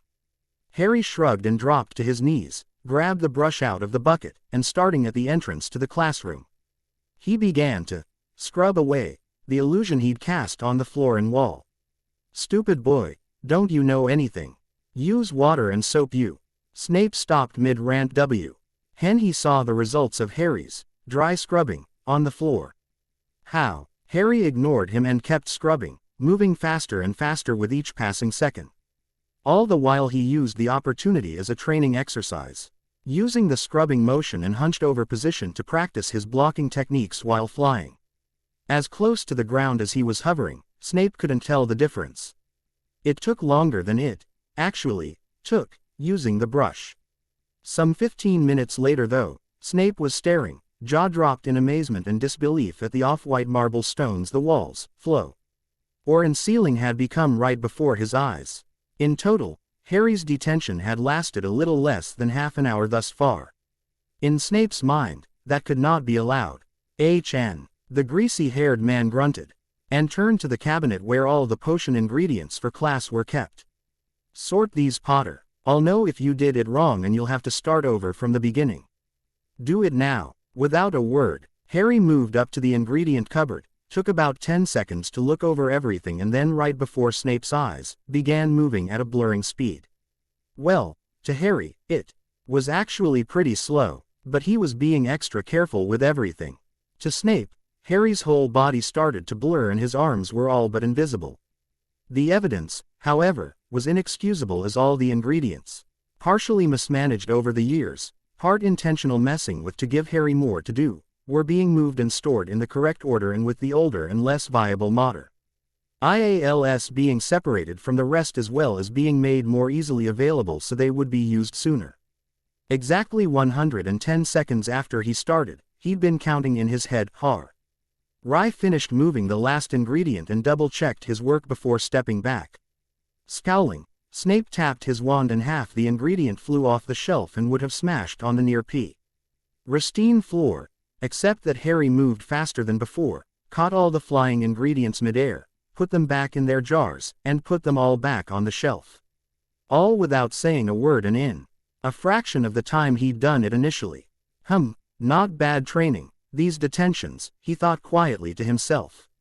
Not to be outdone, Snape inspected the cupboard and almost instantly declared, "It's wrong. Do it again, right this time." Harry paused, shot a look at the professor and then at the cupboard. He reached over and grabbed an old potions book that was lying about, and judging by the dust covering it, had been for a while. Flipping through the pages, he put it back before the potions master could say anything, although he put it with a stack of other old potions books he'd noticed in the bottom part of the cabinet. He then blur flashed and suddenly the ingredients were in a very different configuration. "What the bloody hell are you trying about, Potter? I told you to organize the potion ingredients, not mess it up further," he screamed at the boy. Rather than say anything, Harry just bent and picked up the same potions book and opened it to the course syllabus, i.e. the table of contents. At the front of the book, it took Snape a moment to comprehend what he was being shown, but to a potions master of any caliber it was really rather obvious. Harry had put the ingredients in order of what potions they belonged to in accordance with the order they came up as in the book he was showing. Taking the time to actually look over the current order of ingredients, Snape felt like pulling his hair out from the level of frustration he felt. Once he was calm, he ordered, "Put them in the proper order." Now, Snape blinked, there was a sound of glass being moved against wood. And just like that everything was in the proper order, or rather the same order as what Harry had put it in the first place. He slammed the cupboard shut. There had to be something else in order to teach this brat a lesson. "How's your arm, Professor?" The question was innocent, in and of itself. Severus Snape, experienced prankster, bully, former Death Eater, and head of Slytherin House, however knew better. There wasn't anything he could do to the boy that he couldn't shrug off with the same ease he had the rest of the punishments. The only thing Snape could say with certainty was that the boy hadn't used magic. He'd had a detection spell going non-stop since just under a minute after Potter had first arrived. There had been some odd fluctuations, but that sort of thing was common in Hogwarts. And Snape himself had done other magic while the detection spell was active, so he couldn't prove anything conclusively. Ignoring the innocent question, Snape merely growled out between clenched teeth. "That's enough for tonight, Potter. You can go." Harry just stood there and continued to stare at the greasy-haired man. "Are you truly stupid? You can go. Leave. Your detention is complete." Harry nodded, bowed once, and then turned and left. The door was still locked, but that wasn't a problem as Harry just yanked the entire door free from its place in the wall when it did not initially come free. He turned and smiled sheepishly at the professor, shrugged and left without another word being said by either of them. In the silence after Harry's departure, Snape let loose a roar, venting his frustrations. Nobody, not even the Slytherins themselves, came anywhere near the dungeons for the rest of the day. Great Hall lunch. Harry was sitting with the Gryffindors today. After he'd gotten out of detention, he'd reported to the headmaster that Professor Snape declared his detention complete, and after a weary look of disbelief from the old wizard, he was left to his own devices. So he went to lunch. Ron and Neville immediately flanked him and seemed to position themselves as his self-appointed buffers between all his adoring fans. This happened no matter where he sat at, be it meal or classroom. At Hufflepuff it was Justin and another first-year, Ernie Macmillan, while across from him sat the two first-year girls, Susan Bones and Hannah Abbott. At Ravenclaw, however, Hermione Granger was always at his right side asking a constant stream of questions, while his left side seemed to alternate so that every other first-year also got a chance to sit next to him, not that they ever said much, let alone could amidst the flow of Hermione's questions. At Slytherin, and yes, despite the rocky start he had with Draco Malfoy and pretty much beating the crap out of all the Slytherin first years the day before, he usually sat between, ironically enough, Crabbe and Goyle. Whether that was to guard him, or to guard the rest of the table from him, he didn't care to guess, but it nevertheless made for interesting conversations. Not particularly stimulating, but interesting. Today, being a weekend and thus casual dress, no uniforms or robes, and the first weekend of the term at that. Something very different happened. For starters, Hermione and Justin both came over from Ravenclaw and Hufflepuff respectively and sat down across from him. Even more surprising was that Nancy Parkinson also came over and sat down nearby, though not at Gryffindor table. "Well," was the first word Hermione said to him after sitting down. "Well," he grinned before taking a bite of food, chewing and then swallowing it before washing it down with a drink, and only then continuing to speak, "My detention is over. So I pretty much have the afternoon off. Unfortunately, I still haven't been able to find any place suitable for our needs." "Never mind that," she exclaimed. "Just explain it to me so I can figure out the rest for myself. If all that is required is physical activity, I can do that anywhere. What I need to know first of all is what the difference is between what you do and every other martial artist on the planet." Harry rubbed his chin thoughtfully. "You're right. Around here, you can pretty much train anywhere and everywhere." Okay then. He started devouring everything at super speed. Though no part of him blurred or disappeared, he began consuming food at a rate that even a champion eater would find nigh impossible to keep up with. Once he finished, he said louder so that all those around could hear him as well as Hermione, "Gather everybody that NTS to do this and meet down at that big open area with the towers all around it. That should have plenty of room." "The Quidditch pitch," Ron clarified, probably louder than strictly necessary. "Yeah, whatever, there," Harry confirmed, already walking out of the Great Hall. Leading the way, he didn't look back until they were nearly there, but if he had he would have seen practically every student, other than a few select 5th and 7th years that weren't present in the first place, get up and fall in line behind each other. So when they finally got to the Quidditch pitch, there were nearly 500 student wizards and witches gathered in single file behind him. "Okay, so first thing Harry said as he turned around, his eyes going wide. Even more surprising to him than the sheer number of people gathered was that there were older students among them. He'd genuinely believed that as they got older, wizards were generally like the head boy and professors and would have dismissed anything he had to say or show off as fantasy or something not worth listening to. It was a surprise, a pleasant one, but nevertheless a surprise to see how wrong he was. Well, this is a few more people than I expected," he admitted, speaking up so they could all hear.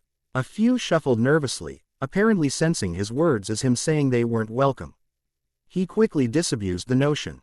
Jumping up and then flying into the air, he hovered there about 10 feet in the air, crossing his feet beneath him, making it look to everyone like he was just sitting in open space. "Unfortunately," he said, "this changes things a bit. I was originally just going to walk everyone through the basics and work with them one-on-one as needed. Since there are so many of you, that makes one-on-one training rather tedious and more trouble than it's worth. So here's what we're going to do." Harry grinned as thoughts cascaded in his mind. He looked everybody over and made some quick decisions. What had initially started out as showing some close friends some tricks so they'd at least have something to talk about and do together to help alleviate his boredom had just turned into the NTIAL beginning of a martial arts school. Gohan would flip when he heard about this. "I'm going to split you up into groups. Each group will be based on your physical capability, not magical ability. Once you're do this and how each of you can do this too." Excited chattering broke out. Suddenly, a second-year boy, Hufflepuff judging by the trim of his robes, stood above the others and shouted up at him. "Are you saying that you'll give us this power that you have? Flying, wandless magic and the like?" Harry grimaced and sighed. "First of all, it's not wandless magic. It's ki, or energy if that's easier for you to understand. It's not magic at all. Magic is not natural. The energy that I'm using to fly right now and do everything else you've all heard about, that is natural. It's life energy, what you and I use just by breathing and walking around.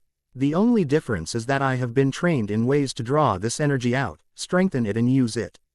Okay, grouping first, questions and answers after that," he announced and dropped back down to the ground. "I'm going to tell you a number. Number 1s, go to the middle of the field. Number 2s, go over down to those 3 posts with rings on them. What I assume are the goals. Number 3s, go back over to the edge of the field by those towers. He then started moving through the crowd, pointed at someone, said a number 1 through 3 and moved on, sorting through the nearly 500 children and teenagers at a rapid rate. He was mentally cataloging each and every one of them as he told them their number. There were 3 basic types. Well, 4 actually, but thankfully among this grouping it was just the top 3. Once they were all sorted, he took to the air and began speaking again, shouting just to make sure they could all hear him. All right everybody, here's the deal. The only reason I can do what I can do is because of training and experience. If I didn't have that, I'd be the same as every one of you. What I'm offering to you, initially just to my friends, but now to all of you, is the same training I've gotten. Let me be very clear on this, I will be giving you the same training that I have had every day of my life since I was 4 years old. He waited, letting that sink in for a bit. I just want you all to keep that in mind for later, that a child younger than a first year went through what you're about to. So feel free to stop and leave at any time. I'm not forcing anybody to be here or do this. But know this, if you stop, for any reason, that's it. We can still be friends, but I won't train you anymore if you don't stick with it from the beginning. Now, I've split you into 3 groups. If you're in the middle group here, that means that you're actually pretty strong and I can start training you immediately. Everyone noticed that the middle group was composed of either older students or those that were very physically fit. Justin just so happened to be amongst this group. If you're over by the goals, well, that means that you have potential. It means that I can sense you have a lot of, or as much life force to draw upon as the strong group here. But physically, you're unfit and you have to work on your conditioning. So while I begin training the strong ones here, you lot will be running around the lake. How many times depends on how out of shape you are in. How long it takes you to build up you power enough to grasp it easily. If you want to go change, tough. Start running now if you want this training, otherwise go home. There was a lengthy pause as the echoes of his shout faded. Then somebody got up and started to walk to the lake, which was in the opposite direction of the castle. It was Hermione. Did I say go for a LIESURELY stroll? No, I said run. Now run. The entire group by the goals immediately took off at a quick jog for the lake. Harry then turned to the last group. You lot, unfortunately, are what is classified as weak. You have barely enough life force to keep standing there breathing. Your bodies are fat, slow and so out of shape it's not even funny. You have 10 times as much work to do as those with potential because not only do you have to get in shape, you have to build up your life force energy too. So from now on you don't walk anywhere, you run, and I'll be showing you some exercises that you will do daily. For your energy development, look behind you. Those that weren't shaking in impotent rage did as they were told. They couldn't see anything of particular note and looked back at the flying boy with confusion. Ron and Neville gulped nervously as they looked at each other. So much for Harry going easy on them cause they were friends. That mountain right in front of you. Run to the top and bring me back a stone from the peak. Doesn't matter about the stone, it's just a stone. But you are going to run to the top of that peak without stopping and bring it back here. Now, Ron and Neville were the first ones to turn and run, but were soon outpaced by the whole group, which was largest of the 3. Once the last person of each group had gotten out of hearing range, Harry allowed himself to drop back to the ground, landing in the exact middle of the strong group. Let's begin, shall we? He said to them with a smile. Quidditch pitch evening. The day had been very productive, in Harry's humble opinion. He'd begun by showing the first group key, same as he had that first day in Charms class, only this time he described how it was that he managed to bring it out. The first group were those that struck Harry as being very physical. Jocks to use the Western term for it. Therefore what they really needed was some experience in meditation. Once they had that down and could access and draw upon their ki, they would naturally figure out how to increase the amount of ki they had available to them. All it required was more physical activity and maintaining their body, something they had already been doing for years by now he judged. The potentials had the opposite problem. Most of them could probably meditate with ease, but were unaccustomed to physical activity, hence the running. So shall we? Ing them how to access ki first would be like giving a paralyzed kid motorized crutches. They wouldn't ever work at it to increase the strength or the amount of ki available to them. By having them work at increasing their ki first and showing them how to access and use it while they were working would cause them to associate one with the other, and from there it was a natural development into being true fighters. The weak ones, well, that was just plain obvious no matter what way you looked at it. The jocks had managed to locate and sense the ki inside them, probably from their experience with magic so far, he guessed. They weren't ready to bring out even a tiny spark yet. Though this lot had the highest power amongst practically all the students at Hogwarts, none of them were that strong yet. Not without a lot more training, so that when they finally could manage a ki blast they wouldn't instantly kill themselves by literally putting all they have into it. He needed to go slow with them. The potentials were still running laps around the lake, a number of them had collapsed early into it, but he'd sensed it and immediately run over himself and offered them the opportunity to quit, reminding them of the fact that they can never come back for training if they do. They'd immediately gotten back up and kept running. Hermione had fallen around half a dozen times throughout the day. He'd only had to prompt her the first time. She always got back up herself every time after that. The weaklings still had yet to return from their trek up the mountain. They were still alive and moving though. He had been keeping tabs on them, just in case. The sun was setting now though, and it would be time for dinner soon. As the hunger in their bellies increased, Harry could tell that the concentration of those around him were lessening with each passing tick of the clock. Finally, when every last one of them were doing more belly aching than focusing inwards, he decided to call it quits for the day. "All right," he said, drawing their attention from their empty stomachs to him, "we'll pick this up first thing in the morning. As soon as you wake up tomorrow, dress comfortably and calm down to the courtyard and wait for everyone else to gather. If you get impatient, do a lap around the lake and then come back to that courtyard until everyone is there. Go and get ready for dinner." They didn't need to be told twice. Practically every one of them jumped up and ran for the great hall, stretching out kinks in muscles and bones as they went. All except for Justin, who simply stood off to the side, waiting. "Justin." "Yeah, Harry." The Hufflepuff looked up at him. "Go on, I'll gather the rest." "Promise." He smiled at his friend.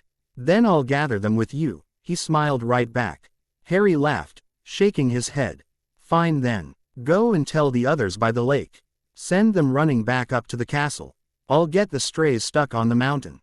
"Are you sure you can find them all?" Justin asked, a bit worried. "I mean, only a few have made it back so far. Not even Ron or Neville have shown up." "The ones that did show up cheated," Harry informed him.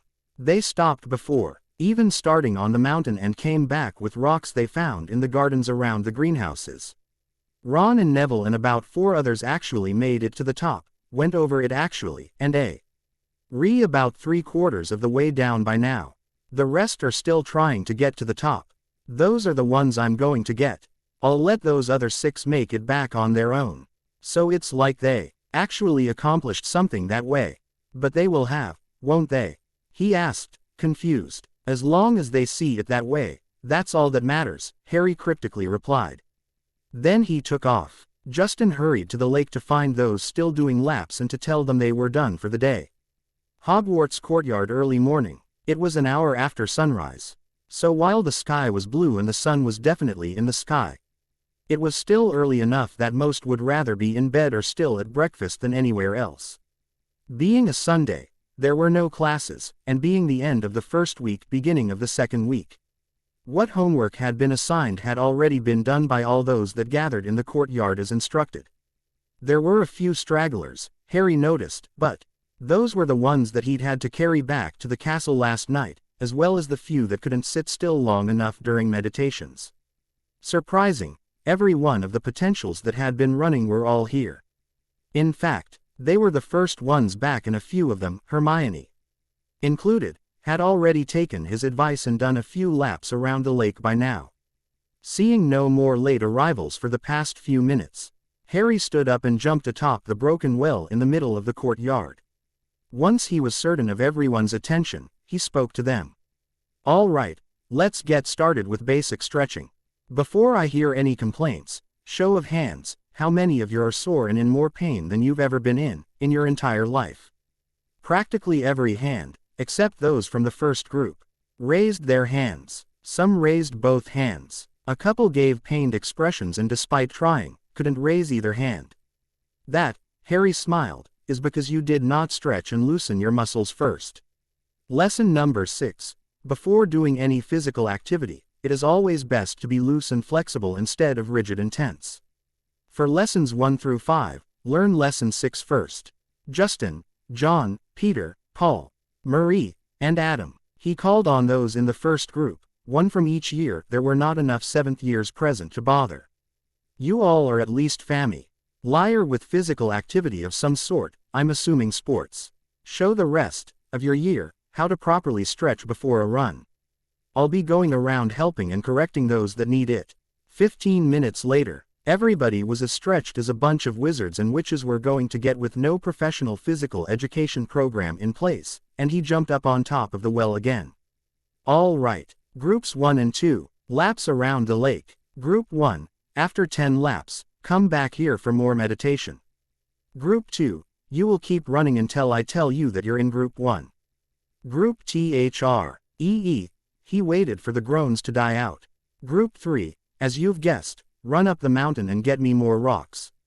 Those that actually made it back to the castle without my help, good work.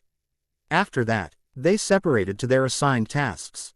Harry ran with the first and second groups for a while, but eventually that got boring, they were so slow. And he ran over to the mountain and gave some pointers to the ones lagging behind. Not too surprising, before he left they were the ones leading the pack. A couple hours after that, breakfast long over and lunch not yet for hours still, he was in the courtyard with the first group, coaching them through the focusing exercises he had gone through in order to control both his ki and his magic. The former he'd been shown by Gohan as his broth. Had been figuring out most of it on his own in the wilderness amidst Piccolo's training. Towards the end, in the final months before the Saiyans arrived, Piccolo had shown the both of them how to be control their ki and gave them focusing exercises that they still did daily. The latter, well, once he'd known that he had actual magic and not just some weird powers like Gohan had, he'd had to come up with all those exercises on his own.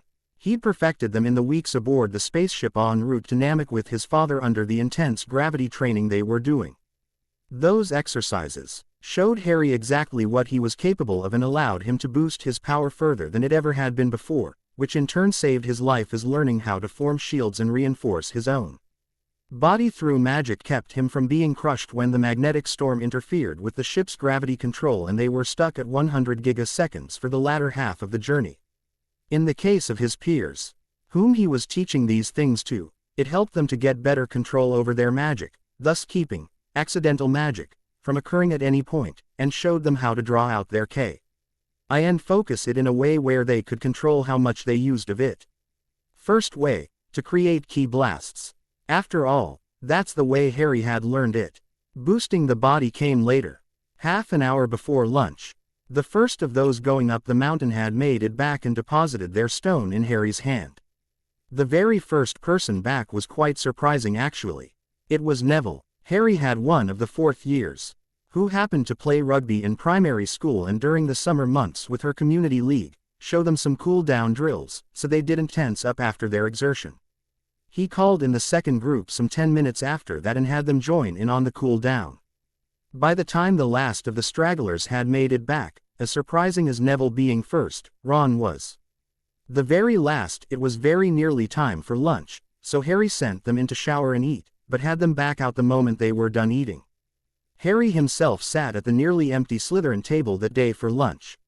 His friends, those that he'd made before training anyway, were too exhausted and too hungry to come and sit with him. He didn't mind. Besides, he could eat in peace, and once he was done, he left without too much fuss and a good 20 minutes before even the fastest eater was done at any of the other tables. Preparing a little challenge for the weak ones, he made it back to the courtyard just as the first ones finished with their meal had arrived. They were not alone. Mr. Sun, Professor Dumbledore called him over from the doorway. A moment, if you please. Smiling, and not the least bit suspicious about the headmaster wanting to speaking with him, he went over to the old wizard and said, "Good day, Professor. Can I interest you in joining us for some simple training basics?" "Oh no thank you. The old man trailed off, his brow raising nearly to his hairline. Training basics, you say? He repeated. Yes, sir. Harry nodded. As I've explained previously, to both you and her head of house. Professor Flitwick, Hermione Granger was curious about how I could do what I can do. Once I explained to her that it's merely some extra training, she all but begged me, at every opportunity, to train her. My other friends, specifically Justin Finch-Fletchley, Neville Longbottom, and Ron Weasley, likewise asked if they could join in. Yesterday, after Professor Snape released me from my detention, I told my friends to follow me and we went outside to begin training. Here, he paused and scratched the back of his neck, embarrassed. In hindsight, I realize I probably should not have announced that I would train them and anybody else they thought might want to join in, right at the end of lunch in the middle of the Great Hall, but how was I supposed to know that so many were interested? Yes, quite, the headmaster pursed his lips. Mr. Sun, he said, while I can appreciate the eccentricities of many families, traditions, I'm afraid that our training has created quite the disturbance these past 2 days. Really? In what way? Harry crossed his arms, head angled to display his curiosity. The Slytherin first years, Dumbledore said in reply. That wasn't training, that was an introduction, and according to you and Professor Snape, an attack. It was not training. Wednesday night, Harry huffed in annoyance, turning his head away. Yes, not training either. But nevertheless a disturbance due to your liberal display of your trained abilities, Dumbledore argued. Normally I would not do this, in fact I dare say that I would never allow it if any of my fellow teachers acted in such a manner, but this disturbance is, well, it's quite disturbing, Mr. Sun. Say what you have to say, Harry said, still looking away. I would most appreciate it, Mr. Sun, if you were to curtail your exuberance of the past week in displaying precisely how different your life has been thus far. Despite all that magic allows us, wizards cannot fly under their own power. And if a school full of teenagers were to suddenly develop and worse using the destructive power that you so casually displayed the other day, I shudder to think of the consequences. Harry frowned, arms still crossed. Seeing that he was not exactly getting his point across, Dumbledore continued. Mr. Sun, I'm quite certain that you are neither dim nor unobservant. Polite way of saying, blind and stupid, Harry shrugged. Yes, Dumbledore frowned a bit himself. So you are no doubt aware by now that the majority of the staff are in fact not capable of matching your feats in any safe way. While I'm sure we could follow you on a broom, you've already demonstrated you're even more agile in the air than the best racing broom on the market. And while the professors could match or exceed your feat with the boulder the other day, it would take us a good deal longer and with far more energy, while you yourself seem quite capable of throwing those small bombs of destruction around all day long. Harry sighed, rolling his eyes. Yes, the point, said Dumbledore. I'm confident enough in your strength of character, Mr. Sun, that you would in fact not do anything of the sort. But can you say the same for all of those that you are teaching these abilities to right now? You've made no discrimination against the houses, and for that I'm sincerely impressed. But you have both Slytherins and Gryffindors present. And Ravenclaws are notoriously competitive, as your friend Miss Granger has no doubt demonstrated for you this past week in Transfiguration class. Dumbledore shifted his gaze to look out over the steadily growing group of students in training. Once you have trained them, taught them how to utilize the power that you yourself wield, how certain are you that they would not in fact start throwing around energy blasts all day long, just because they can? Harry frowned. The thought had crossed his mind, but hadn't really filtered through. Not in the way that Dumbledore was suggesting anyway. He'd mostly been thinking about what would happen if they pushed themselves too hard too fast. Harry vividly recalled the week that he'd been sick after attempting to match Gohan's Masenko Ki beam during training with Piccolo. That his trainees would turn out to be like the bad guys his dad and friends fought almost all the time. A cold shiver ran down his back. He let out a sigh of intense frustration. There went the idea for a brand new martial arts school. Now he knew why Master Roshi was a hermit with only a handful of students instead of a millionaire martial arts guru in Hollywood or a government special agent. I've shown them too much already. Harry shook his head. If I stop and tell them to get lost now, some of M are smart enough to put the pieces together, and that's more dangerous than if I complete their training to at least the basic level. I'm not sure I understand your reasoning, Mr. Sun, said Dumbledore. What I use isn't magic, Professor, Harry explained. It isn't an external force that fills up inside you to be used with the proper focus and tool, replenishing itself from interaction with the magic of the universe around us. I use my very life force. If we stop now and one of them puts it together, there are three possibilities. 1. The best case scenario, he or she figures out how to do it properly from the examples I've already given and what they watched me do. 2. Most likely worst case scenario, they figure out how to do it but not properly and they start forcing out their ki in uncontrollable bursts until they run out and die. 3rd, the least likely worst case scenario, they build up their ki, unable to control it, but instead of small bursts like a balloon flitting about losing air, it explodes, killing them and everything around for miles. Ah, I see, said Dumbledore as he tried to hide the reflexive gulp of fear. Harry let out another frustrated sigh, pacing back and forth a bit. Compromise. Allow me to finish training them until they're all those that stick with the training anyway, until they're all at the same level. Then I cut them loose, telling them how they can get stronger if they want, but not actively training them. That way, they know that they can get stronger, the proper way to do it, and more importantly what not to do. But, without a proper trainer and a steady program to follow, they'll stagnate. Some might get as strong as me, others might fall back and even forget what I taught them or suddenly find themselves unable to do it because they didn't train regularly. But it will take them longer. Think years longer. He shrugged. I admit, my original goal was to train up as many people as I could, partly to have some friends that could keep up with me, but mostly to show off to Gohan when he finally gets here. But you make a good point, Professor. There have been others that could do what me and my family can do. And they weren't as nice about using restraint in their day-to-day lives. I had forgotten that, so instead of being half as strong as me in a few months, none of them will get even close to that level of power until they're 18 years or older. Harry sighed a final time, putting his hands in his pockets. Shame. Some of them have real potential. Dumbledore considered the situation. Finally, he gave a sigh of his own and nodded. Very well, Mr. Sun. I give you permission to complete your basic training. But no more. If they continue on their own, well, this is a school, not a dictatorship, so I cannot prevent that. But keep our discussion well in mind, Mr. Sun. Lest you create a monster that you'll have to put down, much as your father has had to do in the past. Harry frowned, but as the headmaster's words filtered through his brain, the frown turned to a scowl. What is that supposed to mean? He snapped. What do you know about my father? I have had the opportunity to meet the man, my boy. Dumbledore laughed. Quite a charming fellow, I must say. I dare say we even see eye to eye on quite a few differing subjects. It is why I'm certain that you would make the right choice here, Harry. You are most certainly your father's son.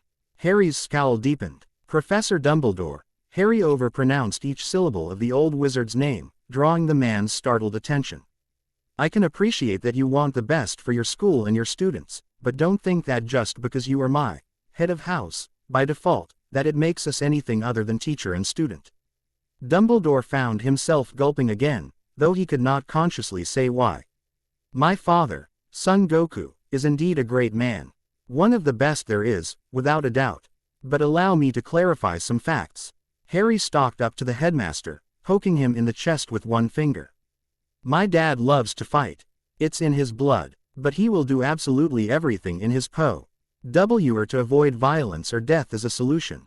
And as much as I idolize the man, I learned some hard lessons very early on in life, Professor. So while it pains me to admit it, I have no shame in telling you that I am not my father's son. That's my brother, Gohan. I am not just talking biology, Professor. Gohan is a gentle soul and like our father, he will seek to end a confrontation before anyone gets seriously hurt, if it is a possibility. Dad, Goku has never intentionally taken a life, even when it was in the best interest of the entire universe that he should have. Thinking of Frieza and Vegeta and others that Harry knew his father granted needless mercy to, only to have them come back and try to kill him all over again while killing lots of others in the meantime. It made Harry's blood boil. Same with Gohan. He hates the mere thought of destroying a life. He is the son of Goku, in more ways than just biologically. Harry looked down and stepped back. On the other hand, I am my sensei's student. Mr. S. son. Dumbledore stammered, silently cursing himself for the slip-up. Piccolo trained both me and Gohan after our uncle came to visit. Piccolo put the monster down, permanently. And Dad, he took a deep breath to center himself before continuing. Goku was taken out of the picture for a while. So Piccolo trained us. We had about a month or two of raw survival training. Eventually we made it back home.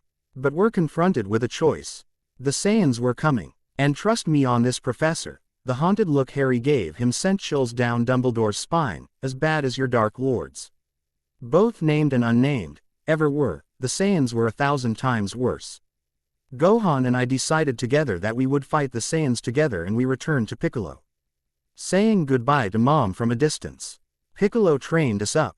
The survival training getting us up to where I'm training everybody there, plus a little further, and he took us beyond into real fighting skills. The point of my telling you all this, Professor, is that during survival training, and after, Gohan and I needed to eat. Gohan refused to kill the animals. I found out that I could stun them, but only for a few moments. One time I actually caused it pain, but I really don't like doing that. So while it was stunned, I killed it. Quick, clean, painless. Harry shot Dumbledore a dark look, and said, a year, give or take.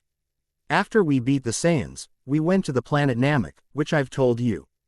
There we faced a monster the likes of which you've never imagined. As bad as the Saiyans. This creature was 1,000,000 times worse than them. And every last one of its henchmen and minions were just as bad as the Saiyans we'd faced. One of them could body swap. It switched places with Dad, forcing us to fight a familiar face. Gohan and the others were holding back, but I knew that it wouldn't stop there. It would commit atrocities wearing my adopted father's face and laughing all the while. I put him down as hard as I could, and the only thing that stopped me from killing my father's body was that he tried to do the body swap on one of the others that proved himself stronger than even my father. And we put him in a toad instead. I could go on, but I think I've made my point. I have one rule about fighting, Professor Dumbledore, Harry said. I don't start them, and I always give people exactly one chance to walk away before I end it. I don't like fighting, the way my father and his friends do. It's never my first solution, and I don't crave it after a while like they do either. I'm actually on the opposite end of the spectrum. I don't train and fight because I want to. I train and fight because I have to. Saiyans, Frieza, now androids. There is always a threat, always an enemy that needs to be put down and put down hard. That's why I train, Professor. That is why I fight. He turned away and started walking back to the group, saying over his shoulder, all stop group training after they master the basics. But I'm not going to stop training myself, and if they come to me, I won't turn them away. Oh dear, that did not go the way I had planned, Dumbledore whispered to himself, turning away. Black Lake afternoon. Harry walked back to the group, anger still clouding his face, but he quickly calmed and schooled his features as best he could. Sorry about that, he apologized. Slight change of plans everyone. Everyone snapped to attention. Though it had only been 1.5 days, they'd already learned that it wasn't exactly pleasant when Harry's plans changed for them. Professor Dumbledore has made it clear that the professors at this school, and therefore the authority figures at this school, are unable to do what I am training you to do, he explained. There were some interested murmurs, but everyone mostly stayed quiet, listening to what else Harry had to say. Therefore, in the interest of continuing our education in a building rather than amidst a debris field, I have agreed to stop training you. Everyone suddenly started shouting protests, even the ones that had been complaining amongst themselves not 2 minutes previous. Harry frowned and let off a low-power key blast above their heads. The explosion silenced them immediately. Thank you, he said. Now, as I was saying, I have agreed to stop training you after you have all mastered the basics. So, in addition to these basics, rather than moving on to the next phase of training, I will instead be showing you how to move on in the next phase of training. In short, I'll be showing you how to train yourselves so everyone can move at their own pace. One concession I insisted upon, however, was that if you have questions or need help with something, I will make MySelf available to you and will not deny you anything in the way of information just because. Unfortunately, the counter concession is that we won't be having any more of these large group trainings aft. The last of you is up to the basic level. Harry nodded and stepped forward, towards the path to the lake. Now, this is not a classroom, and I am not a professor. So don't bother with questions, because guess what? We're still training. Group 1, 10 laps. Group 2, you guessed it, laps. Group 3, bit of a change up for you. Instead of one goal, I've decided to give you all a bit of a challenge. I took a plant from Professor Sprout's greenhouse, and put it on a cliff face on your favorite mountain. First one to it and back gets to choose who returns it to her. Oh, and automatic promotion to Group 2. The weaklings were gone before Groups 1 and 2 had even made it to the lake shore. After that, Harry joined everyone in the run around the lake, and he did make sure it was a run. While keeping an eye on the weaklings as they climbed the mountain for the third time in 2 days, of course. The first group finished their laps and rather than the courtyard, he directed them to a small clearing just off the edge of the lake, furthest away from the school itself. He had them cool down and followed the second group around for one more lap. As they came to the same clearing, he tagged 3 people and had them cool down as well. Unfortunately, Hermione wasn't among those 3, but he did notice that Cher doubled her pace, as did the other Ravenclaws, after he pulled them. Quarter of an hour of meditating later, he felt some spikes in ki. Surprising, but nothing to get excited about. Yet, mid-afternoon, the key spikes occurred more often, but no less randomly. He tagged another 2 people from the second group, and was pleased to sense that mere moments after he explained the meditation exercises to them, he was feeling the same random key spikes from them as those that had been doing it for 2 days already. Around the same time, he sensed that someone had finally reached the plant he'd left on a cliff face. Not so surprising anymore, he sensed that it was Neville. While he felt that there might have been a couple close calls, in the end there were no injuries serious enough to affect their lives and the whole group were soon on their way back, converging on Neville. Even as he walked a couple other people through the meditation exercises, and then the whole group through the processes by which they can further train themselves after they were done. He sensed that the plant was now in possession of one of the other weaklings, one that was far weaker than even Ron was, who at least continued until he reached the same cliff before turning back. It wasn't exactly difficult to deduce what probably happened. Sensing that the third group were very close to returning, Harry wrapped things up by having the enlarged Group 1 do another 10 laps and Hen meet back up at the castle for cool down before dinner. He was there when Marcus Flint, a 5th-year Slytherin, showed up at the front of the line, holding onto the potted plant like it was some kind of trophy, a big grin on his face. "Thanks," Harry said, taking the plant without any preamble and rushing it back to the greenhouse, leaving behind an after-image to further confuse them. He reappeared behind them and said, "Go ahead and cool down and then go in for dinner. We'll meet first thing, before breakfast, and then again after class." Looking confused, but too exhausted to think up he reasoned for why they were confused in the first place. They all went inside, though some actually did go ahead and went through the cool-down exercises they'd been shown. They'd all gone in by the time Neville and Ron trudged up. Neville was sporting some bruising on his face and scratches on his arms and hands, and both were more than a bit dirty. "Good job today, Neville," Harry said to his friend. "You too, Ron, good effort. Tomorrow, Neville, you're with Group 2. Ron, I'm sorry, but you still need to get in better shape. It would be too dangerous for you to continue if you physically can't keep up." Too out of breath to complain, and on some level genuinely understanding what he was being told, Ron just nodded as he bent over and held his head between his legs, trying not to throw up. "Thanks, Harry," Neville said, even as he automatically began the cool-down exercises. Ron started a beat after him. "You earned it. After all, I did say that the first to reach the plant and get back would get promoted." "Not the person that actually brought it back," Harry grinned at them. "See you at dinner. I'm feeling like Gryffindor tonight. Hospital wing after dinner. Draco." Draco, my darling, wake up. Pansy, what are you doing here? Did he finally hurt you too? Draco growled as he woke up. He was mostly healed by now, but unlike the girls with clean breaks, parts of his IBS were broken off and had already been absorbed by his body. Which unfortunately meant that the school nurse had been forced to vanish those shards before they killed him and then given him a potion to regrow his broken and missing ribs. Beyond that, it was just some bruising, which he'd been told would heal up naturally over the next month or so. No, nothing like that, she urgently whispered, keeping an eye out for the nurse. After all, visiting hours were supposed to be before dinner. But I think you will like what he has been doing instead. Draco shot the girl an incredulous look. Quote, he's been teaching his friends how to do what he can do, she told him. After a moment, seeing that he didn't quite get it, she reiterated, he's been training them to use his mysterious power. That key stuff he was talking about, what lets him fly, shoot energy and increase his strength and speed.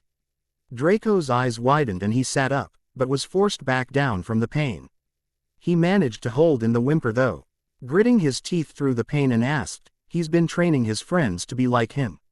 He's granting his power to others, not guarding it so he's the only one with the secret. She nodded and then got real close as she whispered, and even better, my darling, is that when he started training them, a bunch of people came along with, including me, and he's been training all of us to use ki. Draco smiled. Only reason he didn't laugh was because of his ribs. His dreams were very nice. End. Episode 5. Hogwarts Punishments. Hogwarts Rewards. Episode 6. Hogwarts Rewards. It had been 3 weeks since the start of the term. Hogwarts had changed, in more ways than one. Harry had kept up his training regimen, both for himself and the otry students. Early morning, just after the sun rose, he had them all running around the lake, keeping the weaklings running throughout breakfast, while the ones in Group 2 got to eat and those in Group 1 stopped after only a few LAPS and spent the rest of the time meditating and working on controlling their ki. After classes, in the afternoon, the weaklings in Group 3 went for their daily run up the mountain, while the dwindling Group 2 continued to run laps. By Monday, after only 3 days of training, practically half of those from Group 2 had made it to the first group. The advantages of being magical meant the IR bodies healed faster than normal clearly evident. Only a couple others, besides Neville, had finally developed enough raw life force to transition to the second group during that second week of school. Some of them, Marcus Flint for example, the Slytherin that had stolen the plant from Neville, had quit rather than continue running the mountain drill. When they showed up the next morning, Harry sent them packing, reminding them of his rule. Since then there had been at least one quitter per day. Except for Ron Weasley, surprising everyone, except maybe Harry, he kept with the exercise daily. The one that was perhaps the most surprised by this was Ron himself. By the end of that week, the only ones running the lake were those in the first group as a warm-up to training with their ki. The weaklings that stuck with it and transitioned into running the lake had developed themselves well enough that he felt it was now safe to start teaching them the rest. There were, however, still those in the third group that had not yet made it to the second group, despite the additional exercise in the morning and afternoon together. On the bright side, they were definitely getting leaner since they only ate one meal a day now. Dinner. Some spent the lunch hour running laps around the lake now. Other events that occurred on that second Monday of the term, all the Slytherin first years got out of the hospital wing. Draco, having been told by Pansy, immediately tried to join in on the training sessions, only to be stopped by Professor Snape. Stopped at the obvious path to power laid before him. Draco cast about for alternative means. The answer was almost elegant in its simplicity. There were still other Slytherins that had actually been in the first group from the outset, as well as more from the second and third groups that stuck with it. Draco simply approached these individuals in the Slytherin common room, privately of course, and basically bribed them into training him in the other first years. Pansy, of course, did it for free, so while Harry was preoccupied with showing his peers how to properly channel and control their ki, Draco, acknowledging himself as weak, ran up and down the biggest and farthest mountain in the valley as many times as he could. He also ran laps around the lake before the sun rose, and after dinner as well. In the afternoons and time before dinner, Draco meditated. Not actually trying to generate any ki, but merely doing the exercises that Pansy and older students had shown him, the same way that they had been shown. On the following weekend, Harry had Ron. Everyone else had either quit or transitioned to other groups by that point, running up and down multiple mountains, while working closely with Hermione and a few others that had been in the original second group. Not surprising, they had grasped the meditation concept easier than the first group and had surpassed them all. Nevertheless, he waited until they were all at the SAM.E level before giving them the final secret.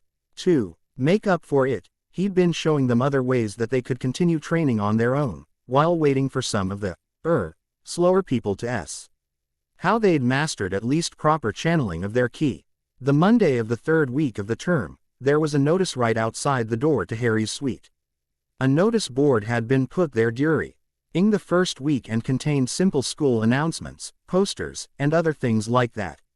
This particular notice was of the upcoming Friday free period, when there would be the first lesson in flying by Madame Hooch. The time and location had apparently been amended multiple times before the notice was officially posted.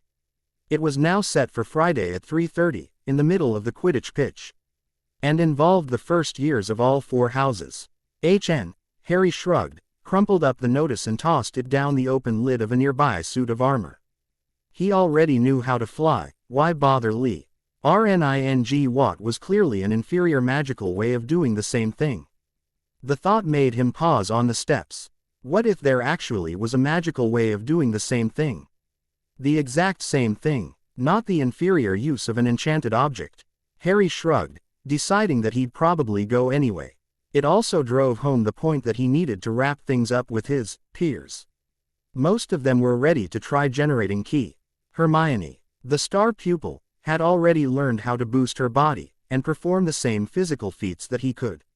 She'd even confided in him that she had begun sensing energy and wanted his help in controlling it before it got too out of control. He'd planned on seeing who else could sense energy at that morning's training session, and then work with those that could during the afternoon.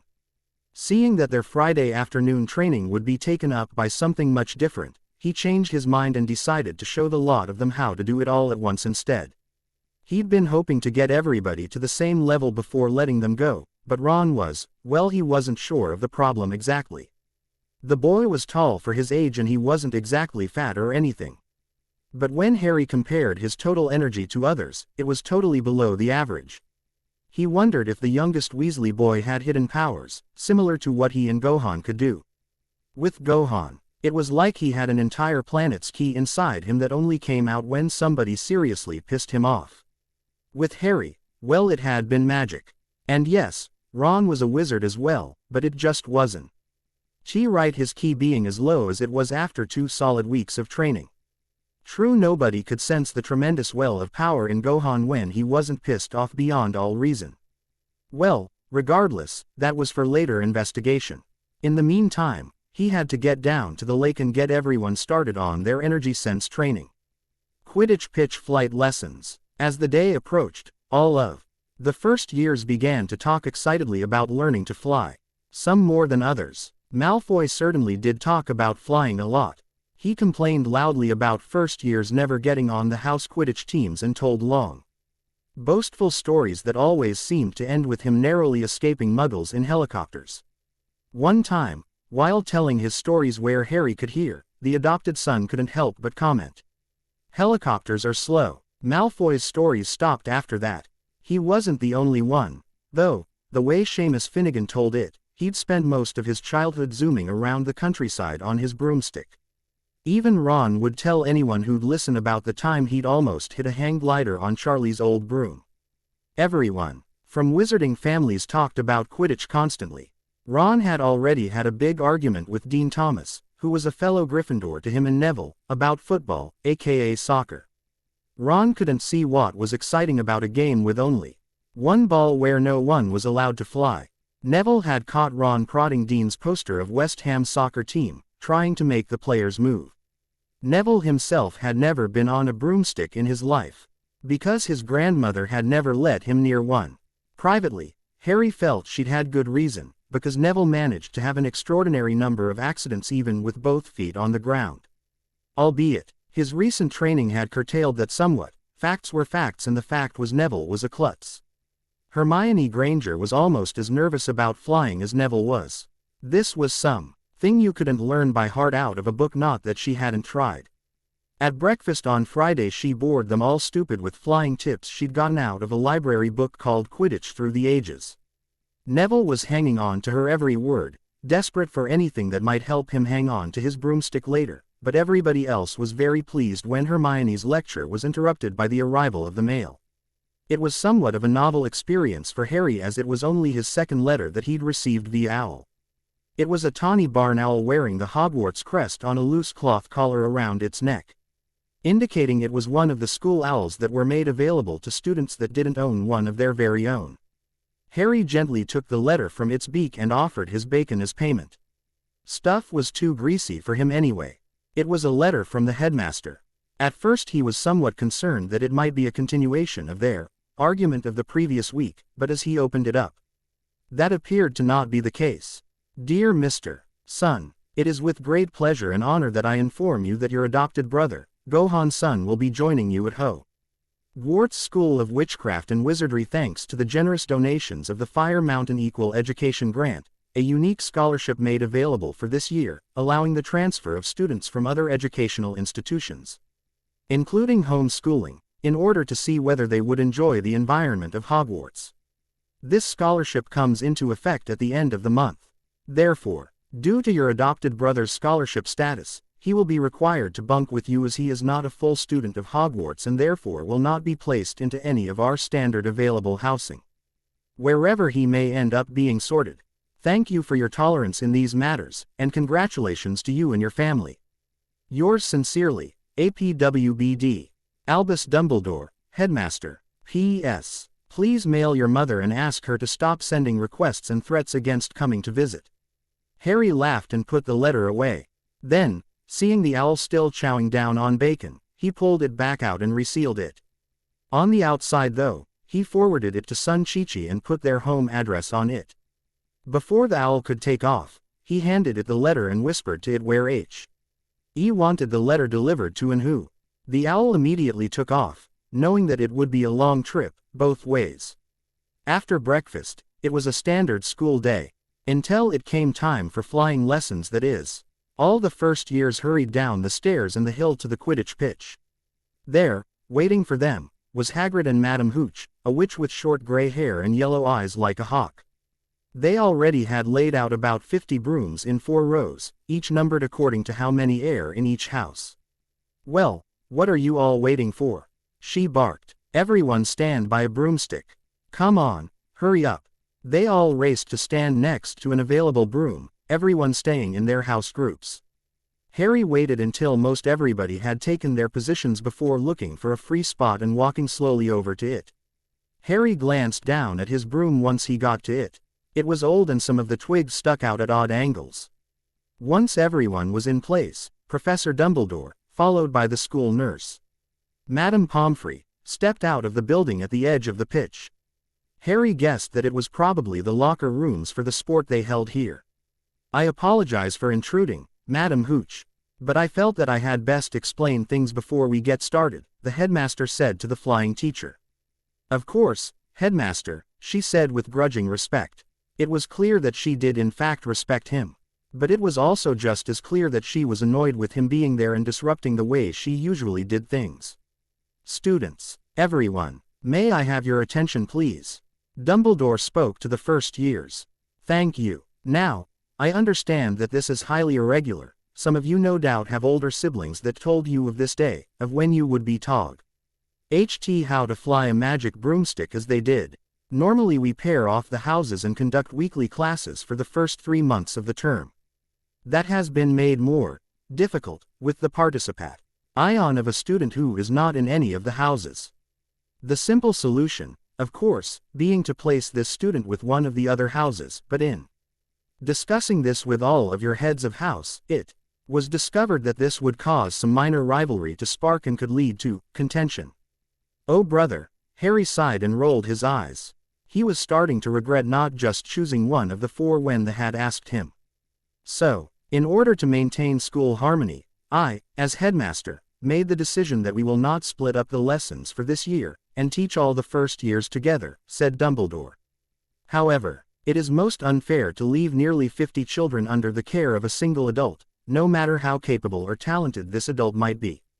Therefore, I and Mr. Hagrid, our gameskeeper, are here to assist Madam Hooch. Understand this, Madam Hooch is indeed your teacher in this regard, and what she says goes. Mr. Hagrid and I are merely her assistants. Madam Pomfrey is on hand for the inevitable injuries that will occur during this lesson and the ones to follow for the same 3-month period the course will last. Thank you for your attention. I now turn things over to Madam Hooch. Madam, stick out your right hand over your broom, called Madam Hooch as she stepped up to the front, and say, up. Quote, up, everyone shouted. Everyone, that is, except for Harry's son. He kept his arms crossed and was almost glaring at the old and antiquated piece of enchanted wood. This is so stupid, he said, finally, shrugging after seeing everybody else either grabbing their brooms successfully or continuing to shout, up. At it, he just held his hand over the broom and it leapt to his hand like it was magnetized, without him saying a word. Extending his senses into the broom, his magic senses that is. He quickly determined that what enchantments still existed on it were in a bad shape and it was a bloody miracle they still worked at all.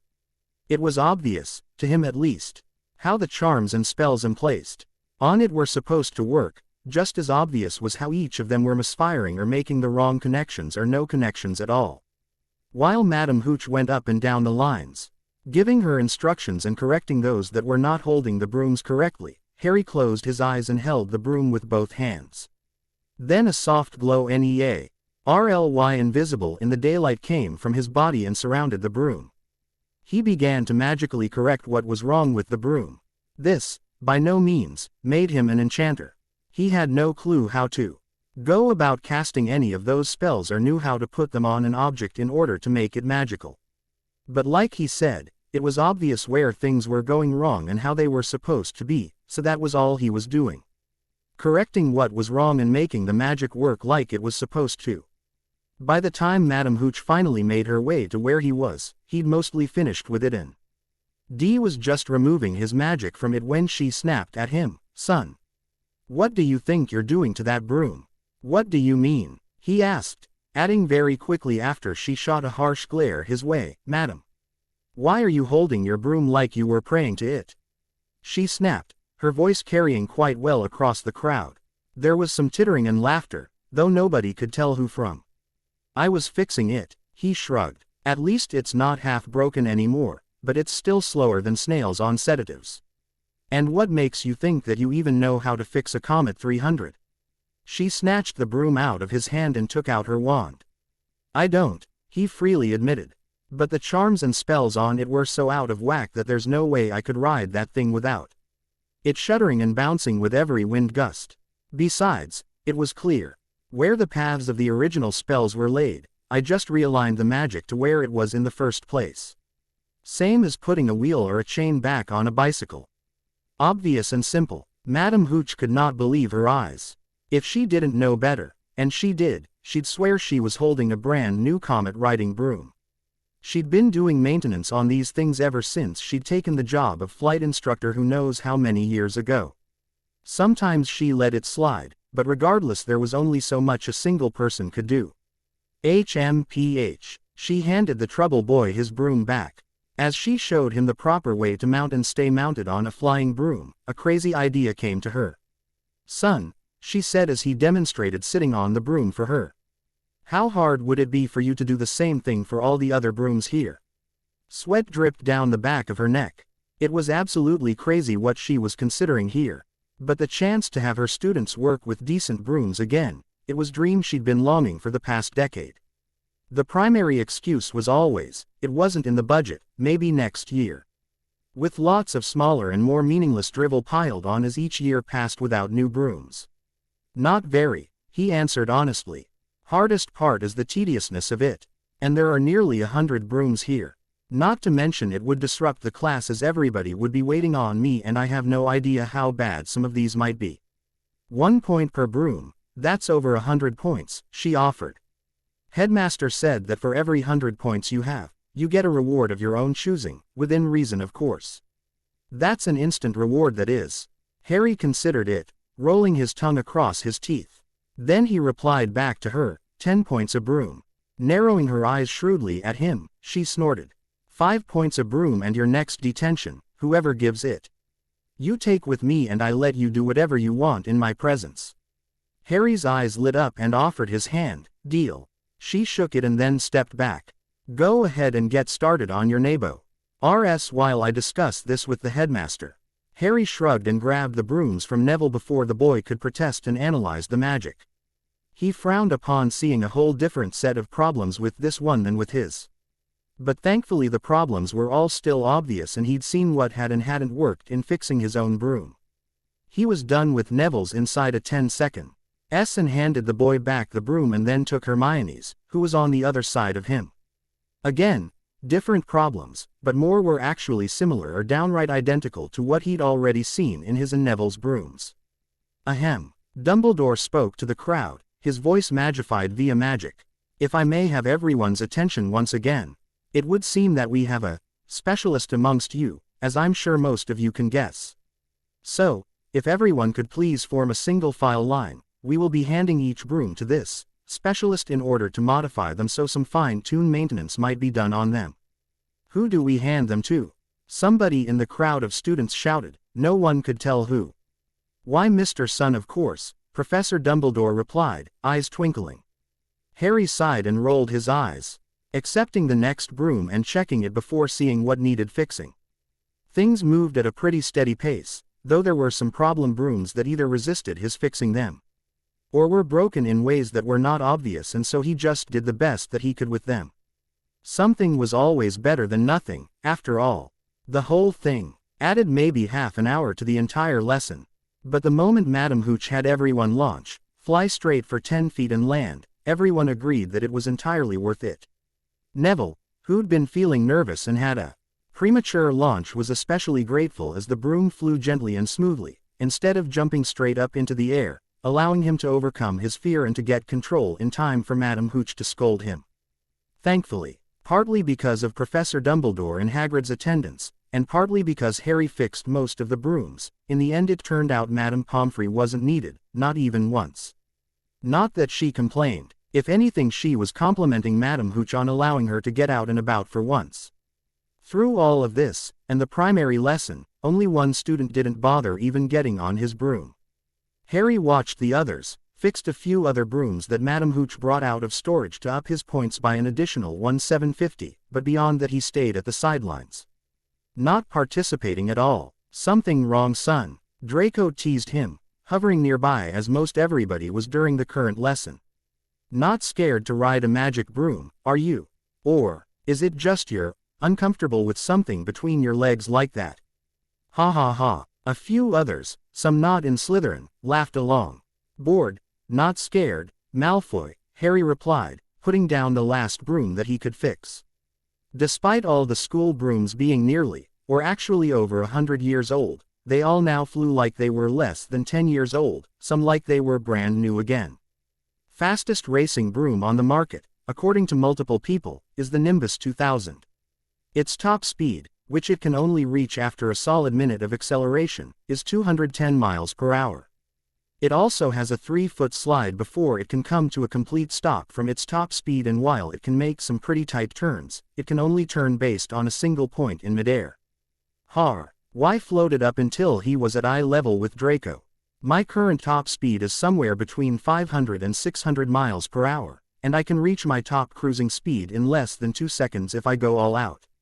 I can also move and turn at any point I wish, and I've even been able to turn my body in multiple directions almost simultaneously. Let me put it like this, Malfoy, Harry sighed as he returned to the ground.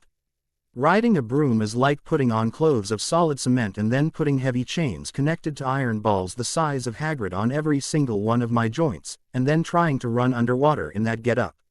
Only it's not water, it's a big pot of frozen hot glue. So why in the 4 galaxies would I even want to get on one of these things, let alone fly it? And it's not like it's even training.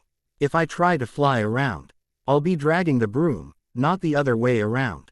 So you're saying that we can move faster with ki than with magic? Hermione interrupted. Harry shrugged, overlooking the interruption as he answered honestly, that's more complicated a question than you know. It is possible to fly with magic, just not the same way. Reason I don't like the brooms is Becca. Use the spell that enables them to fly was very specifically designed. For normal people, for trained people, on the other hand, you'd have to design a whole new spell. I have found that it is possible, to fly with magic the way I do with ki, and arguably it's even possible that one could fly even faster and be even more agile than someone with 1,000 times more power and speed with ki. The catch being that you have to use the right spell.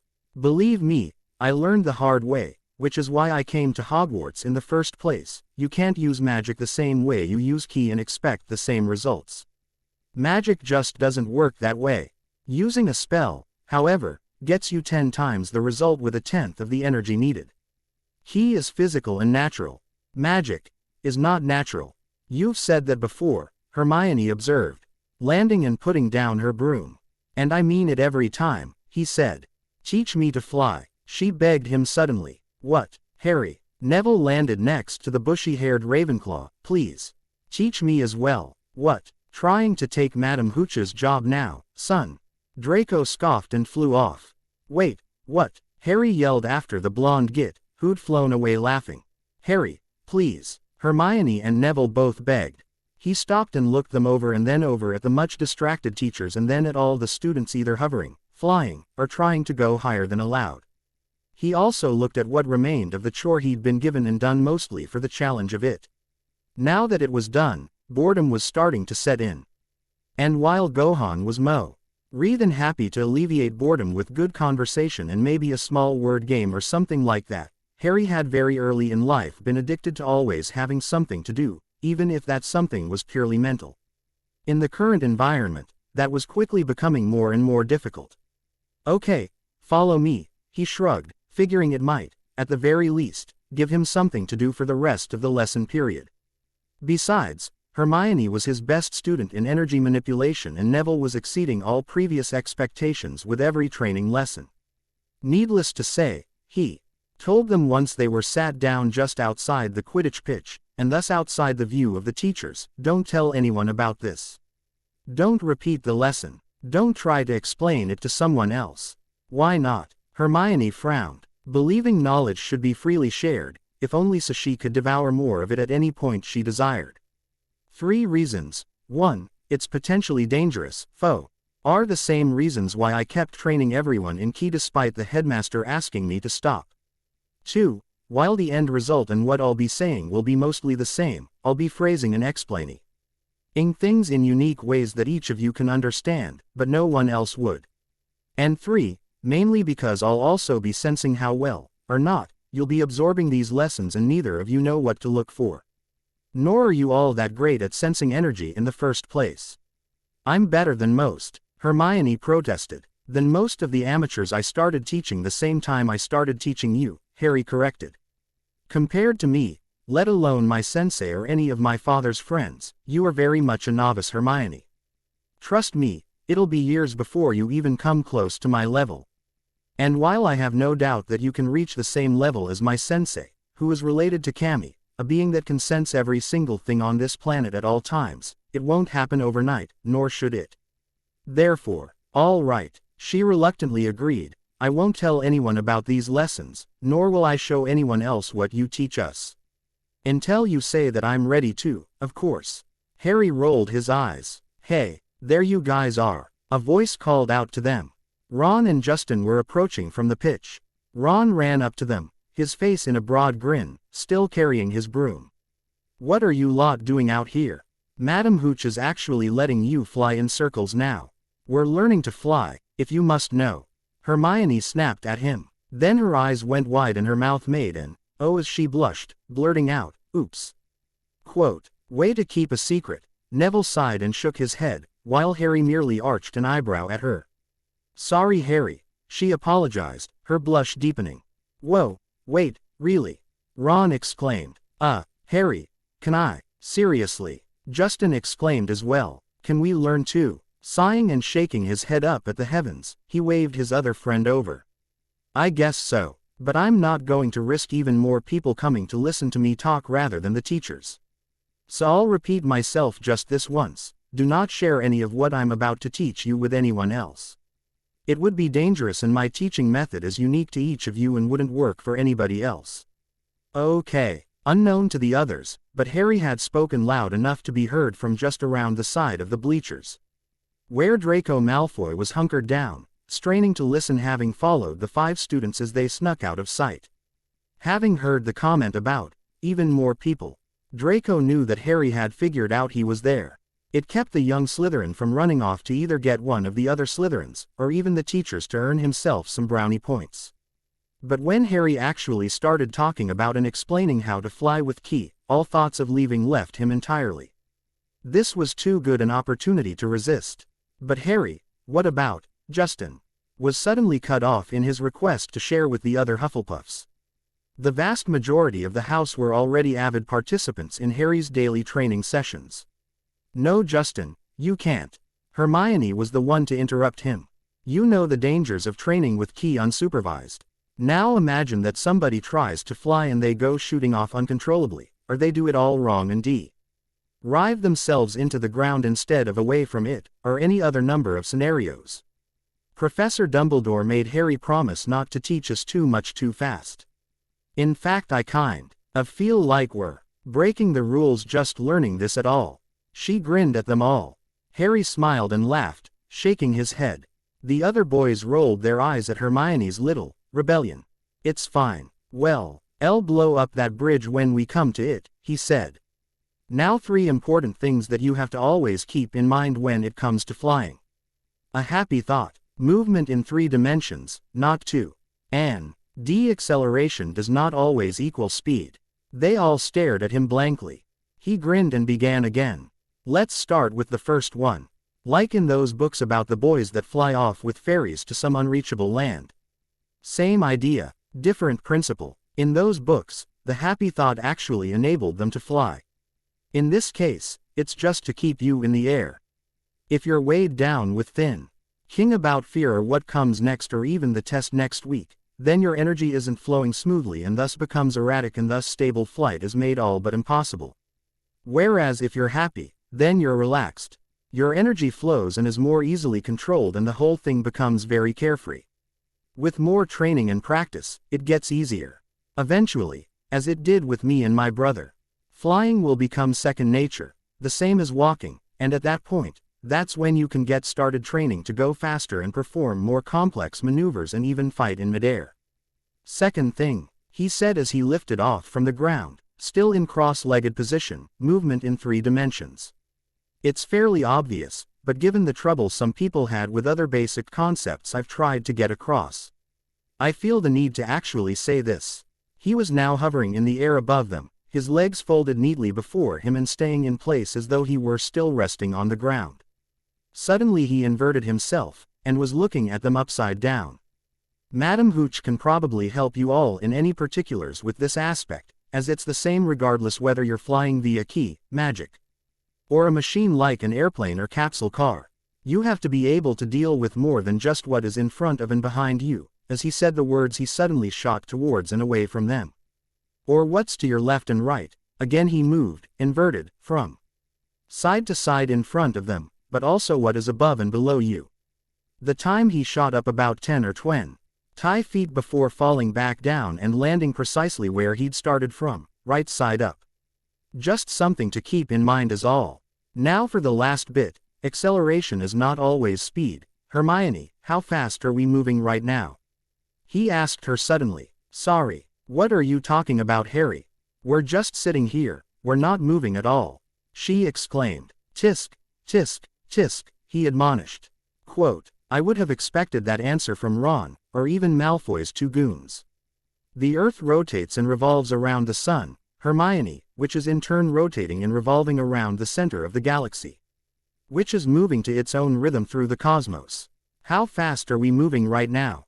Oh, well, let me think for a bit here, she mumbled. Well, we're in Scotland now, that puts us thereabouts. Of 56 degrees north. The radius of the Earth is 3,963 miles. Add in the circumference of our positioning, divide by 24 for the day, which means we're currently traveling at about 775 miles per hour based solely on the rotation of the planet. Give or take. Give or take, Harry agreed. My point in asking you that is, do you feel like you're going anywhere? Like you are actually going 775 miles per hour? They all shook their heads. Speed is relative. Acceleration is what most people are talking about when they talk about speed. When it comes to flying, however, just because you feel like you are going faster, that doesn't necessarily mean that you are. From that you can also gather a few general facts. Fact number 1. You've grown up walking and living on the ground. The human race evolved living on the ground. Our instincts don't account for flight, so you may feel like you're falling at some points, or like you're going up, when actually the opposite is true. I tell you all this as a precaution. So, this is really dangerous? Hermione asked. Of course, Harry shrugged. So is everything I've shown you so far. But by being aware of the dangers, you can prepare for them, making it less dangerous. Basically, to fly, all you have to do is take control of your energy and then you sort of put it underneath you and then your energy holds you up, he finally told them. The particulars and specifics are mostly just scientific and spiritual hoo-ha anyway. Again, they all just stared at him, blinking. Then, putting her thinking cap to work, Hermione asked him. So what you're saying is that it's like thrust? Partly, he answered. That's just to get you moving. You have to actually get aloft for that first. Let me think here. Oh, I'll say it another way. To go up, you push your energy down and then you'll sort of just ride the wave. Believe it or not, it's more natural than it sounds. This is key we're talking about after all. Okay, there's nothing more I can tell you that wouldn't just be repeating all my warnings and advice, so I'll let you lot start practicing. Don't forget to control your energy. Oh, right, okay, get practicing and I'll make sure you have nothing to worry about. They all nodded and got to their feet. Draco, meanwhile, snuck away and went to the other side of the field where nobody could see him at all. He'd been practicing and exercising with Pansy and the older Slytherins that were still in Harry's training group daily. In doing so, he had discovered that he was even more out of shape than he'd first suspected and was indeed one of the weaklings that needed to build up ki first. Therefore he'd been running 10 laps around the lake 3 times a day, and up and down and around the Mount Ains on the other side of Hogwarts from where Harry had the original groups climbing and running. He went up the face, then down the other side and then back to Hogwarts by going around the base on the only path that allowed access back to the castle from the back side of the mountain. Running the mountain, initially, took him practically the whole free period between classes and dinner, but now he could do it inside of 2 hours. Though only barely, some days he still went over by a few minutes. He also spent the evenings in the common room meditating on finding and channeling his ki, with the help of Pansy and the other trained Slytherins. With most of them, he paid them in coin, with some he paid them in treats, and with the smart ones he paid them in promised favors that he always made sure to make good on as soon as possible.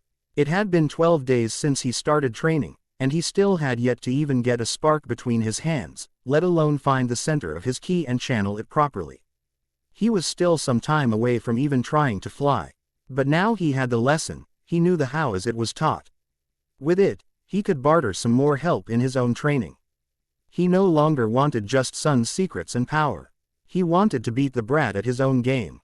He needed to learn how to fight the way Sun and his family fought, with their fists and feet and especially the energy blasts.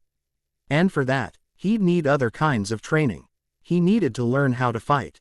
Harry observed the 2 flight training practices from a distance. The larger one, being supervised by 3 adult teachers supported by the only medical healer within the entire region, and then the smaller one of 4 first years just out of sight of said teachers and healer. He could tell at none of the 4 would by flying any time soon. Certainly not today. They may be able to channel their ki and develop the experience at pushing their ki from their body, but absolutely none of them had the level of energy in sufficient quantity to levitate, let alone completely overpower the planet's own ki field and gravitational pull. That's where most people got confused, Harry mused to himself. They thought it was just pushing against the Earth's gravitational pull and then providing further thrust to fly through the air. When it came to flying with ki, you were pushing against more than just gravity. You were overpowering the planet's very grip on you by exerting your power over its. That was also the reason for all the special effects when someone did a rapid power-up. The floating rocks, the bolts of lightning, earthquakes, wind and storms and all of that. That was not just a single person's power unleashing psychokinetic frenzy on the environment, that was the life force of the planet, of the whole universe.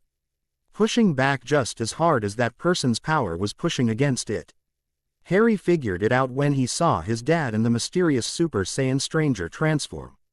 And power up without all the psychokinetic special effects. A Super Saiyan, he knew, was so strong that the amount of power held inside a single body was mind-boggling. A yellow star in the prime of its lifespan gave off as much energy in the first years of its existence as what a Super Saiyan gave off just by transforming in the first place. He knew, he'd done the math. He was surprised that he seemed to be the only one to understand that out of the whole group, but on the one hand he was also the only one whose primary power and specialness was based on magic rather than pure martial arts. Sure, they all knew that Goku and the stranger gave off a lot of power, but none of them had made the comparison like he had. They knew it was a lot of power, but none of them, not even Vegeta, seemed to realize that just by transforming, Goku and the stranger should have powered up enough to literally rip the planet in half. Or at least ripped away enough rocks and earth to strip away all of the crust where they were standing. To say nothing of the atmosphere on the surface.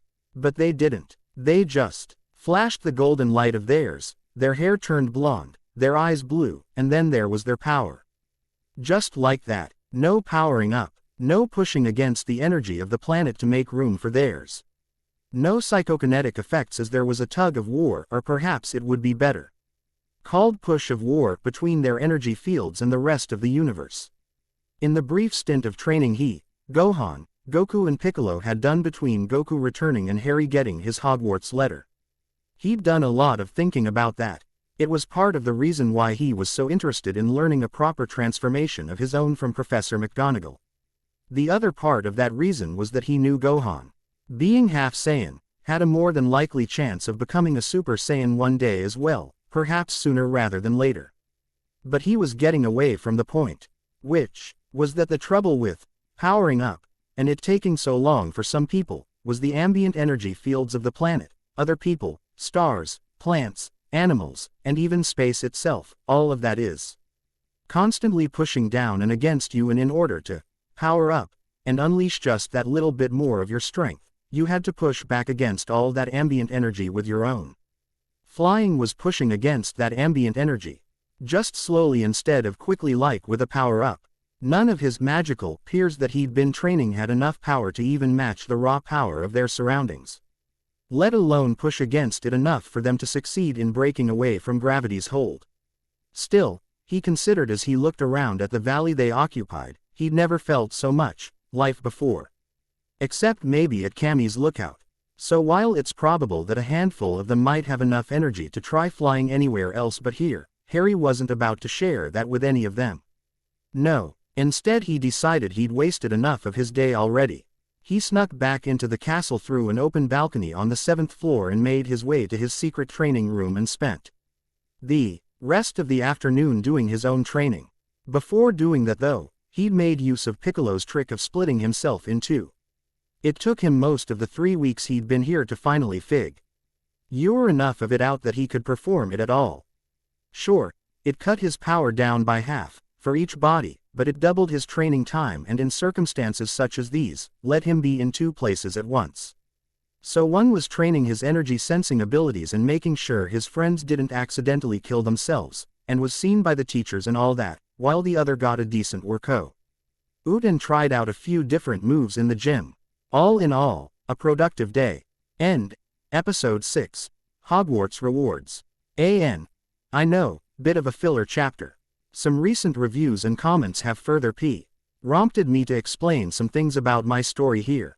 First of all, whatever canon says about Gohan's age at this point in the timeline, for this story, he and Harry have just turned 11, and T is now a few months after Goku returned from space and got the warning from Mirai Trunks about the androids, and it is currently 3 years less than that by this point in the story until androids 19 and 20 show up. At which point they will be 13 going on 14. Second, rapid progression of Hogwarts students in key training. I am basing this largely off of the episodes where teenage Gohan was training Vital in how to fly. She was already pretty fit and a trained martial artist, it was clear, so in this story Harry would have sorted her into Group 1 foot and started her meditating and trying to generate ki. Same way Gohan had her doing it. Thing is, episodes aren't too clear on how long that took exactly, only that it took more than a few days, but less than the month they had before the tournament. Furthermore, in that regard, I direct everyone's attention to the first Harry Potter book, specifically the passage about Neville being tossed out a window and bouncing down the hill. It is largely accepted that, when they work at it, wizards develop at a phenomenal rate compared to muggles. Now that he has them physically training and learning to channel their ki, for the remainder of this story, all the young wizards and witches will appear to make a rather rapid increase in power. This does not mean that at the end of the year Draco can wipe out the school with a Kamehameha, or Ron-ko Uld win in a fist fight against Krillin or even Yamcha. All asterisk that it means is that these young people have learned how to channel their ki and can do so without being muscleheads or killing themselves, that they can fire energy blasts, can fly, and move faster and is stronger than anyone that does not know how to channel their ki. Unless they specifically train to fight, and dedicate a large amount of time and energy to it. All they'll be capable of is some neat low-level tricks. Final thing, Harry's power level. I want to say that he's near Gohan's level, but being realistic here all I can say is that he, casually, utilizes the same level of strength and power that, not pissed off enraged, Gohan shows in the episodes between the end of the Namek Saga and the beginning of the Android arc. His skill level is the same, and in some areas better than Gohan's, but Gohan has him beat in stamina and raw power by a wide margin. If I don't get too bogged down with RL, and can keep at the writing, I'm hoping to reveal something that will level the playing field between them by the end of the story. And please, don't hesitate to ask questions and make suggestions. Though I've pre-written up to chapter 14 by the posting of this chapter, I have a lot more planned, and sometimes the writing just ain't happening, you know. Thanks for reading, hope you enjoy, and please review. Hogwarts Lessons. Episode 7. Hogwarts Lessons. In the final week of September, or rather to be more specific on the final weekend of September, Harry was overseeing the training of the few who remained that were still having trouble with the basics. Mostly that was just Ron though. Come on Ron, move faster, he called to his friend. Currently he was helping Ron with running up and down the mountains outside Hogwarts. Unlike most of the other trainees, Ron found himself capable of completing all the numerous exercises Harry had set up for them without raising his power level enough to make a difference. Whether that meant that Ron was slow at generating ki, or he was just that far behind everybody else when it came to available life force, Harry didn't care to guess. What he did care to do was build up his friend's power level to the point where he could actually perform with his peers. Heck, Neville and Hermione and Justin all had passed the point where they were beginning to work with creating stable energy blasts and also augment their strength, speed, and other physical abilities.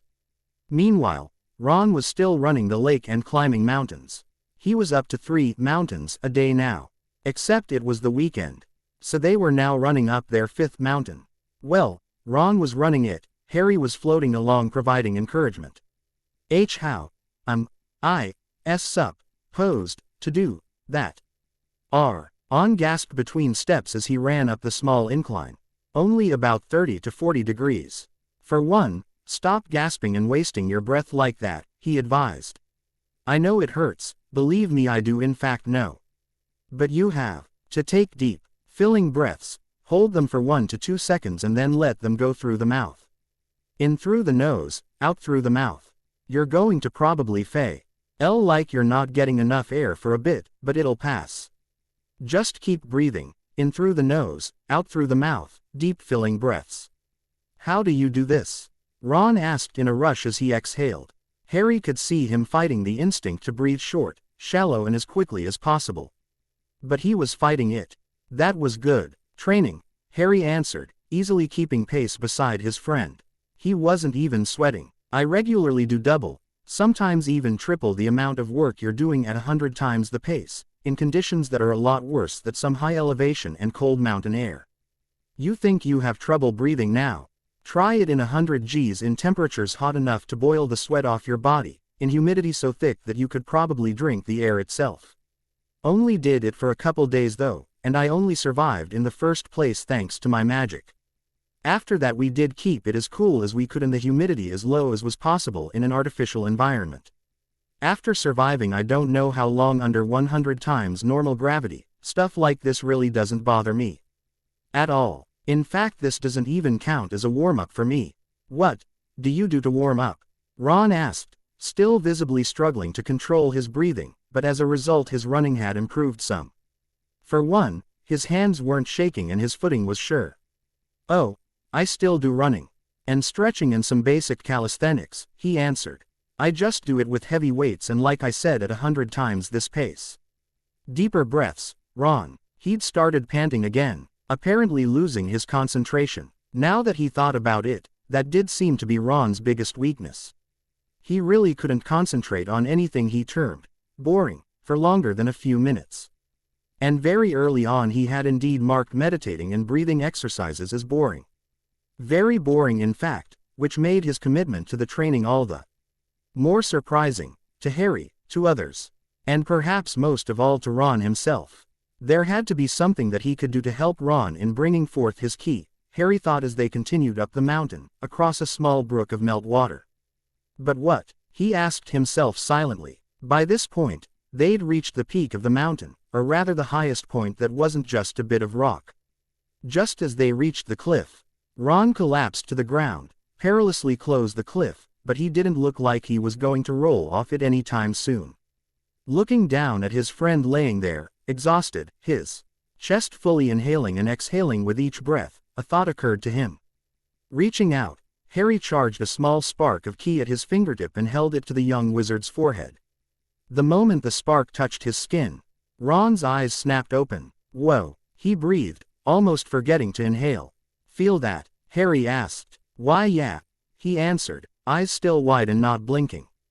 He couldn't describe what he was feeling. Not in words. Something, energy, had entered him and he could feel it racing throughout his body. And everywhere that energy went, something was left behind. Something awoke inside him. It had been there all along, he just hadn't recognized it. It felt like power. Sitting up, his breathing under better control, Ron brought his hands together and focused on the meditations he'd been learning for the past month. Before, they had never made any sense, he couldn't even imagine what they were telling him even when they had dumbed it down as much as possible. But now, Ron stared at the space between his hands, feeling the power, the energy racing through his body. And what's more, as easily as he did with magic when holding his wand, he focused that energy to the point between his hands and channeled it through his body to his hand where. Nice Ron, very nice, Harry said, a smile on his face. There, between his hands, an orange-red spark of light began to glow. Focusing more of his power, the glow became brighter and a small marble-sized ball of energy began to shine. Ron just stared at it, hypnotized. After so much effort, so much work, it was worth all of that for this one moment, he realized. Exhaustion snuck up on him and the light disappeared as the energy supporting it was cut off. Moments after that, Ron fainted, falling forward, and almost off the cliff if not for Harry catching him and dragging him back a bit. He patted the redhead on the back and let him sit up on his own. That was great Ron, you finally did it, you found your ki. I must say, I am impressed, said Harry. Wow, thanks Harry, said Ron, smiling enthusiastically. But, can I keep doing it? Doesn't work like that, mate, Harry told him. Can you hold a marble in front of your eye forever? Can you hold up a heavy weight forever? Can you hold a pose forever? You're not supposed to create a tiny spark like that, or even a huge ball and have it stay around for the rest of your life. When I shoot energy blasts, I'm not focusing on creating it, and then forcing it to move every micrometer through open space until it ignites. No, I just channel the energy and let it fly. Same way that you would throw the marble, or lift and drop the weight, or move through the pose into the actual motion you were doing in the first place. It is all just energy anyway. This just happens to be a new way of applying it. Trust me, Ron, you're off to a fantastic start. Thanks. So, what's next? He asked, nervous. It took me almost a month just to get this far. Everybody else had it by the middle of the second week. Harry considered, leaning back as he rubbed his chin thoughtfully. I think, and feel free to disagree with me here, but I think the reason that you had so much trouble is that you aren't really the meditating sort. I think you're more of a doer than a thinker like Hermione and the others. So, the way I left it with everybody else was that I explained the basics of what one can do with ki once they learn how to properly channel it. Harry got to his feet and started pacing. Now I could do that with you, basically talk about the cool things that you can do if you just work at it, but like you're guessing that would probably take you a few years to even start working on the basic tricks. I like or. Let's do or, Ron exclaimed, his eyes wide with panic at the thought of it taking years. Or we can try something fast, messy, and dangerous. More dangerous than anything you've ever faced before. Dangerous out that if you aren't extremely careful, Ron, you could die. I could kill you. By accident of course, but still. Harry stared down at his friend, trying to convey the seriousness of what he was proposing. Harry, please, there's no way I'll be able to ever figure this stuff out on my own. I need your help, please, Ron begged. Arms crossed, Harry considered his options, finally coming to a single conclusion and hoping for the best. He exhaled sharply through his nose, not quite a snort, but more than a sigh. Fine, he said. Yes, Ron crowed, getting to his feet, arms raised. Run, Harry said. Woo. Ron stopped mid-celebration. Harry pointed to the largest peak in the area. Run. To there. As fast as you possibly can run. Use your ki. Don't try and make energy blasts, just focus on it and run. He then held out his right hand and charged enough energy to make it shine with yellow-red light. I'm going to be firing energy blasts at you and around you. You won't know which, but I'll try to make sure I only fire them at you when I'm sure you're going to dodge. Okay, wait, are you being serious right now? Ron was still holding up his hands, but this time with fear. Ron, run. An energy blast, an extremely small one, was shot at his feet. There was a pressure wave, a flash of light and some smoke, but nothing more. It was enough to get Ron running though. How is this helping? Ron screamed as he ran, slid downhill. Harry replied with a larger energy blast to the boy's right. He cowered from the explosion, but kept running, though now heading more towards the left. Harry shot another blast, this time to his left, straightening him out a bit. Focus on your energy. You were feeling it before. He called out. It's still there. Just remember how it felt. Don't do anything with it, just feel it. And let your instincts take it from there. What instincts? Ron screamed, running flat out. At almost 3 times the speed he'd been running before he'd exhausted himself. Harry smirked and shot his next blast, lower than the last 2, right at the wizard's backside. Ron felt every hair on the back of his neck go stiff and he knew he was being targeted. He could not begin to say how he knew. But he knew. He dove and rolled to the left, narrowly avoiding the energy blast that was little more than that first one that was nothing but light and smoke. But Chi told Ron just how serious this new level of training truly was.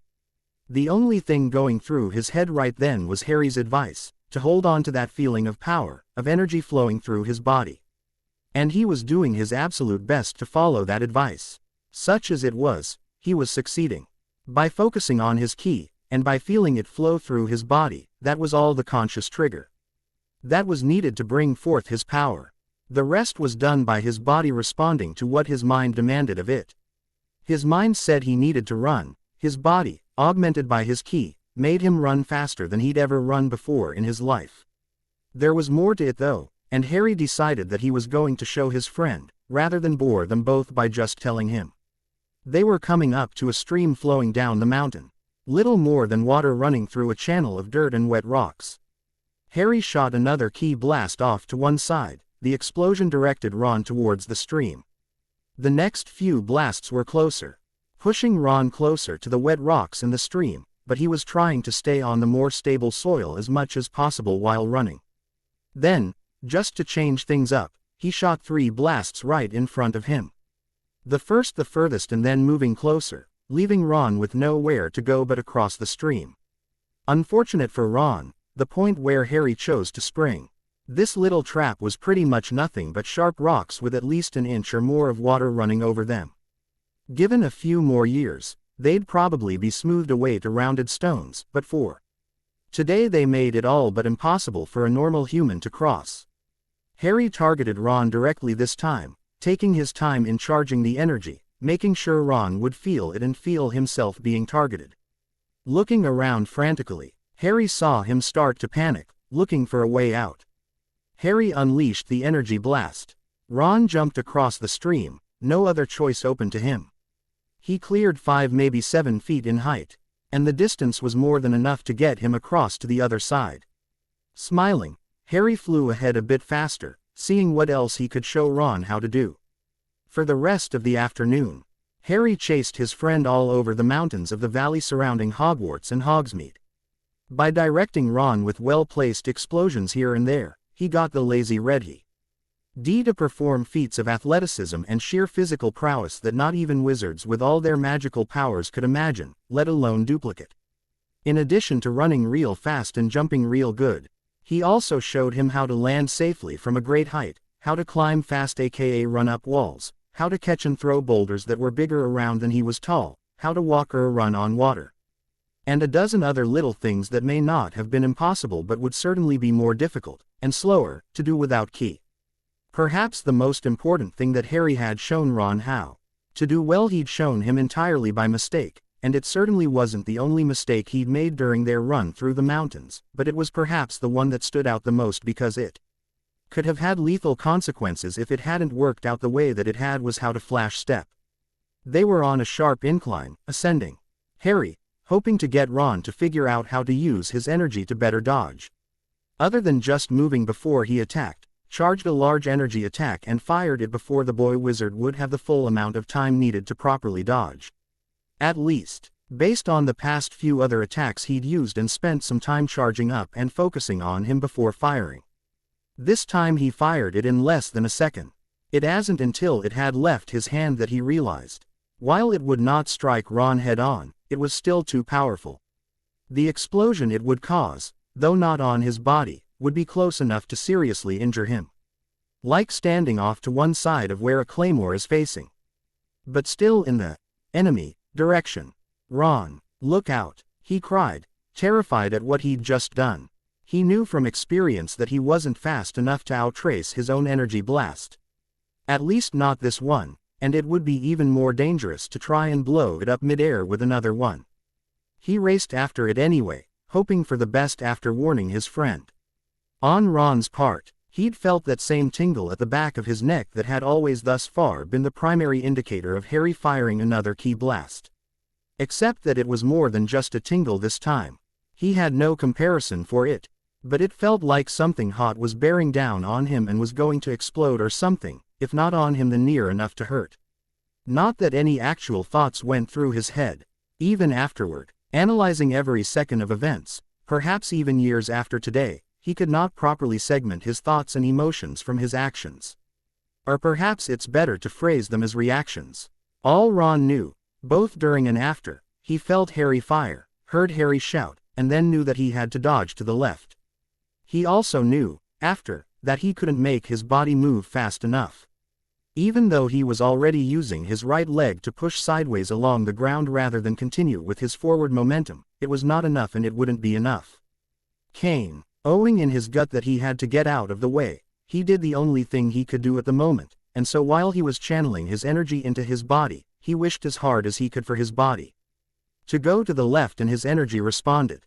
Part of it pushed against the ground where his foot was already pushing sideways, but the bulk of it, that suddenly and immediately cast itself to his left. Creating momentum and force through sheer energy manipulation. The end result, when the explosion hit, the only thing within range of it was an after image. After the dust settled, Harry saw Ron running away to the left. It took him a few moments to realize what had happened. Just to test it out, he tried the same trick himself. From where he floated above the smoking crater, Harry vanished, flashing away in a movement so fast no untrained eye would be able to discern it. At the same speed, seemingly appearing out of nowhere, he reappeared right in Ron's path, less than a few feet in front of him. Ah! Ron screamed, willing his energy to take him to the right this time, without consciously being aware of it, of course. Same as before, the only thing left of him was a hazy after-image. That would fool all but the best trained fighters. Harry smirked and continued the chase. There were a few other close calls, but that one definitely stood out the most in Harry's mind. The hard part, he knew, was going to be training Ron in how to consciously control these skills that he was turning out entirely by accident and on pure instinct. But that was for later. Nearing the late afternoon, early evening part of the day, Harry finally stopped Ron from running and let him cool down for a bit, at the peak of the northernmost mountain in the valley. Technically speaking, they were somewhere within the bounds of the Forbidden Forest, at least if they were to go straight back to the school, but the mountains sort of circumnavigate the forest. Besides, the forest, like everything else in the valley that is not within the limits of the village of Hogsmeade, all of it is still on the school grounds, despite the castle proper being the only part that was properly warded. Legal claims and all that. Harry had checked. It was in Hogwarts, history. So, ready to learn how to fly? Harry asked once he saw that Ron had gotten his breath back. I'm almost afraid to ask, the redhead groaned. You still remember what I told you about it? He clarified. Yeah, one time I've actually listened to a lecture. Helped that it was about something I wanted to know about anyway, Ron acknowledged. Then, without being prompted, way you described it, I use my energy to push down and then it sort of pushes me back up and I just ride the wave of energy as it lifts me up. To move in any direction, I just provide thrust, pushing the energy against the opposite direction of where I'm wanting to go. Close enough, said Harry. How's your energy levels? I'm not really sure, he admitted, blushing with embarrassment. It feels dimmer, slower than it was when we first started, but also like it's getting brighter the longer I rest. I kinda figured out that the more I did those impossible moves, jumping and dodging real fast, all that, well, that made it go down. Like when I actually get stuffed eating, I can feel how little room I have left. Only I guess it's sort of the opposite here. I'm still about half full if you pardon the expression. Good, should be enough, Harry nodded. Got a pretty good gauge of your power level by now. You're not going to be shooting energy blasts all over the place. But you've finally got plenty of ki to handle actual flight. So, ready to try flying back to the castle? What, are you serious? No way am I ready for that. Harry, I'm the dead last in the class, or group. Or whatever it is you want to call it. I am not ready, Ron protested. Ron, Harry laughed, taking his friend by the shoulders. More than half of what you just finished doing. Not one single person has been able to do all of it, and most certainly not continuously like what you've done today. And to top it all off, you say you still have more than half your energy left. He started walking the boy along, looking him in the eye the whole time. Ron, remember the other part of what I told you about flying. Keep a happy thought in your head. Negative thought. HTS interrupt your ki flow and that would pretty much mean you drop like a stone. So I want you to remember one thing and one thing only while you're flying back to the castle. What is that? Hat you can finally do things that none of your brothers can do, Harry told him. Or did you really not notice that both Fred and George and Percy are part of the group and they haven't even been able to augment their speed or strength yet in general training, let alone everything else that you just did? And after today, you will be able to fly, while they still have to use brooms. Ron's face lit up. Then Harry threw him off the cliff they were standing next to. Ron was still smiling for the first 3 feet that he fell. Unfortunately he hadn't just been shoved over the edge, but actually thrown a good dozen yards into open air. So there was absolutely nothing to grab hold of. After the first 3 feet, which equated to the amount of time it took his brain to even begin to comprehend what had just happened. Fear and the fight-or-flight responses started to kick in. Another 5 feet after that, he started to scream, even as his mind hyper-rationalized what it was he needed to be doing. The screaming wouldn't stop though, and the fear was clouding his mind. Happy thoughts, Ron, Harry said as he passed him by, a white flaming aura around him, shooting down at 4 times the speed Ron was falling. Happy thoughts, happy thoughts, happy thoughts, happy thoughts, happy thoughts, happy thoughts, happy thoughts, happy thoughts, happy thoughts, happy thoughts, happy thoughts. Ron chanted, eyes shut tight. Quidditch, Chudley Cannon's winning the World Cup. Making head boy, winning the House Cup. The look on, hey, on, ha ha ha, on my brothers' faces when they see me. Ron thought desperately, not actually believing any of it until the final thought there. After imagining the images of Percy, Fred, George, and even Bill and Charlie's faces when they saw him flying through the air without a broom. Well, that changed everything. He finally relaxed and opened his eyes, the smile back on his face. Looking around him, he saw practically the whole valley laid out before him. There were trees below him, rushing up at him, but they may as well have been a green carpet. His energy responded to his will like he'd been doing it for years.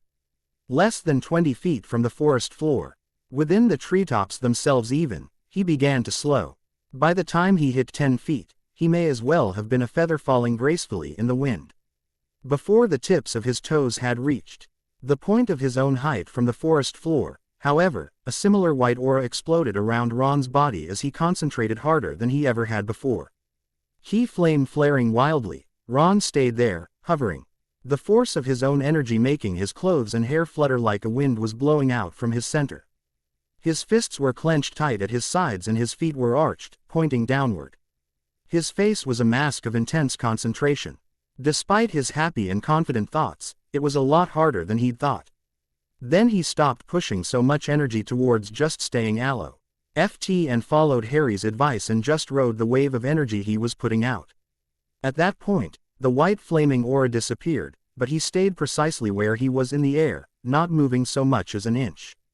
Whoa, he couldn't help exclaiming aloud. Not bad, Ron, not bad at all, Harry called from above the treetops. Looking up, Ron could see him, standing there above him.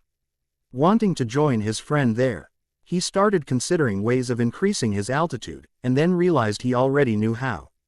Without having to reignite his key flame, Ron slowly raised himself in the air to above the treetops. He couldn't even begin to explain it himself, but in thinking things over, he realized that he somehow had these instincts of what to do with his energy. And flying just seemed to be one more thing to do with said energy. It was as natural to him as it was walking, running, or climbing a tree. Or using magic. This is, wow, Harry, he said once he was at the same altitude as the dark-haired fighter. Thanks for showing me how to do this. Oh, your training for the day isn't done yet, said Harry, a challenging smirk on his face. Now you have to get back to the castle. I've got some training of my own to do. So I'll see you at dinner tonight. Good luck, mate. With that said, he rose up about another 10 feet and then ignited his own key flame and shot back towards the school, just under Mach 1. Wait. Harry. Hey, Ron called after him, starting to wobble in the air as his key energy became unstable, fear and anxiety rising within him. Unfortunately, it was too little, too late. Ron knew that even if Harry could have heard him, it was unlikely that he'd come back for him, especially after giving him the next hurdle he'd have to overcome in his training. Resolving himself, Ron took a deep breath and let out a heavy sigh. He then angled himself parallel to the ground and started flying back toward Hogwarts. It was slow going, and despite hanging onto his thought, his key energy kept destabilizing at various points, making it hard to stay aloft, but he always managed to get a handle on it. Nevertheless, he did try and make sure that he stayed at a enough altitude that he could catch himself if he did start to fall for real. Meanwhile, back at Hogwarts, Harry quickly sought out and found his other friends, Hermione, Justin and Neville specifically. Hey guys, he called, landing beside them where they were sat meditating. Well, Hermione was meditating, Justin and Neville were silently competing to see who could do the most push-ups, it would appear. To the surprise of all, Once he got out of his shell, Neville was a real exercise nut. "Hello, Harry," they all replied without stopping what they were doing. "So, anybody figure out how to fly yet?" he asked, sitting down beside Hermione. "No," they all answered at the same time, equally frustrated. "Ron has," he told them, struggling to contain the smile on his face. Hermione's eyes snapped open so she could glare at him. Justin and Neville already had their eyes open, so there was no delay in their glares. Harry just grinned and folded his hands behind his head, leaning against the stone column behind him. "You said that you were going to give him a few pointers." Hermione screamed in his face. "Not give him one-on-one training to put him weeks ahead of the rest of us." "I didn't put him weeks ahead of you," he corrected her, smirk firmly planted on his face. "He was, in fact, weeks behind the rest of you. I spent a few hours catching him up to the rest of you. Not my fault if you took my warnings about taking it slow and careful as instructions to stop trying." "Fine," she screamed, throwing her hands up in the air, getting to her feet. "Fine. Then what am I missing, huh? What tiny little nugget of a clue have I overlooked that you could teach Ron, in an afternoon that I could not figure out for myself in a week's time? Tell me that, if you so please. Haven't you tried just powering up and following my advice?" he asked with a shrug. They all blinked at him, a bit stunned at the simple and straightforward retort. Justin and Neville both got to their feet beside Hermione.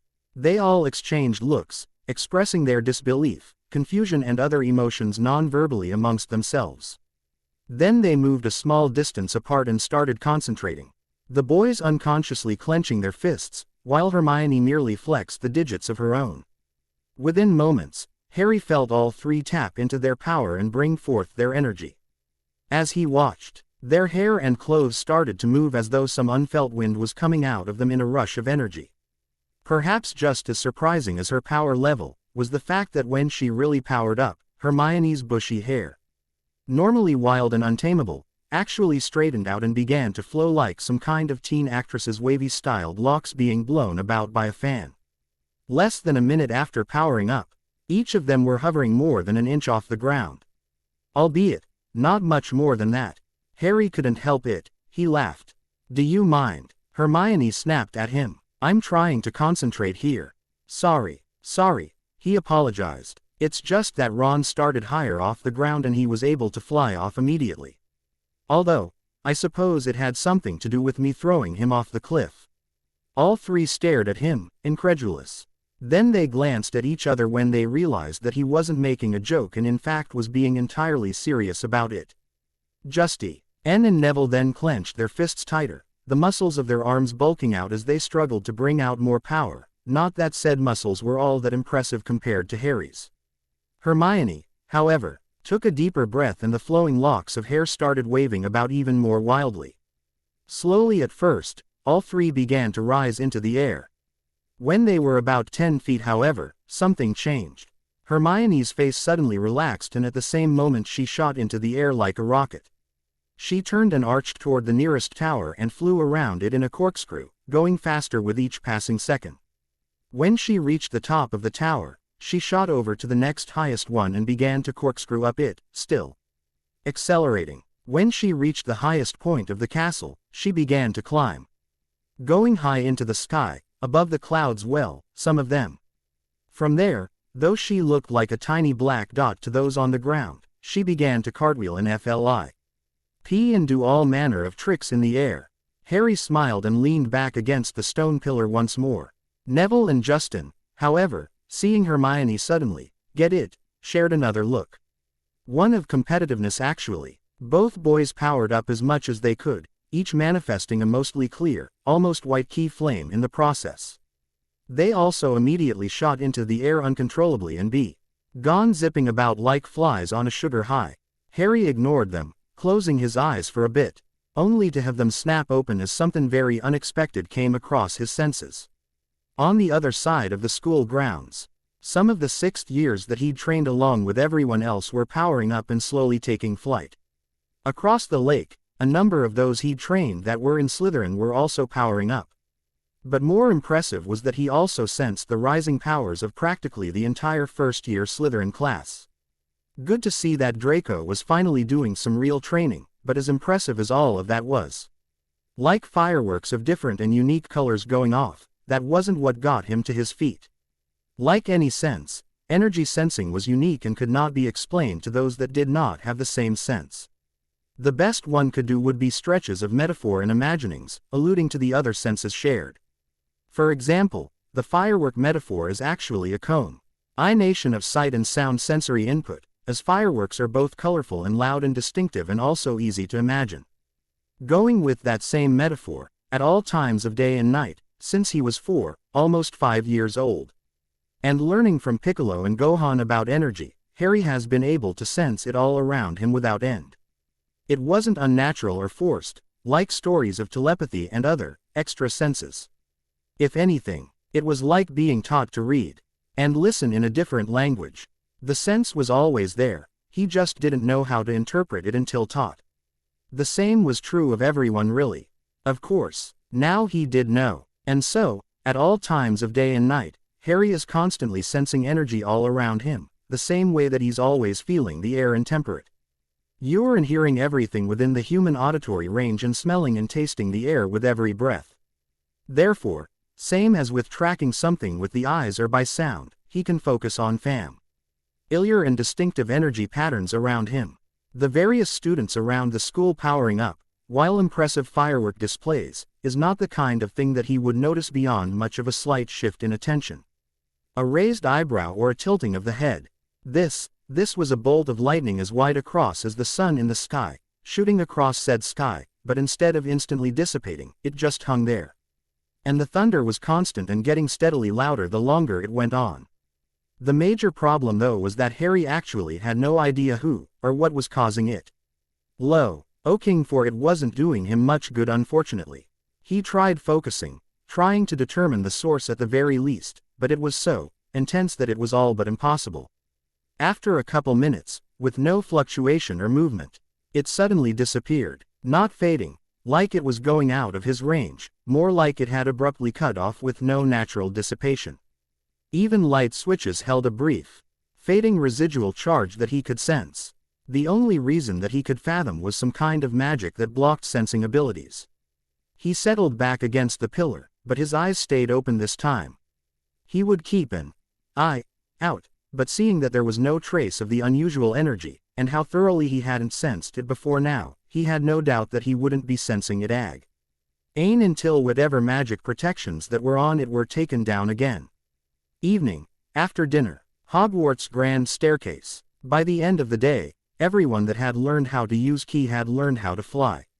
Some better than others, those others barely managing to hover in slow low-level flights on par with Madame Hooch's flying lessons, but regardless, by learning to fly, Harry acknowledged he had completely taught them all the basics, as he'd said he would, and so he decided to keep his promise to Dumbledore and would no longer be training anybody. After all, Ron had been the dead last when it came to the training. So having Ron make it back to the castle under his own power was the cut-off point for the son of Goku. Even if he'd only made it back just a few minutes before the end of dinner. Thankfully the kitchens were always willing to provide decent meals, even long after mealtime officially ended, so Ron got an opportunity to replace the energy he'd exerted the whole day through. "So, you finally caught up with the rest of us, mate." Justin teased Ron as he handed him another platter of food. They were the last ones in the Great Hall, save for one or two that were studying or doing other things that none of the first years were paying any attention to. Yeah, Ron mumbled around his mouthful. He swallowed, thankfully, and said, "So I took a bit longer to figure out this key stuff. Turns out I'm a natural at it. Once I'm properly motivated, that is, ain't that right, Harry? If you call me running you ragged up and down every mountain surrounding this valley, followed by throwing energy blasts at you, before throwing you off a cliff properly motivated, then yeah, you're a natural wonder all right, Ron." They all laughed. What can I say? I am not the best person at studying or meditation and all that mind over matter stuff that you've been teaching us. Put something in front of me, show me how to do it enough times, and I can do it just fine. He said, "You shouldn't just accept it like that, the lone Ravenclaw at the Gryffindor table said. Believe me or not, Ronald, but just because it's not as easy as some other things, does not mean that it's not worth doing. And news flash, Mr. Weasley, many of the things in the world that are worth doing are not easily done. Case in point, learning how to fly. Harry supported Hermione's statement. You all wanted to learn, and pretty much all agree that it was worth learning how to do, right? They all nodded, agreeing. Ron, it took me throwing you off a cliff for you to figure it out, and then it took you more than 6 hours to get back to the castle, when you could have run the distance in 2 and expended much less energy. The redhead blushed and ducked his head. Neville, Justin, you two are barely able to reach the highest point of this castle for any length of time, and on top of that I taught you the same time I taught Ron and Hermione. And Hermione, it took Ron apping into his power for you to finally put everything together and piece together the clues enough for you to unleash your power. When actually you should have been able to do it the day after I moved you to the advanced training group. There are some of the older students that I trained that actually managed to figure out how to fly and shoot energy blasts on their own from the basics that I taught everybody. No help from me whatsoever. I could sense it, right when you took off earlier today, Hermione. They were all looking down at their laps by now. Harry smiled at them and continued. No, that your egos are sufficiently deflated and none of you are thinking that you're geniuses and whatnot. I'll say this. His smile became more genuine and a twinkle of pride shone from his eyes. You've all done excellent. You actually exceeded my expectations. I fully expected that I would end up training everybody for the rest of the school term. Now, well, his smile disappeared. What is it, Harry? Hermione asked, concerned at her friend's sudden drop in mood. I know I already told you this. I told everybody at the time, in fact. He sighed and sat back against the table, staring up at the night sky ceiling. I made a promise to Professor Dumbledore. Only the basics, enough to make sure that nobody would wind up killing themselves or others by mistake. My original intention was to teach you all martial arts. Share one of the things that I love about my family. He looked back at all of them and leaned forward, elbows on the table, chin in his hands. With Ron, the admitted dead last of everyone I was teaching. Finally figuring out how to control his energy and everything else I've shown you, I now have to keep my promise. No more training. What? They all exclaimed. But I just got good at this. Ron protested. I'm finally good at something. Neville likewise spoke out. Harry, that's not fair. Hermione huffed, arms crossed, angry pout on her face. Look, Harry, we're all with you. You don't have to. Justin started to say, but Harry interrupted them. It's okay. They stopped talking and looked at their friend, surprised. Really? He assured them. It's okay. I happen to agree with the headmaster's arguments, and I have noticed one or two in the group that might actually try something if they found out that they could be stronger than all the professors, and could destroy and defend themselves against practically any kind of magic that would get thrown at them. Some of you, even out of you 4, could probably one day be stronger even than Professor Dumbledore. And some of those that I've noticed, well, they might actually be the sort to genuinely threaten our teachers. I would never, Hermione hissed. Did I say that you would? He countered, Elisidon. An uncontrolled blush from the bushy-haired girl. No, I said that I had noticed one or two that have a tendency to bully other people. I probably don't even have to name any in particular for you lot to make a couple guesses.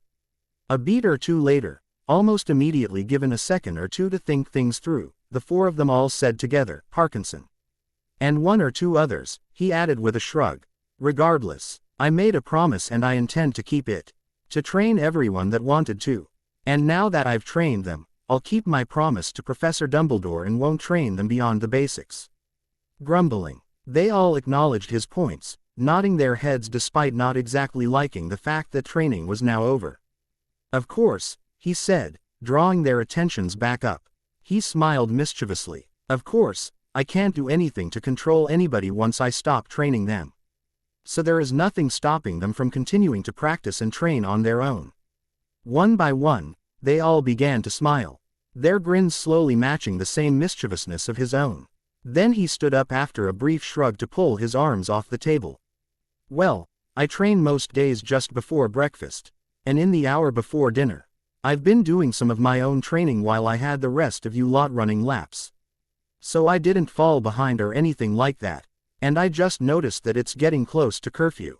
We'd better get back to our rooms, Oh, you're right, Hermione exclaimed, also getting to her feet. But what about my? Ron looked down even as he was protesting and noticed that all the food and even the plates that held them had been cleared away and the table wiped clean. Food. Hey, what gives? Why I oughta. AWTA. Ooh. Suddenly Ron keeled back on the bench and landed on the floor, flat on his back. Ron, Justin and Neville dove to help their friend, helping him up. Took him long enough, Harry commented.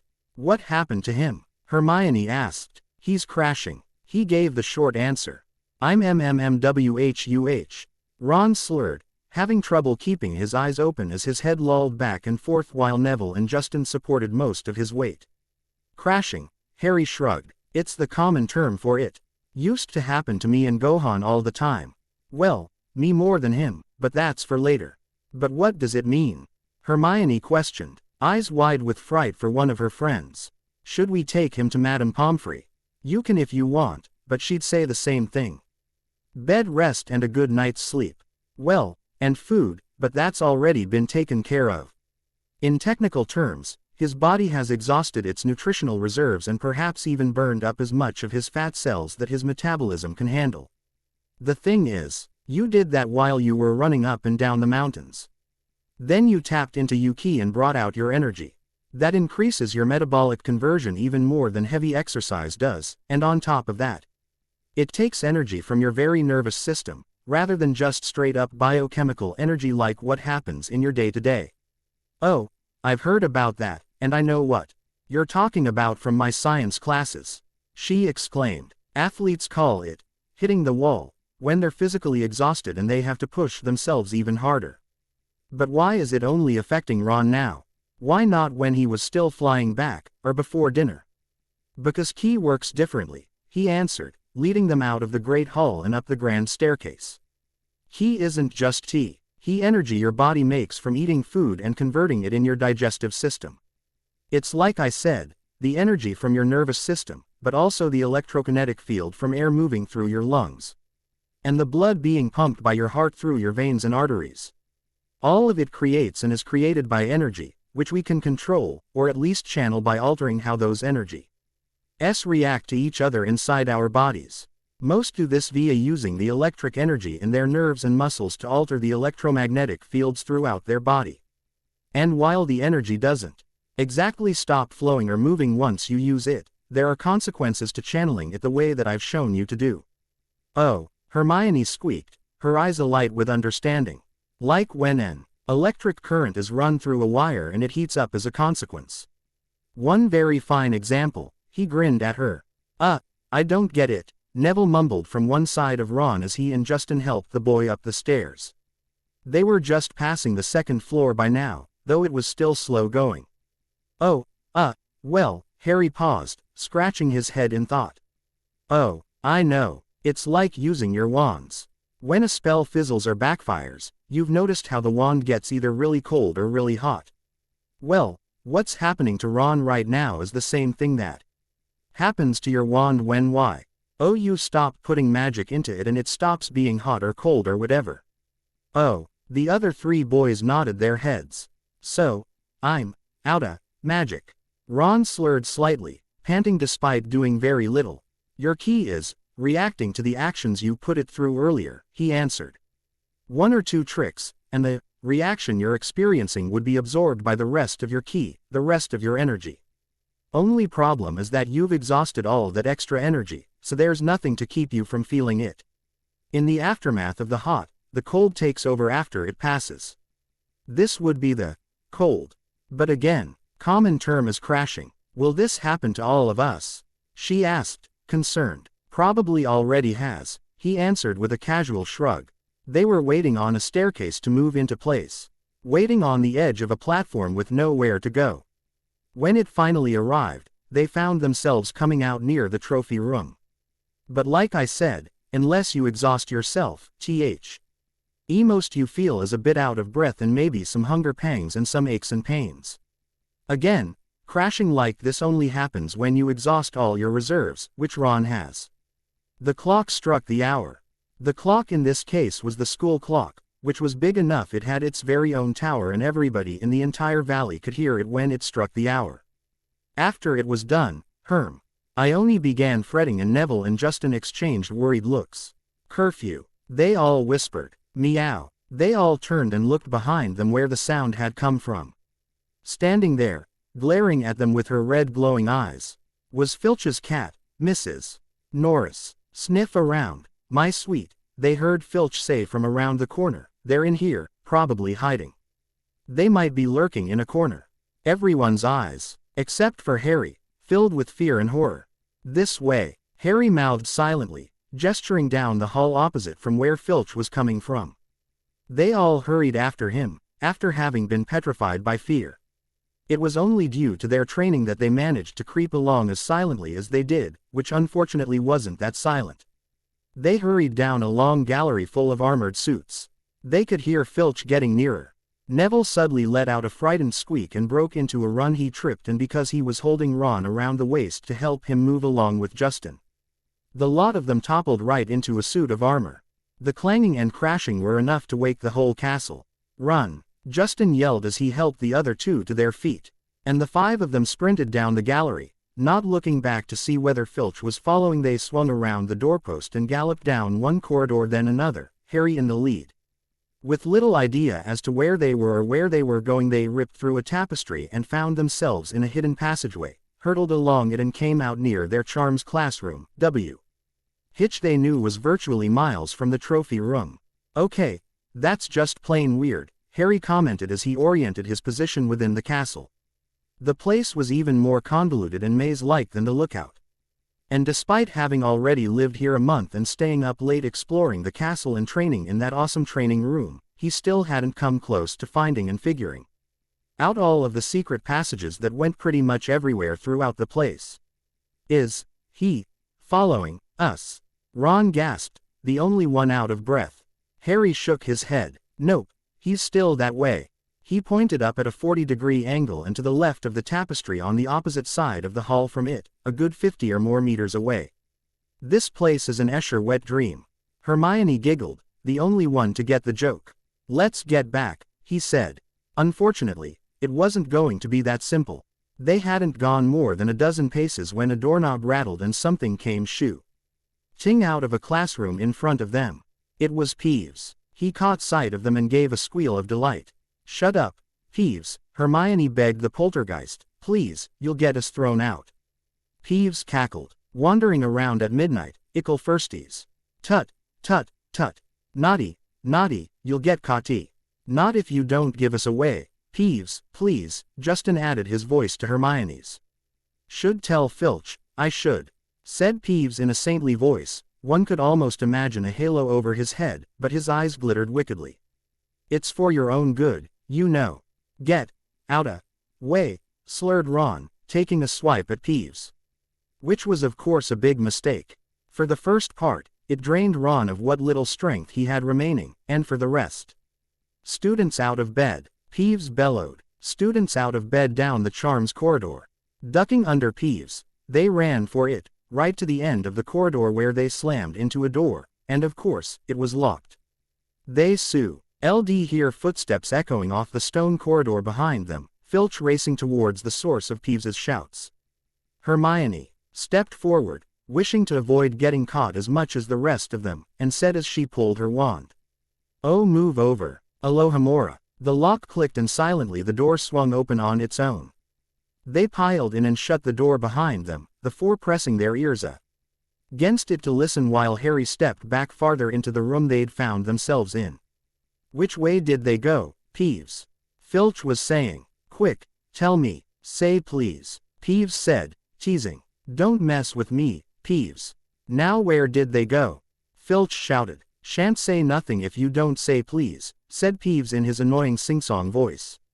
All right, please, Filch growled. Nothing. Ha ha. Peeves roared with laughter. Told you I wouldn't say nothing if you didn't say please. Ha ha, ha ha. And then they heard the sound of Peeves whooshing away and Filch cursing in rage. "He thinks this door is locked still," Justin whispered. "I think we'll be okay. Neville, help me with Ron here, we need to Neville." "Neville, what is it?" Together, they turned to see what Neville and Harry already had. Though seemingly only one of the two was frightened by what they saw, and it was very clear on what it was. They were looking straight into the eyes of a monstrous dog, a dogda. Tea filled the whole space between ceiling and floor. It had 3 heads, 3 pairs of rolling, mad eyes, 3 noses, twitching and quivering in their direction, 3 drooling mouths, saliva hanging in slippery ropes from yellowish fangs. It was standing quite still, all 6 eyes staring at them, and the children knew that the only reason they weren't already dead was that their sudden appearance had taken it by surprise. But it was quickly getting over that. There was no mistaking what those thunderous growls meant. Harry, however, was the only one that did not seem to understand the angry, rumbling noise coming from the giant beast, as he was walking right up to it, no sign of fear at all. "Harry," Hermione hissed, trying to call him back while Justin tried for the doorknob. Between Filch and this beast, he'd take Filch any day of the week. "Well, aren't you a cute little puppy?" Harry spoke in a gently, talking to animals voice. "Harry," they all called out, wondering if their friend had lost his mind. All 3 heads were growling like thunder now, baring teeth, anger in the eyes. Harry, ignoring all these warning signs, just smiled and walked right up to the unholy beast and stretched out his hand. Most likely with the intention to pet it. It let out a deafening bark, made more so by the surround sound stereo of 3 heads.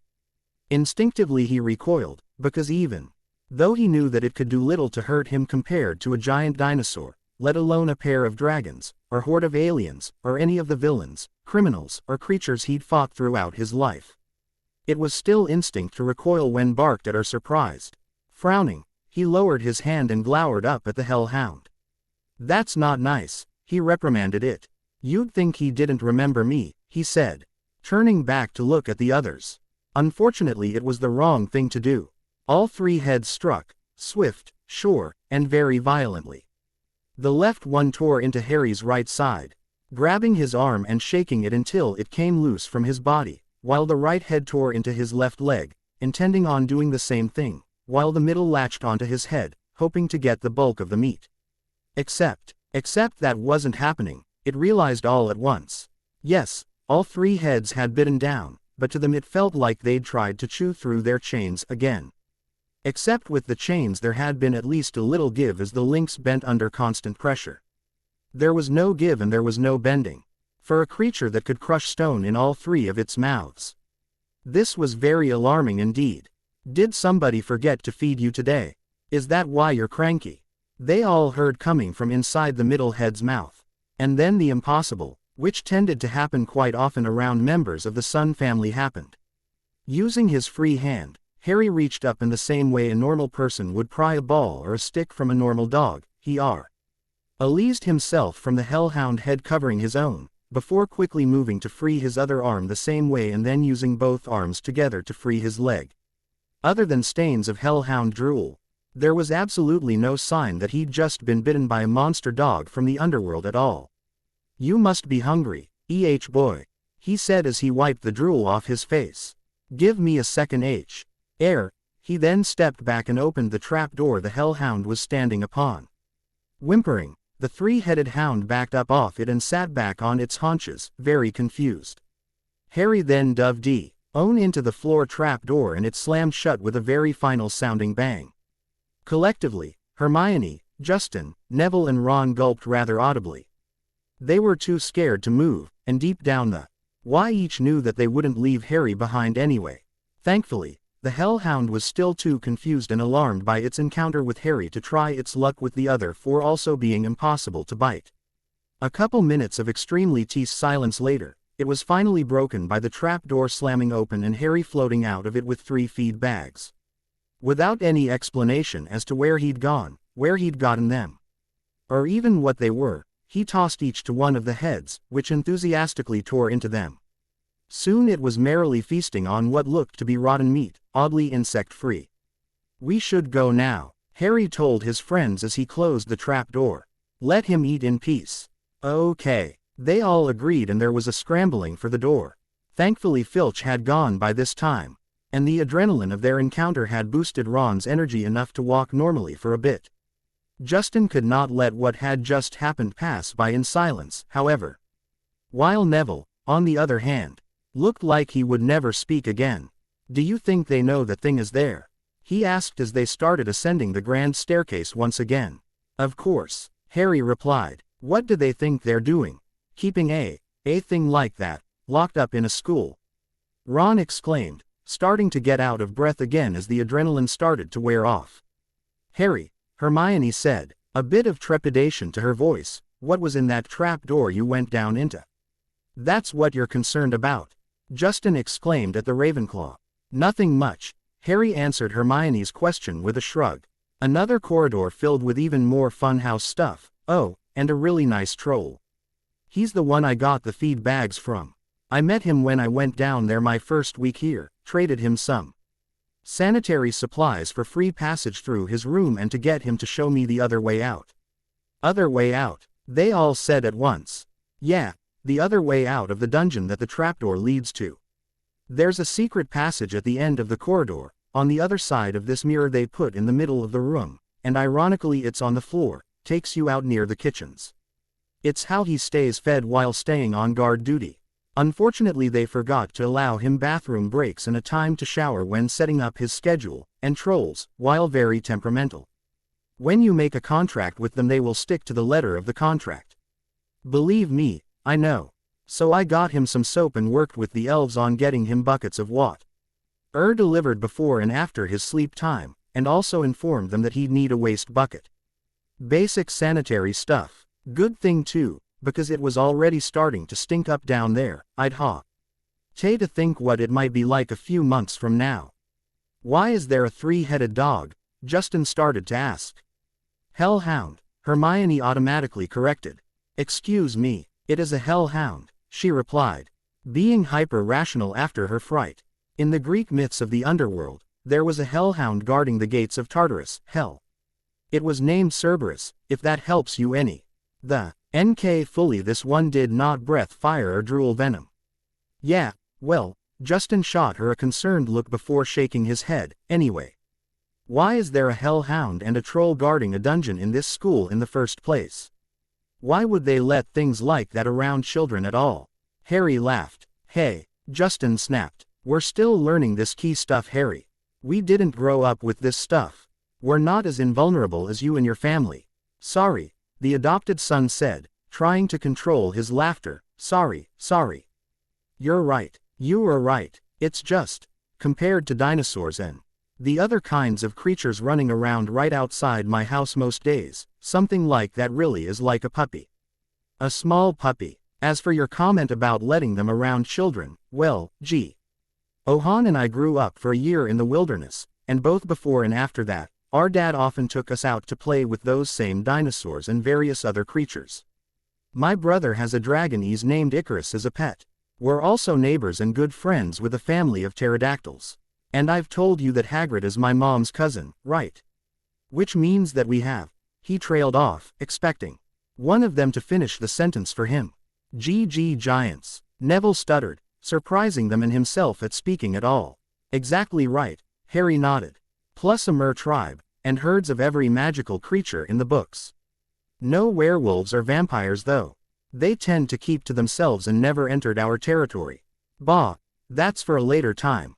Here we are, Ron, Neville. Oh, I forgot the password. Neville whispered, looking downcast. Half unconscious by this time, Ron lolled his head back and said to the fat lady portrait, pig snout. Oh dear, is he all right? The fat lady asked, even as she swung open to reveal the passage to Gryffindor Tower. Don't worry, Harry told her. Have you got him, Neville? Why yeah, the Gryffindor nodded as he helped Ron through the portrait hole. Some rest is all he needs, Harry finished telling the fat lady once she'd closed up. Well, good night, Mr. Son, she called as the trio turned the corner to go across the castle to Ravenclaw Tower next.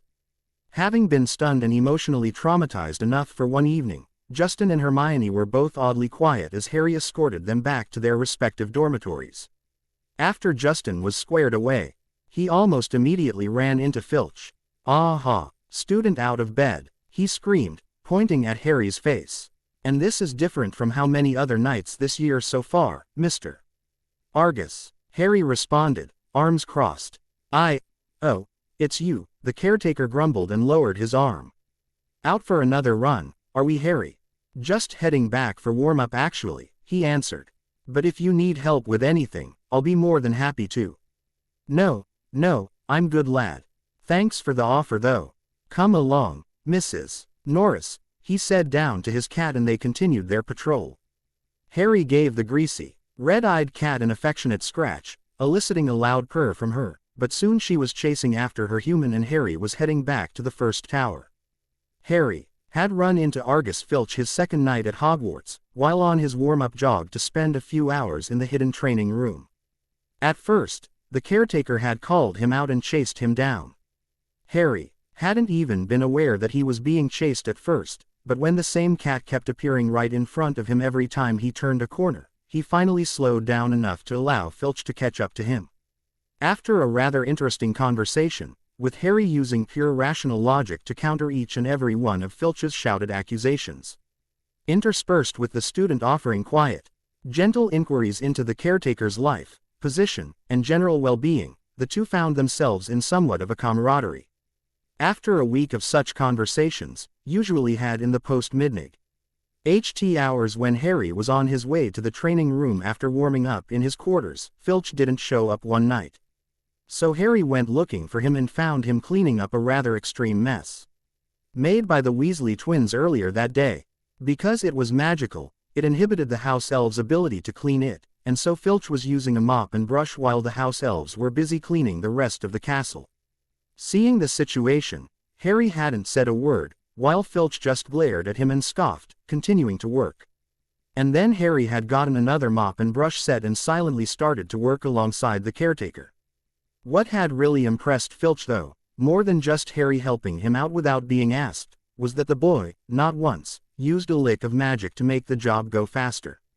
Oh, he used that enormous strength of his, and moved at least 100 times faster than the fastest elf in the world with their own unique magic, but by this point Harry had made it clear that his skills were not in fact actual magic.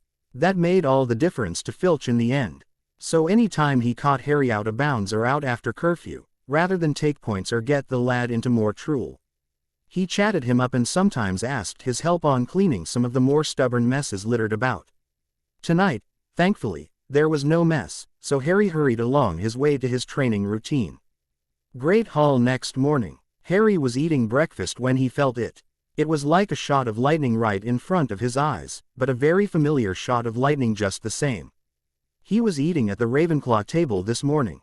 Getting to his feet, he looked straight up and then a bit to the east.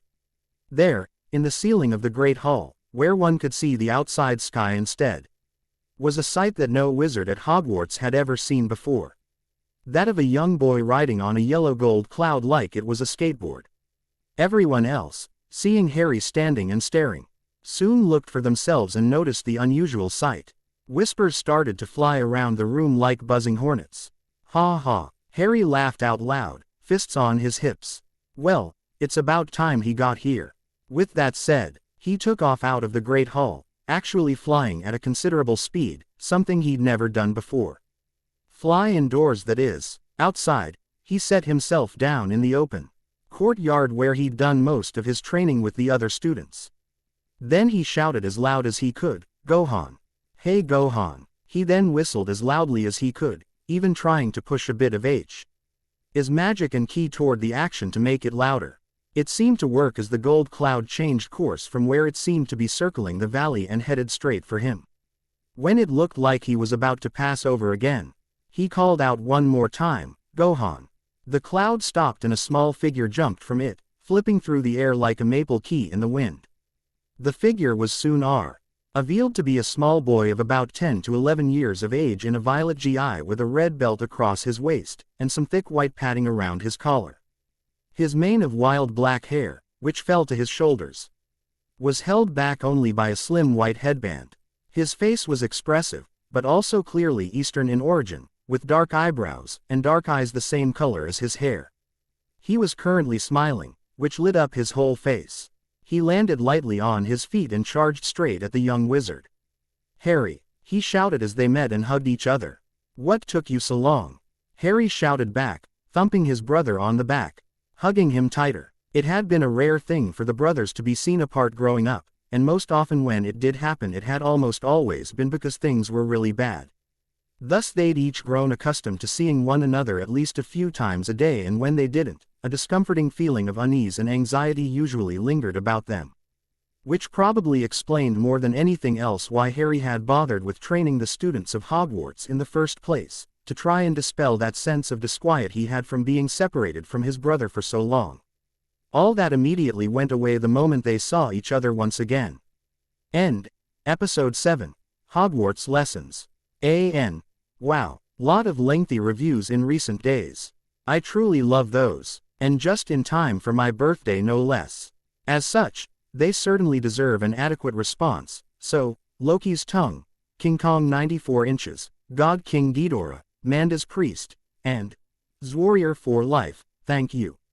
Although I'm thinking, Loki, Ghidorah, and Kong might be the same person, considering both left nearly identical reviews, and those facts were practically carbon copied from the HP Wiki. Not even the HP Lexicon, the HP Wiki. Needless to say, to keep myself from getting sued, or have fingers pointing at me for plagiarizing, this Harry is somewhat, very different from the canon Harry Potter described in the HP Wiki. Smiley face. To Manda, interesting ideas all around. Didn't know that about the animagus process, although it sounds made up, parts of it do line up with some of the process of magic that J.K. displayed in her books, making of the polyjuice potion for example. So I do appreciate the information and undoubtedly will make use of it at some point. Now, as for Merlin. Minor rant here. Most other fanfic authors seem to take for granted or forget the role that Merlin has on the British wizarding world. He's essentially their, pardon my expression, their Jesus Christ, their savior. And then fanfic writers have him going to Hogwarts in the Gryffindor house. No. If Merlin was taught by the founders, they'd be swearing and etc. by the founders. In this and all my other HP fanfics, Merlin trained the founders, and then they went and started Hogwarts using his teachings. Now, even with that being said, Harry is an exception, as the rule of DBZ, as evidenced by Babbity and other magicians. While magic is potent, it is essentially useless for fighting, and thus wizards and the like are not as strong in a fight as dedicated key fighters. Merlin, his legacy, and any relationship to his power, will not be a part of this story. Sorry, I do have something planned along the lines of where you were going with that, but that will have to wait until later on in the story. Not to worry though, to Zwarrior for Life, I think you might have double posted there. Not that I mind, just want to be careful of that sort of thing in the future. Sounds like a very interesting story, and a fascinating premise. Drop me a link when you have the story posted, I'll be sure to leave at least as long a review as what you've left for me here. Smiley face. To all other readers and reviewers, as I'm sure you've noticed by now, I've been posting at least one chapter a month for this story. If you've really been paying attention, you'll note the days that I've posted the chapters, Chapter 5 on May 5th, Chapter 6 on June 6th, and now Chapter 7 on July 7th. I intend to keep to the trend, at least until the new year. I have enough pre-written to at least make it to next March, and hopefully more by then. Although I may have to rethink what days I post on. Please enjoy and drop reviews when you can. And I'm always open to new ideas and suggestions. Some suggestions may even make it into the story due to writer's block on my part. Thanks for reading. Hogwarts Guests. Episode 8. Hogwarts Guests. Hogwarts Castle Morning. What took you so long? Harry shouted at his brother as they released each other from their hugging embrace. Well, Dad let me take Nimbus to get here, since Mom still doesn't want him anywhere near this place for some reason, said Gohan, still smiling widely. So I kinda went straight here after the letter arrived about my scholarship. Piccolo and Dad were kinda worried about both of us being gone, but I promised them that we'd keep up with our training. Oh yeah, Gohan, you won't believe it, there's this training room in here. He trailed off, his expression one of ecstatic excitement. It's better than anything Capsule Corp has. I'll show it to you tonight after dinner. And Harry, a girl's voice shouted out. The Sun brothers turned and found a slowly growing number of Hogwarts students standing before them. Hermione was at the front, but she came up short upon catching sight of Gohan. Oh, who is this? She asked, surprised. Hey guys, Harry replied, grinning widely. This is my brother, Gohan. Gohan, these are my friends. Hermione, Ron, Justin, and Neville. Hi everyone. Gohan greeted them, smiling broadly.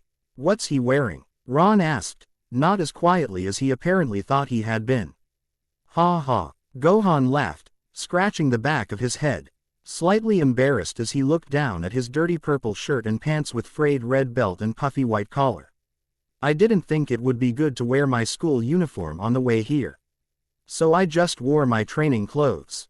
Dad and Piccolo wanted to squeeze in every last bit of training they could with me before I left, and since Mom wouldn't let Dad just drop me off. Yeah, Harry nodded in understanding. Well, don't worry about that, there's plenty we can do to train around here. There's even so can you do everything Harry can do? Ron NT erupted, eyeballing the half-Saiyan fighter. Gohan laughed again, though with a bit less amusement, and asked in return, well, that depends on what you mean when you say everything. You know, he said enthusiastically, flying, fighting, and shooting out energy, not to mention all the other stuff he's been teaching us. Harry groaned, slapping his hand over his eyes and running it down his face. Ron, Hermione hissed at the redhead. What? He asked, clueless. Gohan shot some curious glances between his brother and the others there. Then he took a slightly longer look at the wizards and witch. Finally he said, oh. He looked at Harry expectantly, hands on his hips. Harry just shrugged and replied with, I was bored. And there was this thing on the train. Long story short, I showed off a bit. Hermione here was curious, and when I explained it all, everybody wanted to join in. Don't worry, I've stopped training them directly. That could be dangerous, said Gohan. After, said Harry, acting sure they wouldn't do anything stupid and could actually train themselves successfully if they choose to. The dead last with the big mouth there just managed to reach the plateau you and I were at in the wilderness before turning back. You've been at this school for a month. Gohan exclaimed, surprised. What can I say? Harry teased, I guess magic really does help out more than having an infinite well of power to pull out when you get really ticked off. Oh, I'll show you infinite power you.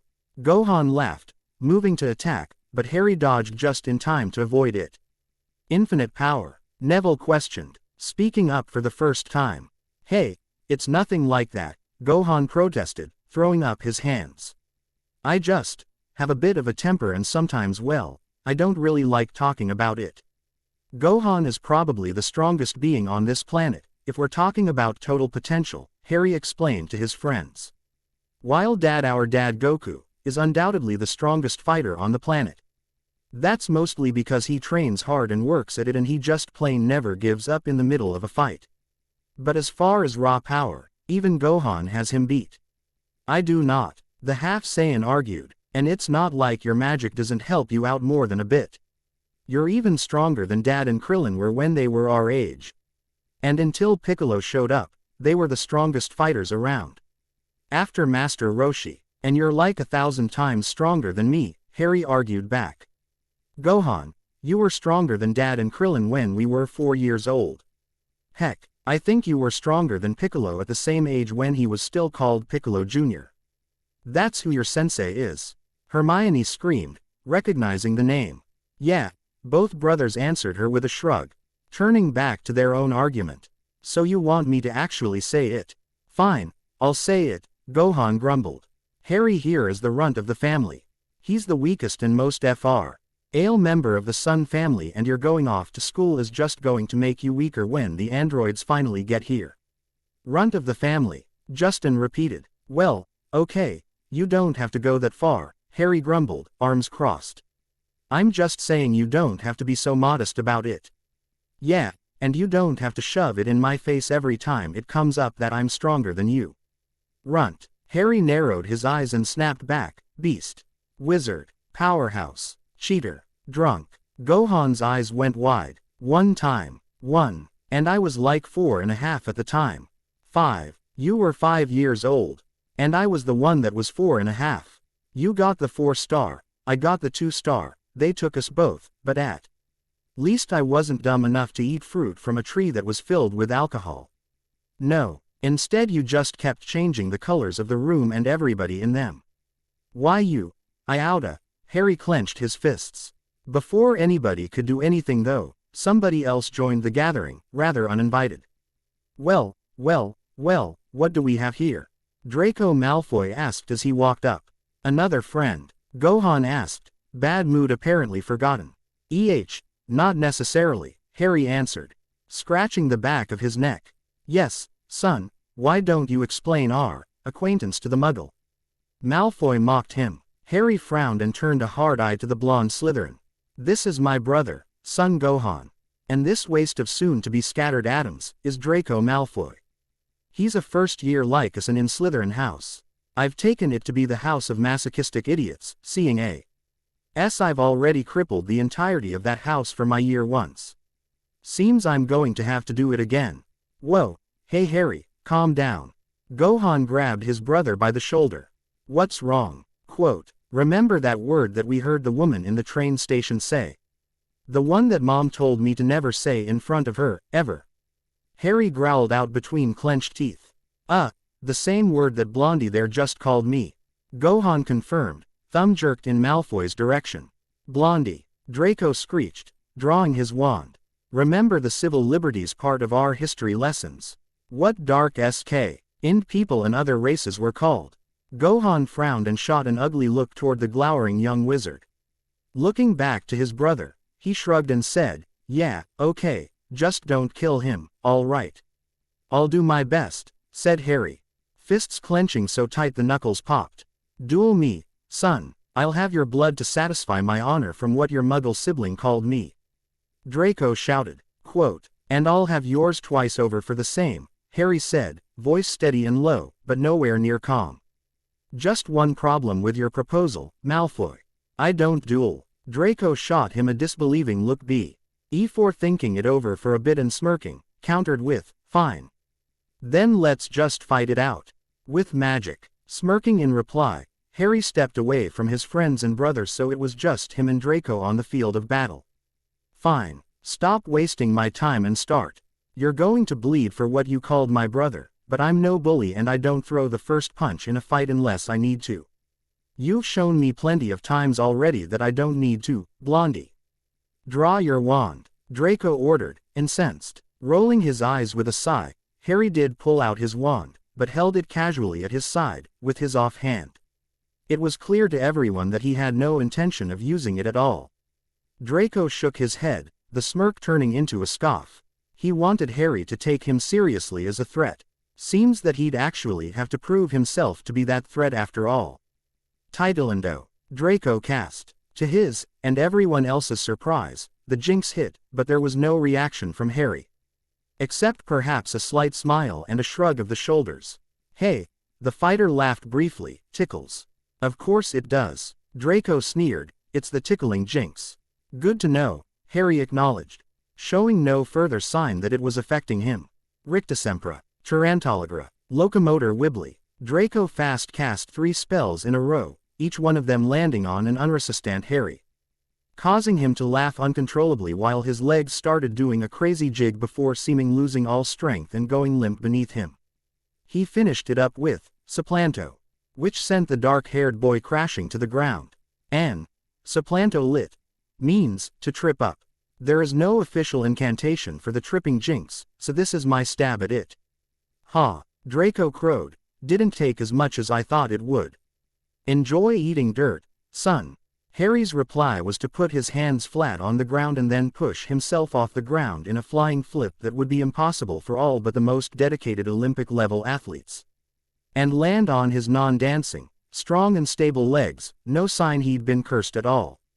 He flexed his fingers and fists a bit, rolling his shoulders as well as stretching his legs out. Then he nodded to his opponent and said, "Thanks. I think I got those. What else you got?" Growling with frustration and anger at being one-upped, Draco fired off the one spell he knew that Harry had trouble with the last time they'd fought. Depulso, pointing his wand solely at the dark-haired fighter, either expecting him to dodge or get blasted back. Harry smiled, set his feet and held up one hand as he adjusted his magic to negate that which was being directed at him. As such, his hand was briefly surrounded by a green glow the moment the wave of magical force hit it and then dispersed the moment it was gone. Harry's hair wasn't so much as moved by the spell, let alone did it send him flying. Draco stepped back, stunned. Harry's friends all gasped, shocked. "Gohan," he snorted and said, "show off." Testing, Draco tried the same combo that had just worked perfectly against Harry's son moments ago. Rictusempra, Tarantalagra, Locomotor Wibbly, Supplanto. They all hit, but unlike before, there was a brief flash of green light the moment they hit and they had absolutely no effect on Harry himself. There was a silence in the courtyard as everyone slowly came to the realization of what had just happened and what it meant for the fight. Harry had already demonstrated his ability to negate spells and deflect magic. Now he had just proven beyond a shadow of a doubt that he could do so as long as he'd witnessed or experienced the spell beforehand, and then only once was needed. "Is that it?" Harry asked, lowering his hand. "Locomotor Mortis," Draco cast in desperation. Harry's legs snapped together but he did not fall over. A moment later, he slowly and deliberately pulled his legs apart, fighting the magical force drawing them together through sheer physical strength. A pulse of magic later, and it was clear that he was no longer fighting it as the spell was successfully countered.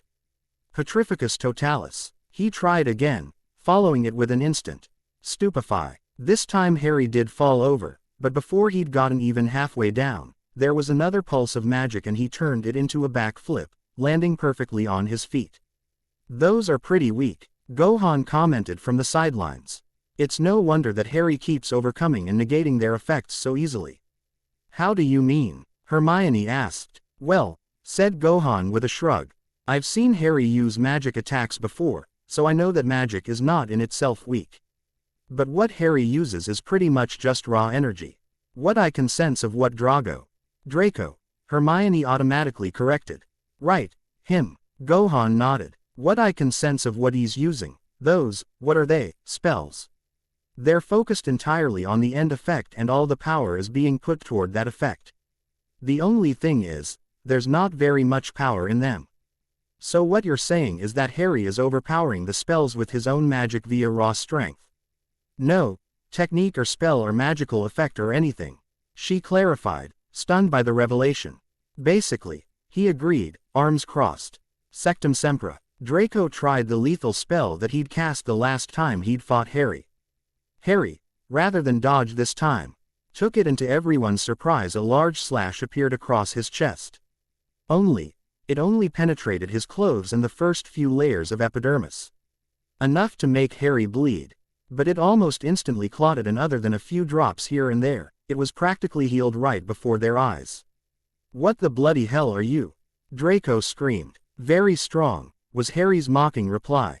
"Are you done yet?" Draco responded by firing every single spell that had been taught thus far in Charms, Transfiguration, Defense, and even some from Herbology. Since Harry had been taught these same spells the same as Draco had, he didn't bother with allowing them to hit, instead canceling them out before they'd even reached him. Seeing this, Draco became very angry. This was not turning out the way that he'd planned or wanted it to. The way it was going, he would have to reveal his trump card sooner rather than later. "Guess so," Harry answered his own question. "I'm going to give you a chance here, Malfoy. That is, I am now warning you to put up your strongest defense, before I hit you with the same spell you started this with." "WWH what?" Draco stuttered. Harry raised his wand as his only reply, and then Draco was out of time. "Stupefy," he cast, mimicking the same wand motion that all the Slytherins and Draco had done earlier during their first fight.